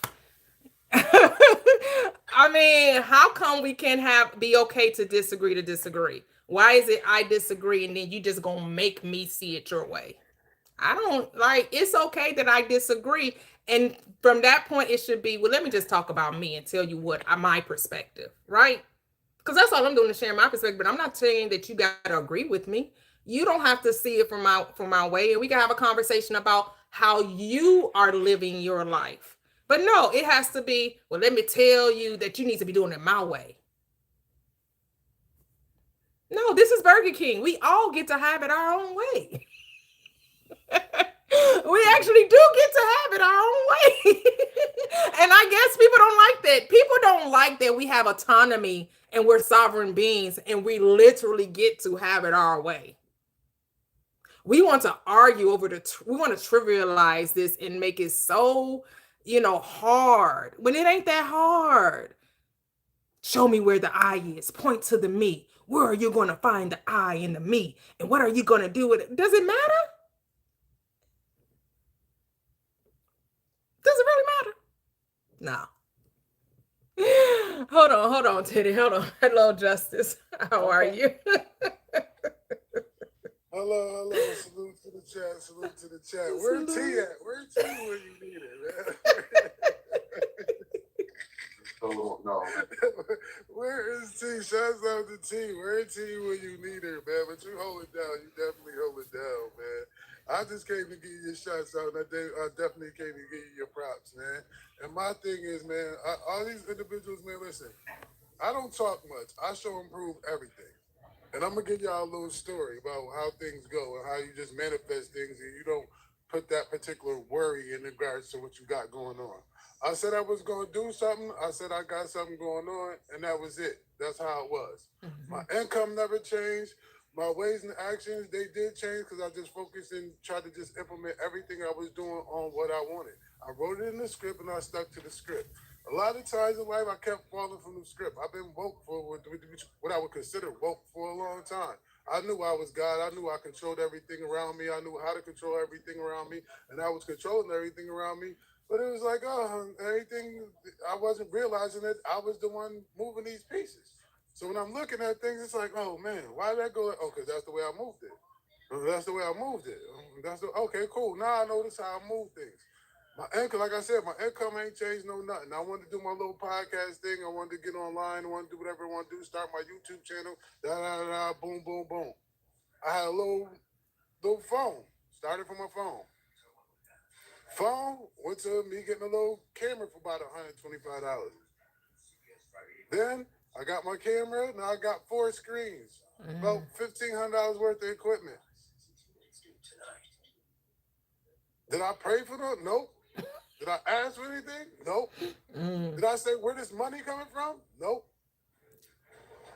Did I say it's not gonna get done? Nope. I said it was gonna get done, and I got done. Period. Did I implement what was going on with everybody else? No. Am I worried about anybody else? No. Very unbothered and care less. They want to go do whatever it is they do want to do. That's their reality. I live in my own reality. You've got mail. I make what's going on in my reality. You can't tell me no different. I'm not going to try to sway you no different. You can believe whatever make your boat float, make my plane fly, my guy. Yeah. This is what I tell people. If you want to go do 600 million cartwheels and that's the brightness of your day, I'm going to help you do 600 million cartwheels every day. Yeah. I ain't going to tell you not to stop. I don't care. If that's what bring you your peace, your positive energy, that's going to create the elevation for yourself, I'm cool with that. So I'm always at peace. I'm always going to be at peace. A lot of people find it hard to believe because they want to make it more complicated than what it got to be. I'm a big baby is what I say. When a baby come out the womb, do they think about good and bad? No. If you take a bunch of newborns, you put them all in a room and you don't teach them nothing, you just let them live, are they gonna come out talking about good and evil? No. Are they gonna come out talking about bad or good? No. They're gonna come out with life and energy and love.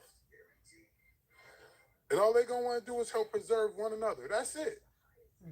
They're going to figure out a means, the way to communicate, and figure out a means of how to help each other out and do this, that, and the third. And that's what they're going to do because that's what energy does.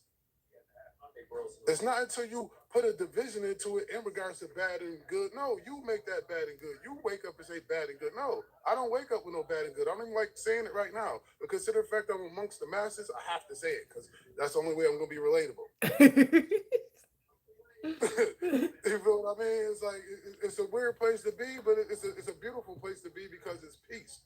So when individuals look at me, they come and see what I don't have to tell people what I'm doing now. When I walk in the store, see me, they see me. Oh yeah, I see you got your thing going on. Yeah, for sure. You can always. Yeah, I don't have to say much. It speaks for itself. I ain't gotta say I'm woke. Oh yeah, I know what I do. No, people come to me. Yo, why is you always so jipper? Why? Okay, you busting moves. You doing what you do? Yeah, because that's what I do. But what about no? I don't do that. Everything after butt is bull. Y'all know how that go. You feel what I'm saying? So it's like you got to take that, and it's not until you accept that. You have to accept that as an individual. You have to what we consider deconstruct. You got to get rid of all of that. You got to get rid of all of it. Bag lady, you gonna miss your bus. You can't hurry up. You got too much stuff. You trying to care about the war. You trying to worry about people being unalive. People are being unalive. People are unalived every day by the minute. And this is another thing in regards to my life and my journey that I realized. My occupation, I work for hospice.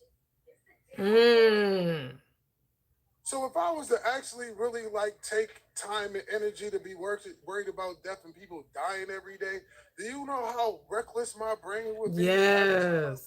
My email list, and I just see constant death notifications, death notifications. Could you imagine how it is? Whereas if you go deliver a hospital bed for somebody and they chipper one day, and the next day you going to pick it up. I'm not worried about whether I'm going to live right here, right now in my existence, and I'm going to take it to the max every day. Yeah. Every day, not a minute, not a second, that's why I stay busy. I stay listening. I'll be in the chat all the time. I'm actually on YouTube on one of my screens right now. Are you? I'm on TikTok on my phone. I got the YouTube screen up. Like and subscribe, share, and all that. Thank you. Make sure y'all, because we got to get this out here, man. Because a lot of individuals, and one think somebody put in the chat, it was like religious trauma. I didn't think about the religious trauma aspect of it. Oh, that's you. You. Wait a minute. Wait a minute. Oh Wait a yeah, minute. Just So, Us oh, is Blaze 716 on YouTube. oh, okay. Y'all, okay. Okay. So you Blaze Yeah, there. I'm Blaisdell. Yeah. Oh, okay. All right. Yeah, Okay. I'm always making sure somebody come through and like and subscribe to the channel. Yeah. You be showing the love over there. I was wondering. Okay. I didn't know you was Just Us. Okay. Yeah, that's me. Thank too. you. I stay busy. Okay. I stay busy, you know, and I'm grateful for everything that I'm appreciative. I don't like you put me on that one. I'm appreciative of what I have. I ain't too grateful because I made it happen. So I appreciated that I put the work in. Definitely put the work in. So y'all just man, definitely stay up. Listen to what she got going on. Focus on the I am, man. And all you gotta do is, man, just try it.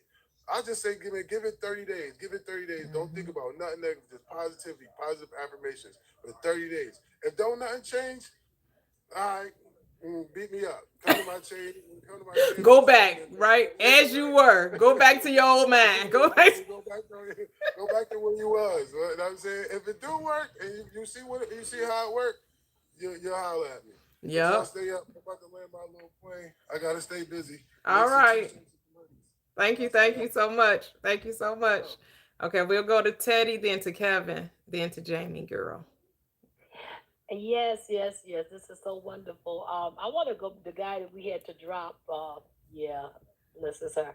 But and all his parts. But the thing is, this is how it all started. I don't know if anybody remember this. Is when he started when he disagreed, and this is what he said. He said, "I don't agree that that's how people heal themselves." Now listen. He said, "I think it starts with action." Well, I don't know. He said, I think it starts with action. You have been saying it starts in the mind. He said, I think it starts with action. Well, I'm thinking to myself, where does action start? Where do you can't make a move if you don't think it first. That's what came to me immediately. Like, I knew right then. I knew when he said that, we're getting ready to go down a real mixed up well that ain't getting ready to catch nothing. I knew it. Because if it starts with action, where does action? You can't make an action without a thought. It just doesn't happen, But anyway, that was the first thing. But oh shoot, there I go. But anyway, if I don't come up with the rest of it, it's okay. But it all boils. And when you said this, Prosper, you said I wrote it down. So I wrote it in the chat. I said it was the operative word. What was we talking about? Oh my God, it'd be so much for my little man to take in. Something you used, and I said it was the operative word. You were saying how we think about a thing. If it comes back to me, I'll put it back in the chat. You said observer. Thank you, Kevin. Thank you. Thank you, Kevin. We're the observer. That is the opposite word. That's how that was doing that subject you were talking about. It resonated so strong. And believe it or not, I don't have it on hand. I've been looking for it. I'm getting ready to get organized. I'm going to be organized. I have a whole poem before I deconstruct it that I wrote about the observer. Is it really you? When you look at a flower, what is it really you that's saying it? Who like tune in to who is looking at this? What is looking at this? But anyway, as we keep moving, the whole fact that, let me just say this. This is what I think. Let me wind it up. I think, and I have to admit, I don't know if this was my problem. I don't know. I can't. I don't, like I told you, because I know for a fact, though. I do mean a fact. I know this. I know more than what I know than what I don't know. I know that I've been deconstructing from the very day I was ever trying to get constructed. Somebody was trying to bring me into it. I started deconstructing then. I remember. That's all I can tell you. I remember always being that, like you said, the observer. I remember that observer listening to what I'm being taught, trying to follow what I'm being taught, but the observer was always trying to figure something else out. Now, that's number one. Number two is, and I think the problem is, people are just afraid. I'm not trying to take nothing from them, like you said, but I just believe you're afraid to believe that you, in fact, because of, and like you said, because of what we were indoctrinated into, to believe that you cannot be that great or that powerful, even though you're doing it all the time. Like you say, you're doing it all the time. And again, I always say when the student, this is why I believe you showed up. I believe it, because there are people who are going to be ready, and the teacher has appeared. And that's what I believe. I believe when the student is ready for this, the teacher will appear, because I believe everybody, like the young man just said, when babies are born, they're born because they don't think of they are coming into this world to live this experience of life. That is what they are so happy. Watch babies. You see how they do. They touch everything. They do everything that they want to experience life. Okay, and it's through that experience that oftentimes, because of this, where we at, they're taught to be turned to a certain way to experience, not pretty much to do it in a way like Dick Gregory said, you come here knowing everything. He taught me that. He said, everything you ever need, everything you'll ever need is right there inside of you. He said, you just reach in, grab a handful of it, just say, come on, this is what I need today. That's how he used to put it. So, yeah, that's what I'm going to say. And I'm going to just listen to y'all for the rest of the day. And I love y'all. Oh, I love you too. Thank you. Thank you. Thank you so much, Miss Teddy. All right, Kev, you're up. Again, this is an amazing live. I mean, I can't. I was just thinking, when I say thinking, I really mean manifesting, because that's what happens. Your thinking is your manifestation. So I was just thinking earlier that there are some people that are thirsty for validation of themselves, meaning they have a unquenchable thirst to prove their point, to be right in their point to others. And as I was thinking that earlier, here we are.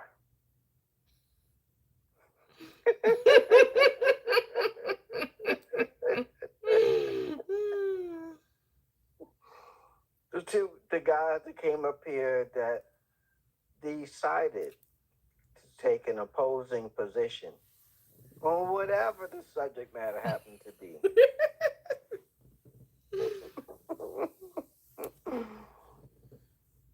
I manifested it. They were the confirmation of my thought. And back to what I said earlier, when God said, who told you you were naked? And that's all you keep hearing, how wrong you are, right? That's it. That's not how it goes. You're not supposed to do that. You can't do that. Says who? Who told you that? And everything God did, he judged. As what? As good. He was waiting for him to tell that thing whether it was good or not good. He couldn't decide. It's waiting for you to tell it. It's all good. To judge it. To judge it. Isn't that amazing? People forget, I think, that we're supposed to be having the human experience. Right. Like, did y'all forget that's why we down here? That we're supposed to be having the human experience. I know sometimes we get lost in, like, oh, I had this revelation, I had this awakening, but did you forget that we're here to have the human experience? Right. Like, we're the purpose of being here is to have the experience. That's all, just to have the experience. We get to call it good, we get to call it not good. It is whatever we say it is to us. Yep. I think when people say, well, the believers, and how we was taught to believe this, we were sent here to praise God. He brought, you were made just to pray. That's how they teach. That's the bottom line, to praise God. Well, little did you know, if that's the case, then you were sent here to praise yourself. Yeah, you were. Do them things and give yourself a hand clap. Pat yourself on the back. You're absolutely right. Good job. Good job. Good job, Avatar. Funny. Good job, Avatar. It's funny. My daughter was when I fixed her breakfast, and she helped me fix us breakfast, and when she was going to eat, she said her prayer of grace of Thanksgiving, and I said, Kalia, and she said, who is God? I said, who is God? And she said, she's only 9, and she said, I am. I said, so you're thanking yourself for the food that you prepared? Mm. And she said, yeah. I said, oh, well, say you're welcome too. I know, right? So, girl, you did that. You made that. You slammed down on that. It's a grand slam breakfast right here. It's a grand slam breakfast right here. Yeah, sometimes, and I think people really need to do that more. Their accomplishments, like, really appreciate how great they are, right? People don't do that enough. I do have to remind her that, I'm constantly getting her to lean into the understanding of accountability. Because she'll say something that she wants, and then she'll say, I want this, and I'm going to use my superpowers to get it. That's what she called manifesting. All right, let's go. The superpowers. Wonder powers, activate. Right, activate, right. So I'm like, well, out of curiosity, what is it that you are, did you want? Because I don't know if I'm in agreement with everything you want to manifest. Nope, it's just like the Neville story. He wants the puppy. Your parents said no, I don't care. I know how to get it. Yeah, she does.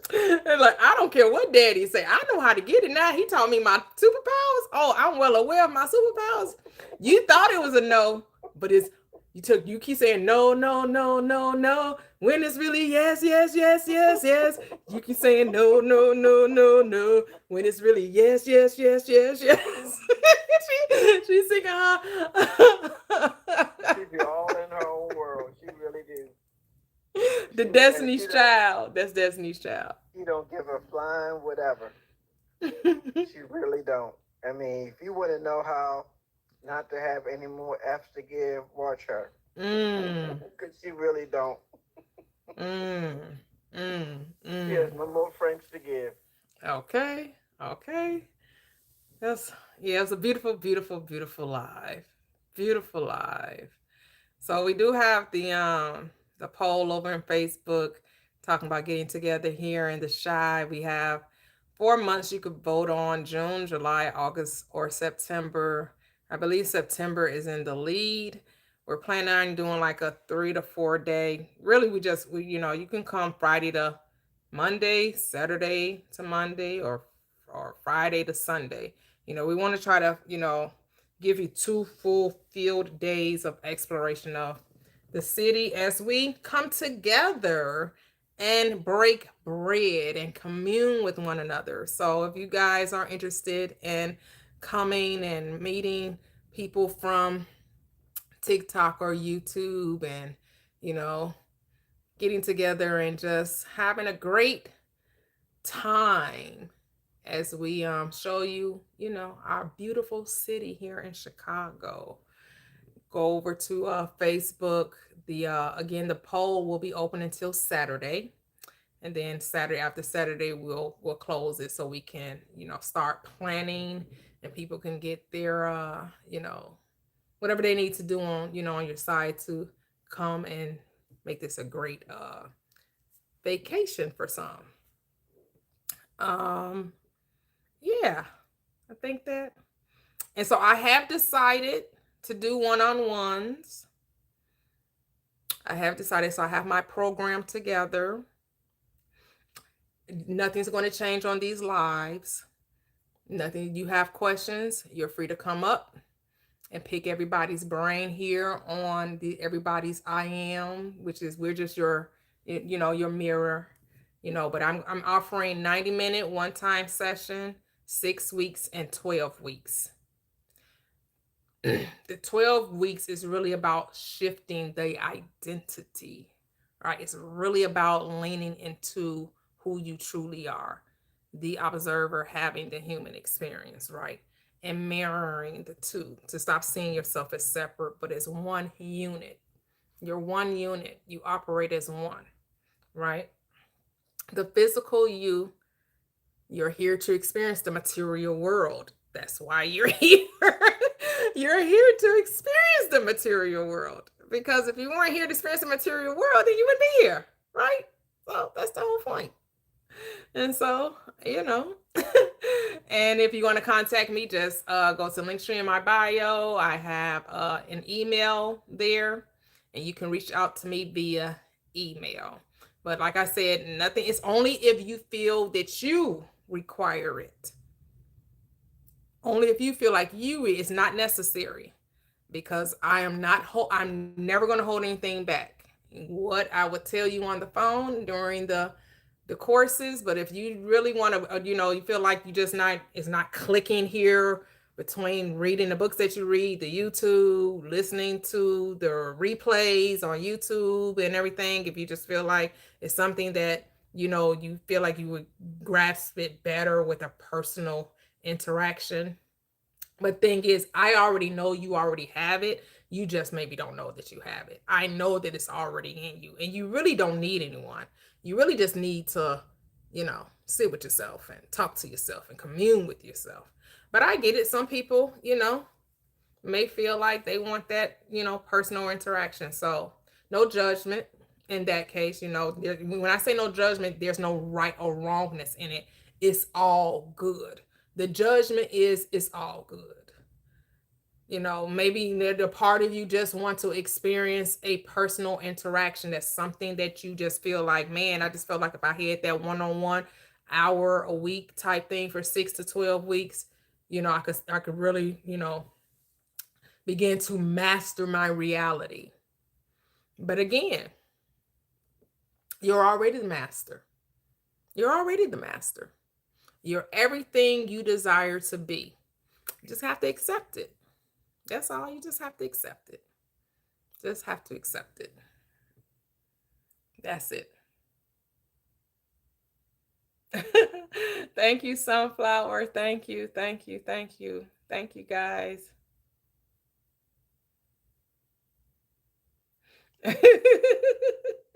Oh, yeah, you get to meet moi live and in person.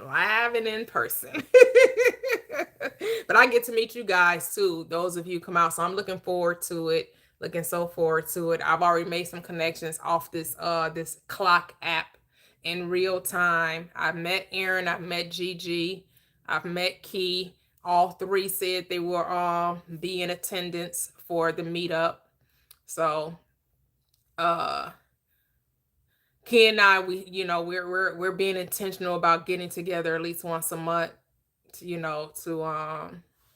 just have a good time, eat brunch, go enjoy our city this summer. So, I manifested me a friend here that I can get together once a month. Where who knows, it may become more than that. We may become, really, long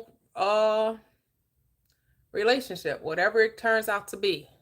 I'm here for it, right? Because it will be whatever we say it will be, right? That's how it goes. It's whatever we say it will be, that's what it will be.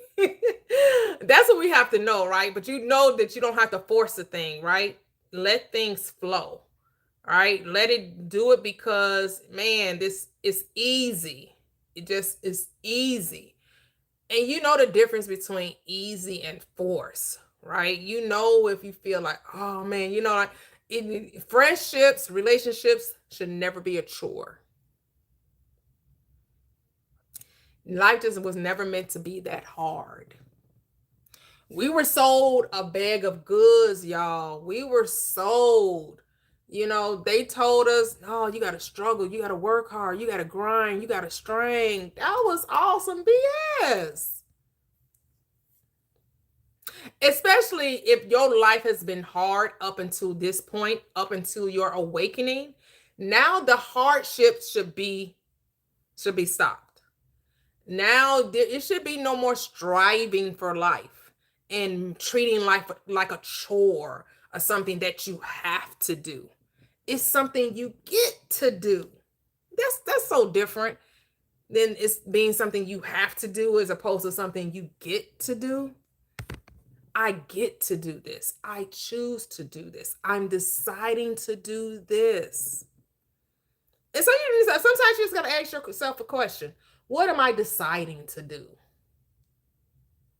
I decide that life is going to be easy, breezy, fresh, and squeezy. I decide that I'm going to have, more money than I've ever, beyond my fondest dreams. I decided that my body is going to look this way. I decided I'm going to travel so many times out there. I decided that I'm going to manifest my specific person, be it a friendship or relationship or better existing relationships, right? Maybe your family relationships, you desire to be better. Maybe your work relationships, you desire to be better. Whatever those relationships are, decide that they are, right? Decide that they are. Whatever it is, just decide and then let it be. And it will manifest itself in the way that you do not know, and it will flow. It will just be so easy and so effortless. But the reason why it's hard is because you have made a decision. But the moment you make a decision, the floodgates open up. The channels just open, and then you just start flowing downstream. You just start flowing downstream. And even if the current seems to get a little, just chill. Just be, oh, it's all going to work out. It'll all work out. It all works out. It'll all work out. Yes, it all works out. All right. So no matter what may come, right? Rain must come for the trees to grow. Stop saying the rain it ain't supposed to rain. It's supposed to rain. It's part of the ecosystem. Just like it's supposed to, the sun is supposed to shine, the rain is supposed to fall. Go walking in the rain sometime. Stop looking rain as some, something that's in the way of your manifestation. No, the rain is part of the manifestation. It's not in the way. Love the rain. It's so beautiful. Yeah, and I love when oh my goodness, that means my garden is growing. The leaves on the grass, everything is going to just come up smelling like roses. Everything's going to be so beautiful and so lush and so amazing. Oh my goodness, yes. Let it rain, let it pour. Let the blessings of the Lord, rain down on me. Let your loving light follow me, rain on me. It's a beautiful thing. It's a beautiful thing. It's such a beautiful thing. Everything is about whatever term, whether perspective, perception, whatever, however, it's all about your assumptions about life. Everything is about your assumptions. Decide that everything is good. Start deciding to expect the best. Start deciding, like Key and I went out last night, right? And so we got a couple of free drinks. I guess we was having such a good time. The guy was like, okay, can we have the table, free drinks on me? We go to the bar, we get a free drinks, and then the bartender was like, hey, I'm gonna give y'all a free shot. Y'all wanna try a free shot? Sure. So not only did we get a free drink, we got a free shot on top of it. And the bartender was like, he asked us, what did we do? And I told him I was a stay-at-home wife and a spiritual teacher. He's like, yeah, I'm into spiritual. I got my crystals. And he started naming all his different crystals that he had purchased and everything, I was like, oh, okay, let's go,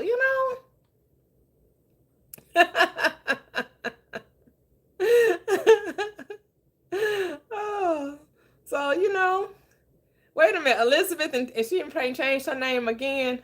Elizabeth, you changed her name again. What is it now?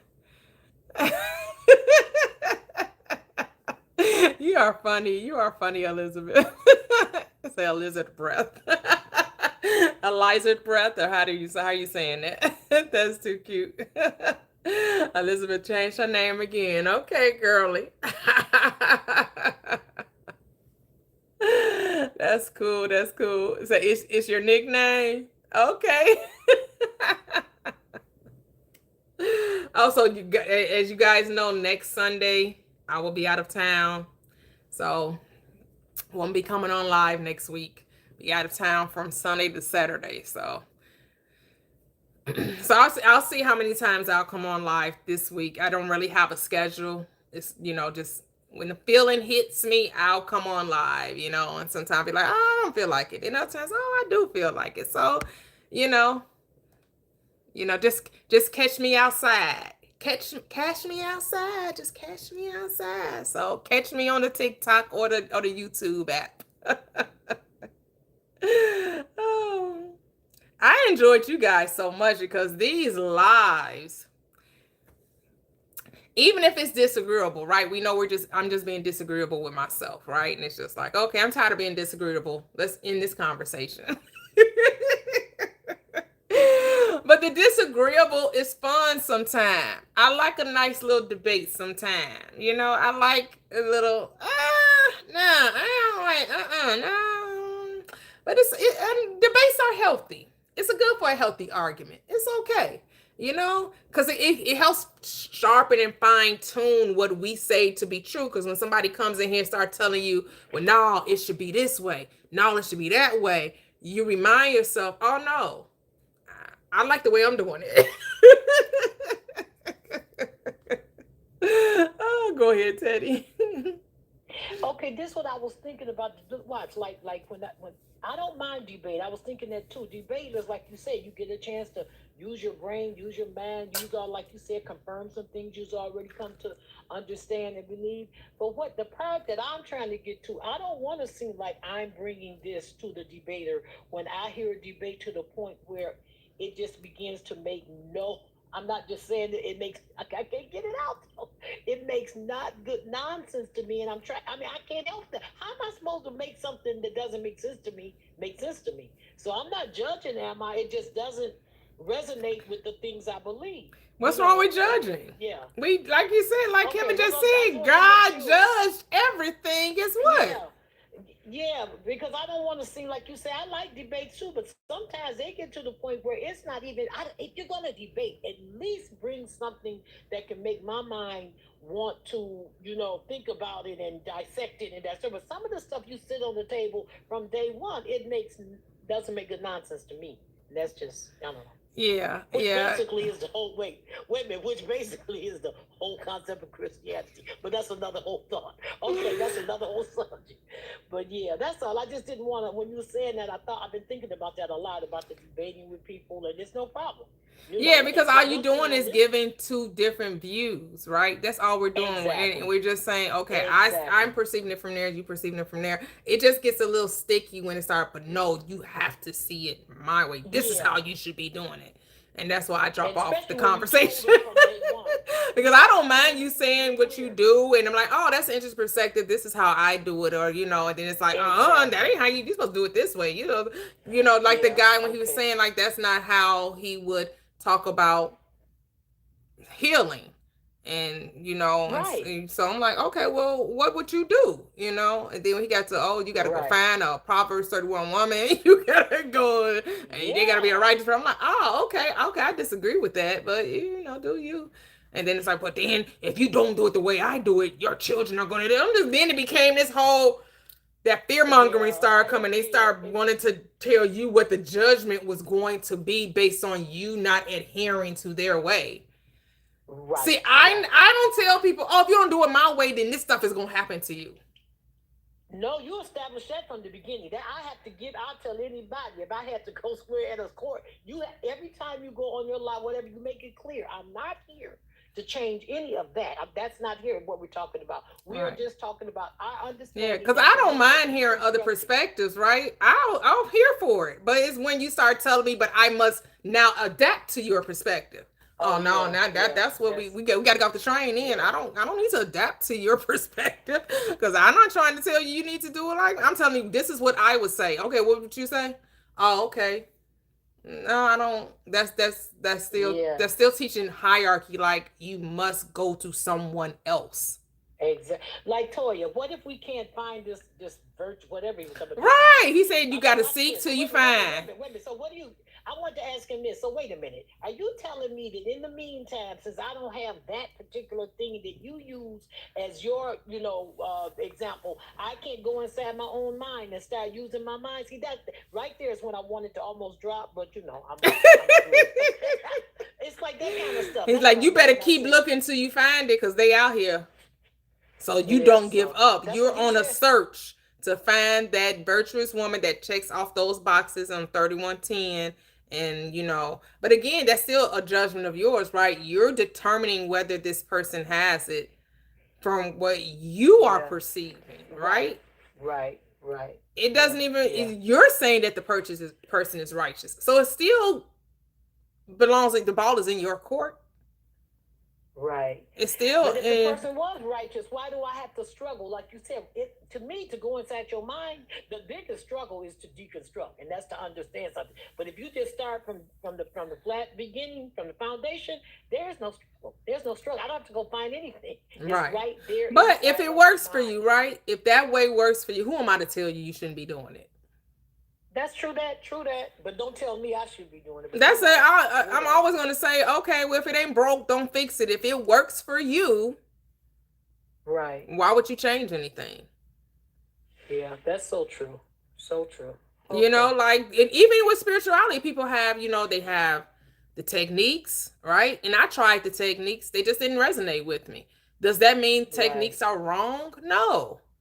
Like Right. people do the crystals. I tried the crystals. Did it resonate with me? No. Is it wrong? No. Right? And the only thing I never tried was like the fire and the different herbs. I never tried that. I Right, stopped trying out there. I'm like, okay, I realized that it's all in my mind. And so I just got to get my mind right. That's it. And really getting my mind right is just deciding that it is. That's all getting your mind right is. It's just deciding that it is. And then staying faithful to that. Don't start overthinking and then talk yourself off what you have already decided. Exactly. Right? People make a decision and then they want to get a consensus. And what do you think? And I'm guilty of that too. I do it too. I be doing that with my kids. What you think? And I'll be like, hold up, Toya. Why? What? Girl, do you? But we all do it. We all will find ourselves, you get to get to talking about what you're going to do. And, you find yourself asking people their thoughts about it and what they think that you. So we all do it. But then you got to come to yourself. It doesn't matter. As long as you're okay with the decision, that's it. Right. It boils down to it's not no disrespect now. It's not no disrespect, but it boils down to it really doesn't matter what you think about it. It matters what I think about it. That's it. Okay. Yep. That's what it comes down to, is what I think. Right?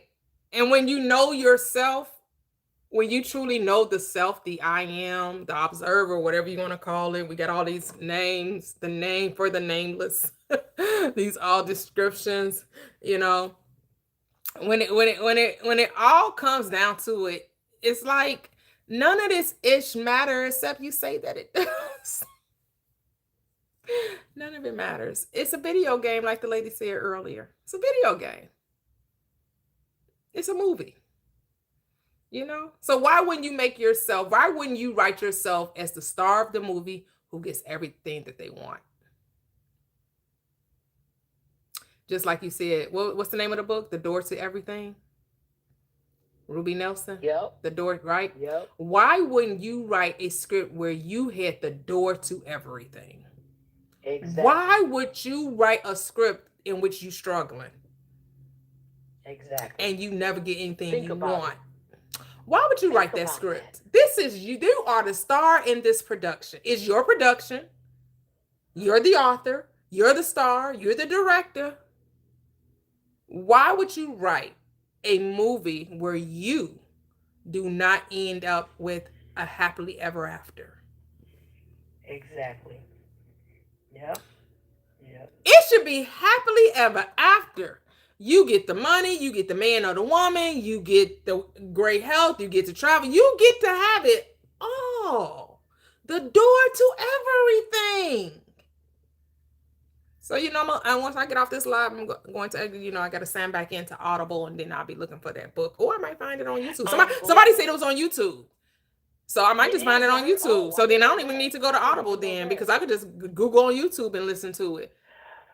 And Sean, just let me say, and I think you're gonna know immediately. Like I said, the only like when she doesn't, how do I put it? She doesn't use Christ as the Christ in the Bible like the Christians use it, but she also doesn't use it like God. But for some reason, every time I read it, maybe because I don't know, when I first read it, I kind of think she knew. I don't know if she knew it was just all conscious, but she knew it was something outside of that of a person, that they speak of in the Bible. If you understand what I'm saying. But I read books that didn't reference the script. Okay, yeah. Right. I've read Cool. I've read books that didn't, Right. Okay. Yeah, as long as like the book that we read, Busting Loose from the Money Game. Like if you really want to transform your thinking around money, that is a great book. And that's not biblically based. They don't really talk about God in that book. Sunflower, the name of the book is The Door to Everything, and the author is Ruby Nelson. The Door to Everything.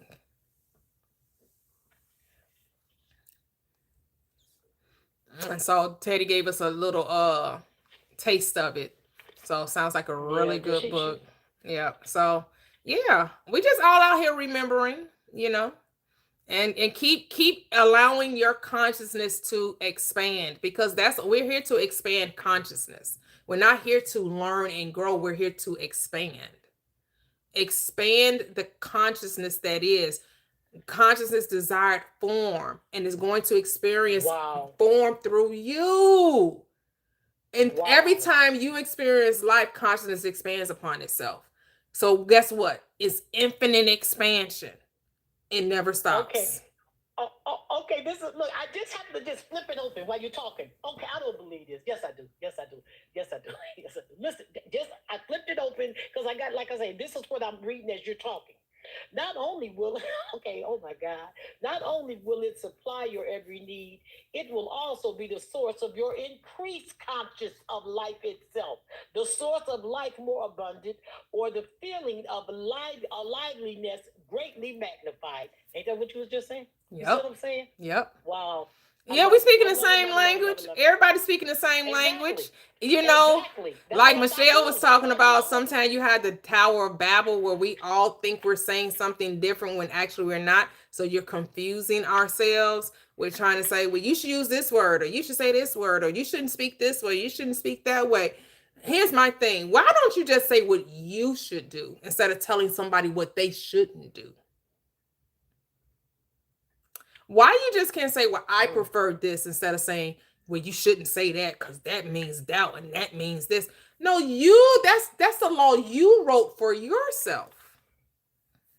People can use whatever word they want to use, because words have no meaning except the meaning we give to it. Tanya, I know I gotta go. Let me go. This is when I say my very last for today. Your body was formed out of every sensitive spirit substance, contrary to repeated ideas about it being formed from the dust of the earth. Dust was never. You were never. You may become dust if you choose that road. If you choose again, if you find it easier to believe in death than everlasting life.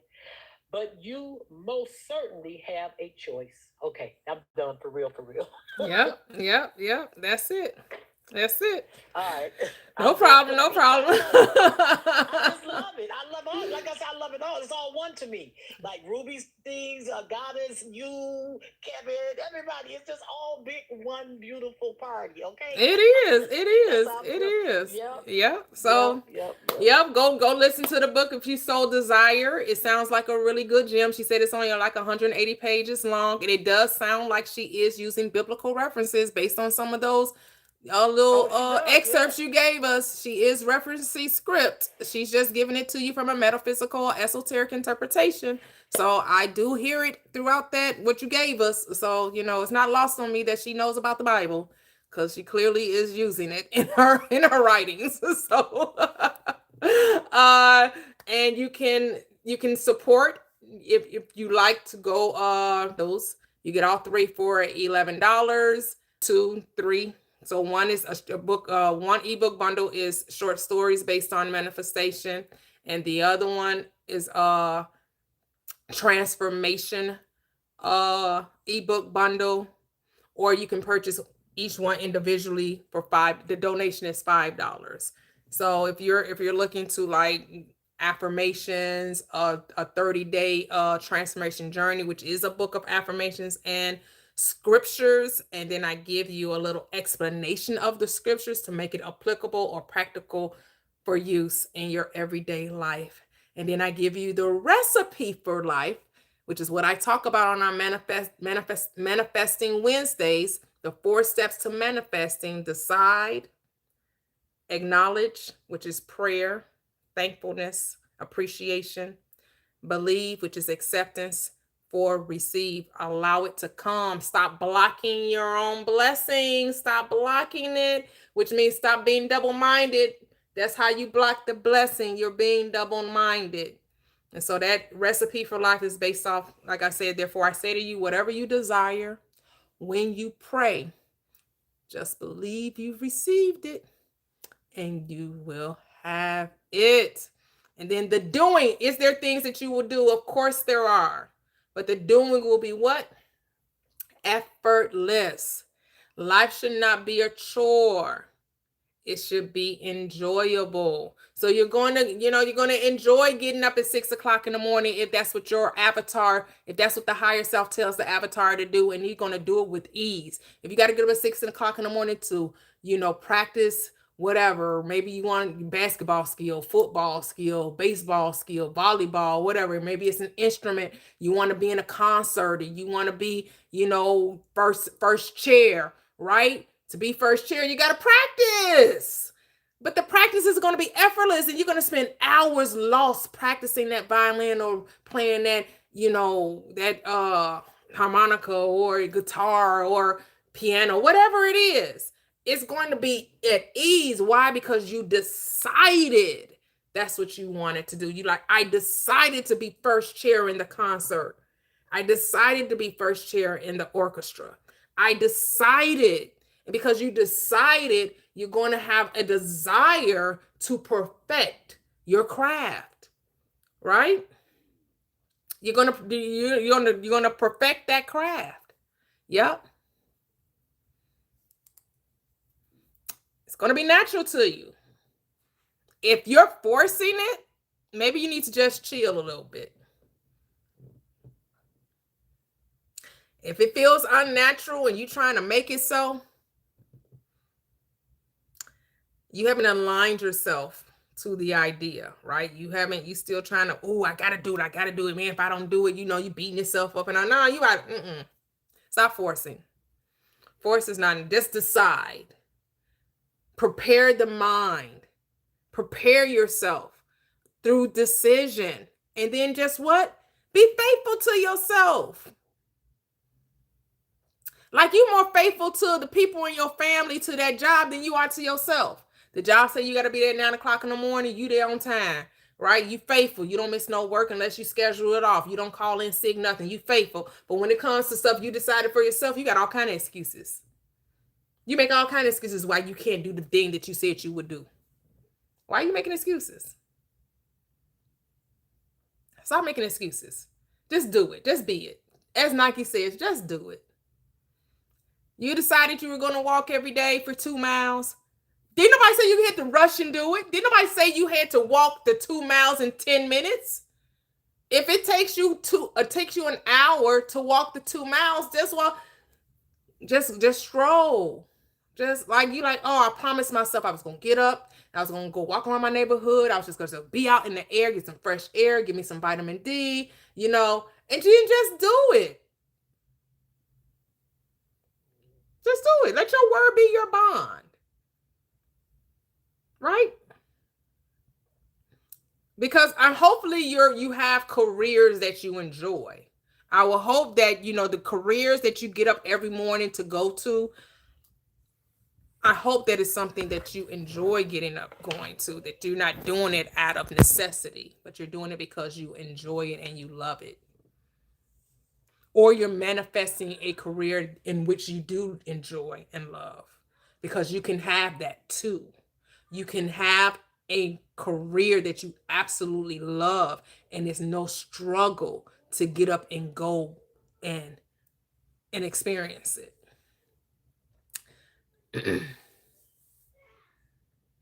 Yep. So thank you guys once again. Amazing live. Enjoy the rest of your Sunday and catch you sometime this week. I don't know what days. I'll probably be on tomorrow. I don't know. We'll see. But happy, great rest of your day. And I talk to you guys later. Bye-bye.